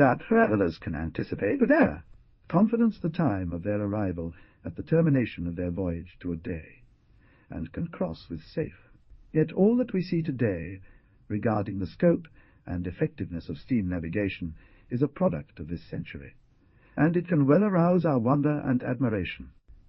They are considered with reference to its design and construction, or as the highest application of known scientific principles that have yet been seen in even the present advanced state of the mechanic arts.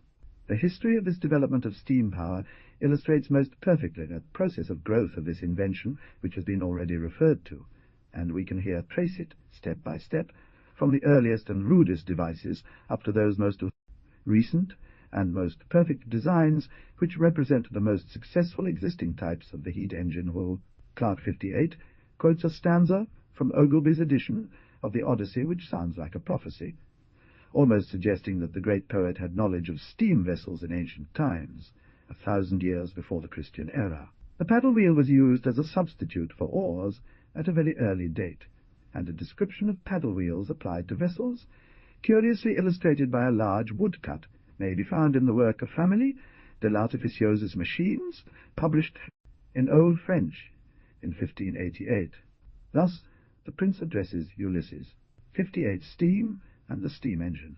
We use nor helm nor helmsman, nor do they fear rocks nor dangers on the way. Our tall ships have souls and sail with reason into the depths. All cities and countries know them, and wherever they wish they glide through billows veiled in obscuring mist. Pope's translation 59 offers the following interpretation of Homer's prophecy.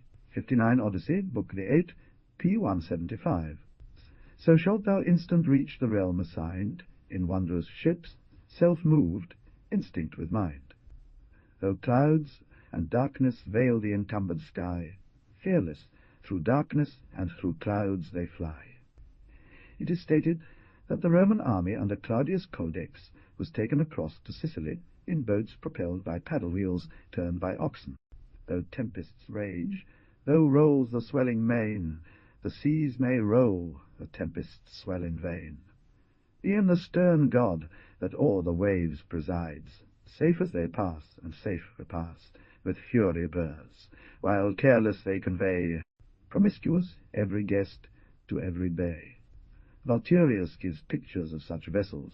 This application of the force of steam was very possibly anticipated 600 years ago by Roger Bacon, the learned Franciscan monk, who, in an age of ignorance and intellectual torpor, wrote, I will now mention some wonderful works of art and nature, in any which there is nothing of magic, and which magic could not perform. Instruments may be made by which the largest ships, with only one man guiding them, will be carried with greater velocity than if they were full of sailors, etc., etc. The earliest attempt to propel a vessel by steam is claimed by Spanish authorities, as has been stated, to have been made by Blasco de Garay in the harbour of Barcelona, Spain, in 1543. Darwin's poetical prophecy was published long years before Watt's engine rendered its partial fulfilment a possibility, and thus, for many years before even the first promising effort had been made, the minds of the more intelligent had been prepared to appreciate the invention when it should finally be brought forward. Key objection was made to the use of this part of the machine because of the danger of explosion. The account appears somewhat apocryphal, and it certainly led to no useful results. The record, claimed as having been extracted from the Spanish archives at Simancas, states the vessel to have been of 200 tons burden, and to have been moved by paddle wheels, and it is added that the spectators saw, although not allowed closely to inspect the apparatus, that one part of it was a vessel of boiling water, and it is also stated that, in an anonymous English pamphlet published in 1651, which is supposed by Stewart to have been written by the Marquis of Worcester, an indefinite reference to what may probably have been the steam engine is made, and it is there stated to be capable of successful application to propelling boats. In 1690, Papin proposed using his piston engine to drive paddle wheels for vessel propulsion, and in 1707 he applied the steam engine, which he had initially proposed as a pumping engine, to power a model hole on the Fulda at Cassel. In this test he employed the setup depicted, with his pumping engine forcing water to turn a water wheel, which then drove the paddles. An account of his experiments is to be found in a manuscript in the correspondence between Leibniz and Papin, preserved in the Royal Library at Hanover. He allowed to pass unmolested through the electoral domain, which petition I most humbly support. G. W. Leibniz. Professor Joy found there the following letter: 60 Dionysius Papin, counsellor and physician of His Royal Highness the Elector of Cassel, also professor of mathematics at Marburg, is about to dispatch a vessel of singular construction down Thee, River Weser, to Bremen. As he learns that all ships coming from Cassel, or any point on the Fulda, are not permitted to enter the Weser, but are required to unload at Minden, and as he anticipates some difficulty, although those vessels have a different object, his own not, being intended for freight, he begs most humbly that a gracious order be granted that his ship may be. Hanover, July 13th, 1707, H. Reich. Hanover, July 25th, 1707. This letter was returned to Leibniz with the following endorsement: The electoral councillors have found serious obstacles in the way of granting the above petition, and, without giving their reasons, have directed me to inform you of their decision, and that, in consequence, the request is not granted by His Electoral Highness. 60 Scientific American, February 24th, 1877. This failure of Papin's petition was the death-blow to his effort to establish steam navigation. Papin narrowly escaped with his life and fled to England. A mob of boatmen, who thought they saw in the embryo steamship the ruin of their business, attacked the vessel at night and utterly destroyed it. In the year 1736, Jonathan Hulls took out an English patent for the use of a steam engine for ship propulsion, proposing to employ his steamboat in towing. In 1737 he published a well-written pamphlet describing this apparatus, which is shown in Fig. 66, a reduced facsimile of the plate accompanying his paper. Illustration, Fig. 66. Hulls's steamboat, 1736. His vessel was to have been used as a towboat.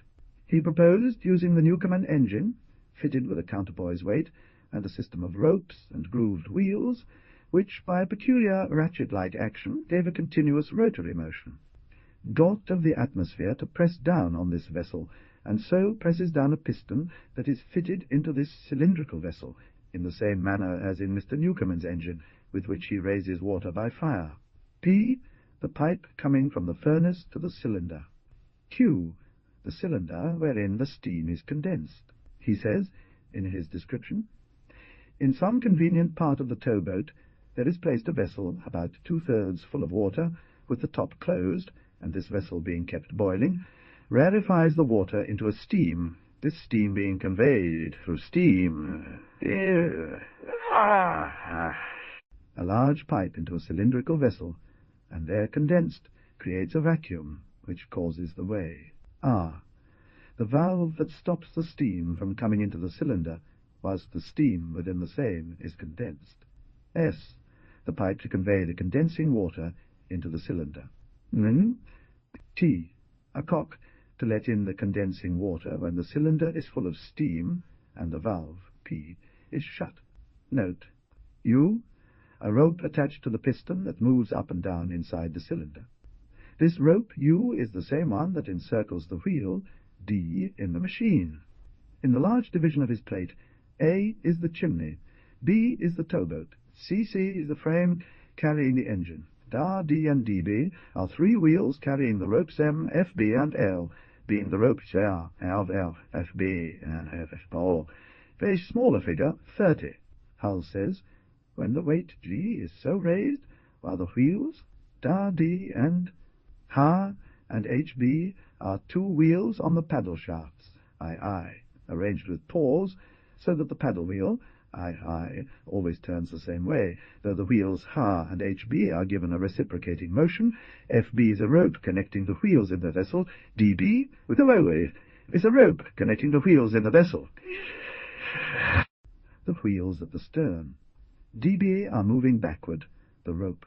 DB move backward and forward as the piston moves up and down in the cylinder.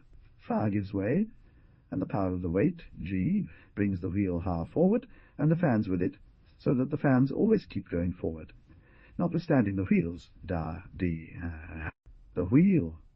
The LL teeth are designed as a catch to drop from the axis, and they are crafted to engage in an alternating manner, ensuring the fan moves continuously forward. H, powered by weight. G performs its function while the other wheel, HB, retreats to prepare for the next stroke. Note. The weight G must contain but half the weight of the pillar of air pressing on the piston, because the weight G is raised at the same time as the wheel. HB performs its office so that it is in effect two machines acting alternately by the weight of one pillar of air of such a diameter as the diameter of the cylinder is. The inventor suggests the use of timber guards to protect the wheels from injury, and, in shallow water, the attachment to the paddle shafts of cranks to strike a shaft to the bottom of the river, which will drive the vessel forward with the greater force. He concludes, thus I have endeavoured to give a clear and satisfactory account of my new invented machine, for carrying vessels out of and into any port, harbour, or river against wind and tide, or in a calm. And I doubt not, but whoever shall give as saith. Himself the trouble to peruse this essay will be so candid as to excuse or overlook any imperfection. It. NS in the diction or manner of writing, considering the hand it comes from, if what I have imagined may only appear as plain to others as it has done to me, viz., that the scheme I now offer is practicable, and if encouraged will be useful. There is no positive evidence that Hulls ever put his scheme to the test of experiment, although tradition does say that he made a model which he tried with such ill success as to prevent his prosecution of the experiment further, and doggerel, rhymes are still extant, which were sung by his neighbours in derision of his folly, as they considered. A prize was awarded by the French Academy of Sciences in 1752 for the best essay on the manner of impelling vessels without wind. It was given to Bernoulli, who, in his paper, proposed a set of vanes like those of a windmill, a screw, in fact, one to be placed on each side of the vessel, and two more behind. Each wheel consists of 8 arms of iron, each 3 feet long, so that the whole diameter of the wheel is 6 feet. For a vessel of 100 tons, he proposed a shaft 14 feet long and 2 inches in diameter, carrying 8 wheels, for acting on the water, to each of which the shaft is perpendicular and forms an axis for them all. The wheels should be at equal and falling out axis for them all. Distances from each other.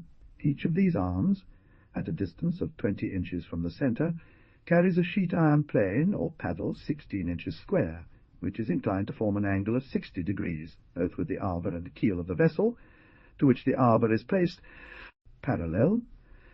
To sustain this arbor and the wheels, 2 strong bars of iron, between 2 and 3 inches thick, proceed from the side of the vessel at right angles to it, about 2 12 feet below the surface of the water. He proposed similar screw propellers at the stern, and suggested that they could be driven by animal or by steam power. But a more remarkable essay is quoted by Figure 61st paper of l'Abbé Gautier, published in the Memoires de la Société Royale des Sciences et Lettres de Nancy. Bernoulli had expressed the belief that the best steam engine then known at Newcomen was not superior to some other motors. Gautier proposed to use that engine in the propulsion of paddle wheels placed at the side of the vessel. His plan was not brought into use, but his paper embodied a glowing description of the advantages to be secured by its adoption. He states that a galley urged by 26 oars on a side made but 4,320, twice his eighth or 20 meters, or about 5 miles an hour, and required a crew of 260 men. The engine would take up less space and weight than the crew, require less food, and of a less expensive kind, etc. He would make the boiler safe against explosions by bands of iron, would make the firebox of iron, with a water-filled ash pit and base plate. A steam engine, performing the same work, would be ready for action at all times, could be used when not propelling the vessel to raise the anchor, operate the pumps, and ventilate the ship, while the fire would also serve to cook with. His injection water was to come from the sea, and return by a delivery pipe placed above the waterline. Was made, the chain being hauled down and rewound by the wheel on the shaft, the latter being moved by a weight. The engine was proposed to be 6 feet stroke, and to make 15 strokes per minute with a force of 11,000 pounds. The chains, usually leading from the end of the beam to the pump rods, were to be carried around wheels on the paddle shaft, which were to be provided with pawls entering a ratchet, and thus the paddles, having been given several revolutions by the fiat. Descent of the piston and the unwinding of the chain were to revolve freely, while the return stroke. 61. Les merveilles de la science. 62. Some new inquiries tending to the improvement of navigation. London, 1760. A little later, 1760, a Swiss clergyman, J.A. Genevois, published in London a paper relating to the improvement of navigation, 62, in which his plan was proposed of compressing springs by steam or other power, and not applying their effort while recovering spring or other power, their form, to ship propulsion. It was at this time that the first attempts were made in the United States to solve this problem, which had begun to be recognized as one of the greatest which had presented itself to the mechanic and the engineer. He was still living at the beginning of the present century. William Henry was a prominent citizen of the then little village of Lancaster, Pa, and was noted as an ingenious and successful mechanic. 63. Mr. Henry was the first to make the rag carpet, and was the inventor of the screw auger. He was of a Scotch and North of Ireland family, his father, John Henry, and his 2 older brothers, Robert and James, having come to the United States about 1720. The others remained in Chester County, Pa, where William was born, in 1729. Robert settled, finally, in Virginia, and it is said that Patrick Henry, the patriot and orator, was of his family. 63 Lancaster Daily Express, December 10th, 1872, Dotton. He learned the trade of a gunsmith, and, driven from his home during the Indian War, 1755 to 1760, settled in Lancaster. This account is collated from various manuscripts and letters in the possession of Robert Henry Thurston. In the year 1760, he went to England on business, where his attention was attracted to the invention of the new, and the subject of discussion in every circle of, James Watt. Placing it in a boat fitted with paddle wheels, he made a trial of the new machine on the Conestoga River near Lancaster, where the craft, by some accident, sank 64 and was lost. He saw the possibility of its application to navigation and to driving carriages, and, on his return home, commenced the construction of a steam engine, and finished it in 1763. He was not discouraged by this failure, but made a second model, adding some improvements. Among the records of the Pennsylvania Philosophical Society is, or was, a design presented by Henry in 1782 of one of his steamboats. 64 Bowen's sketches, p. 56. Such a boat will come into use and navigate on the waters of the Ohio and Mississippi, he had not the least doubt of, but the time had not yet arrived of its being appreciated and applied. The German traveller Schoepf visited the United States in 1783, and at Mr. Henry's house at Lancaster was shown a machine by Mr. Henry intended for the propelling of boats, etc. "But," said Mr. Henry, "I am doubtful whether such a machine would find favour with the public, as everyone considers it impracticable against wind and tide." John Fitch, whose experiments will be mentioned below, was an acquaintance and frequent visitor to Mr. Henry's house, and may have received there the earliest suggestions about the importance of this application of steam. He, too, not improbably received there the first suggestion, which afterward led him to desert the art to which he at first devoted himself, and which made of the young portrait painter a successful inventor and engineer. Around 1777, when Henry was involved in crafting mathematical and philosophical instruments, and a screw-arger, which at that time could only be procured from him, Robert Fulton, then 12 years old, visited him to study the paintings of Benjamin West, who had been a long-time friend and protégé of Henry. West's acquaintance with Henry had no such result. The young painter was led by his patron and friend to attempt historical pictures, 65, and probably owes his fame greatly to the kindly and discerning mechanic. 65, some of West's portraits, including those of Mr. and Mrs. Henry, were lately in the possession of Mr. John Jordan of Philadelphia. When, following Watt's invention, the steam engine had assumed a form capable of truly powering the propulsion mechanisms of a paddle or screw vessel, a new impulse was imparted to efforts at its adaptation, says Galt, in his Memoirs of Sir Benjamin West London, 1816. Towards his old friend William Henry of Lancaster City he always cherished the most grateful affection. He was the first who urged him to attempt historical composition. In France, the Marquis de Jouffroy was one of the earliest to perceive that the improvements of Watt, rendering the engine more compact, more powerful, and, at the same time, more regular and positive in its action, had made it, at last, readily, applicable to the propulsion of vessels. 66 figure. The brothers Perrier had imported a Watt engine from Soho, and this was attentively studied by the Marquis. 66 and its application to the paddle wheels of a steam vessel seemed to him a simple problem. Count of Auxerre and Knight Charles Maunin from Follenay, friends and associates of Jouffroy, were equally engaged, and it is said that the three often discussed the project together and united in devising methods for applying the motorwork. In 1770, d'Auxerre decided to attempt the realization of the plans he had conceived.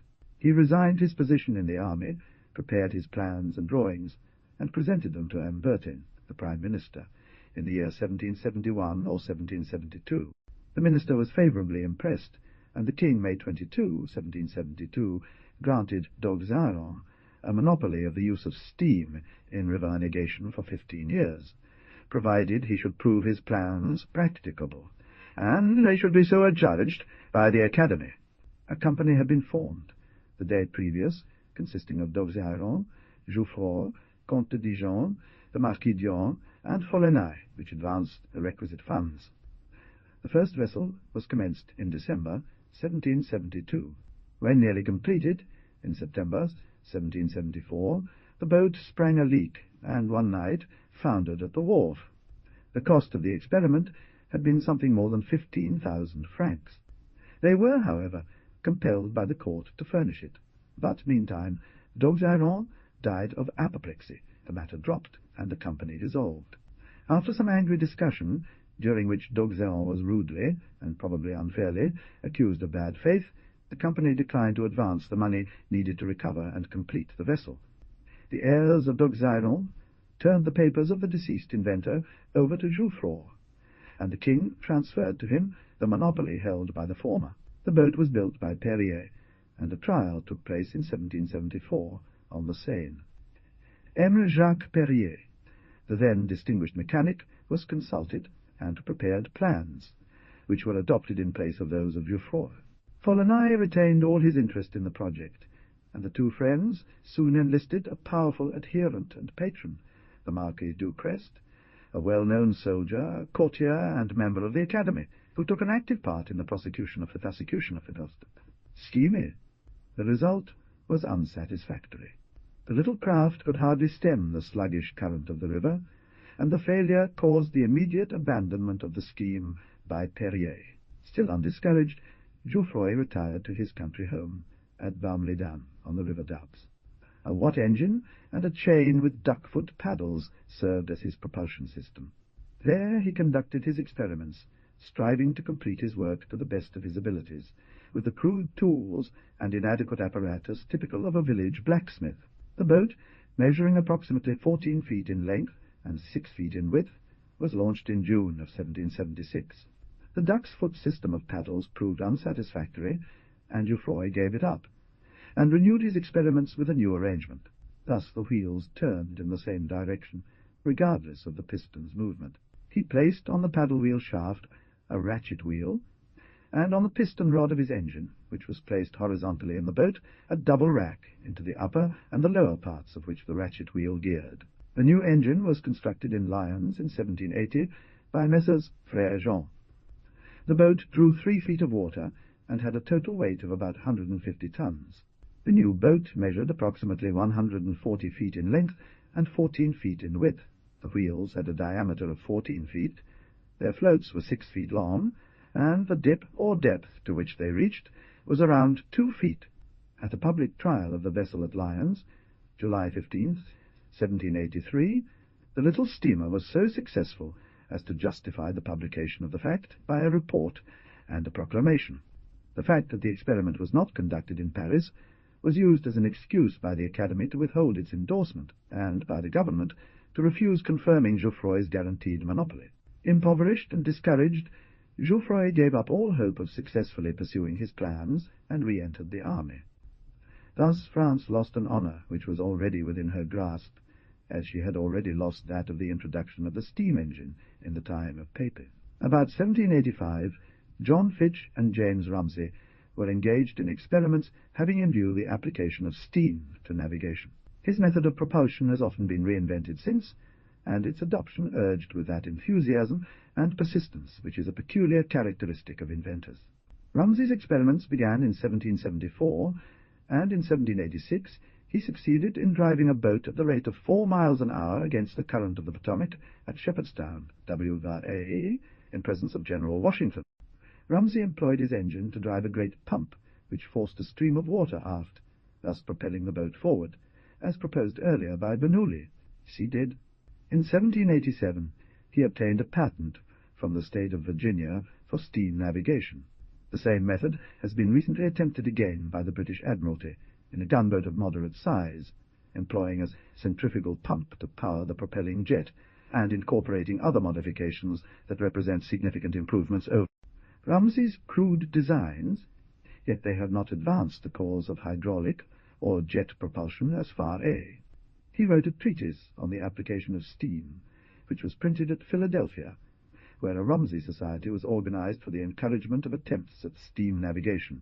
Rumsey died of apoplexy while explaining some of his schemes before a London society a short time later, December 23rd, 1793, at the age of 50 years. A boat, then in process of construction from his plans, was afterward tried on the Thames in 1793, and steamed at the rate of 4 miles an hour.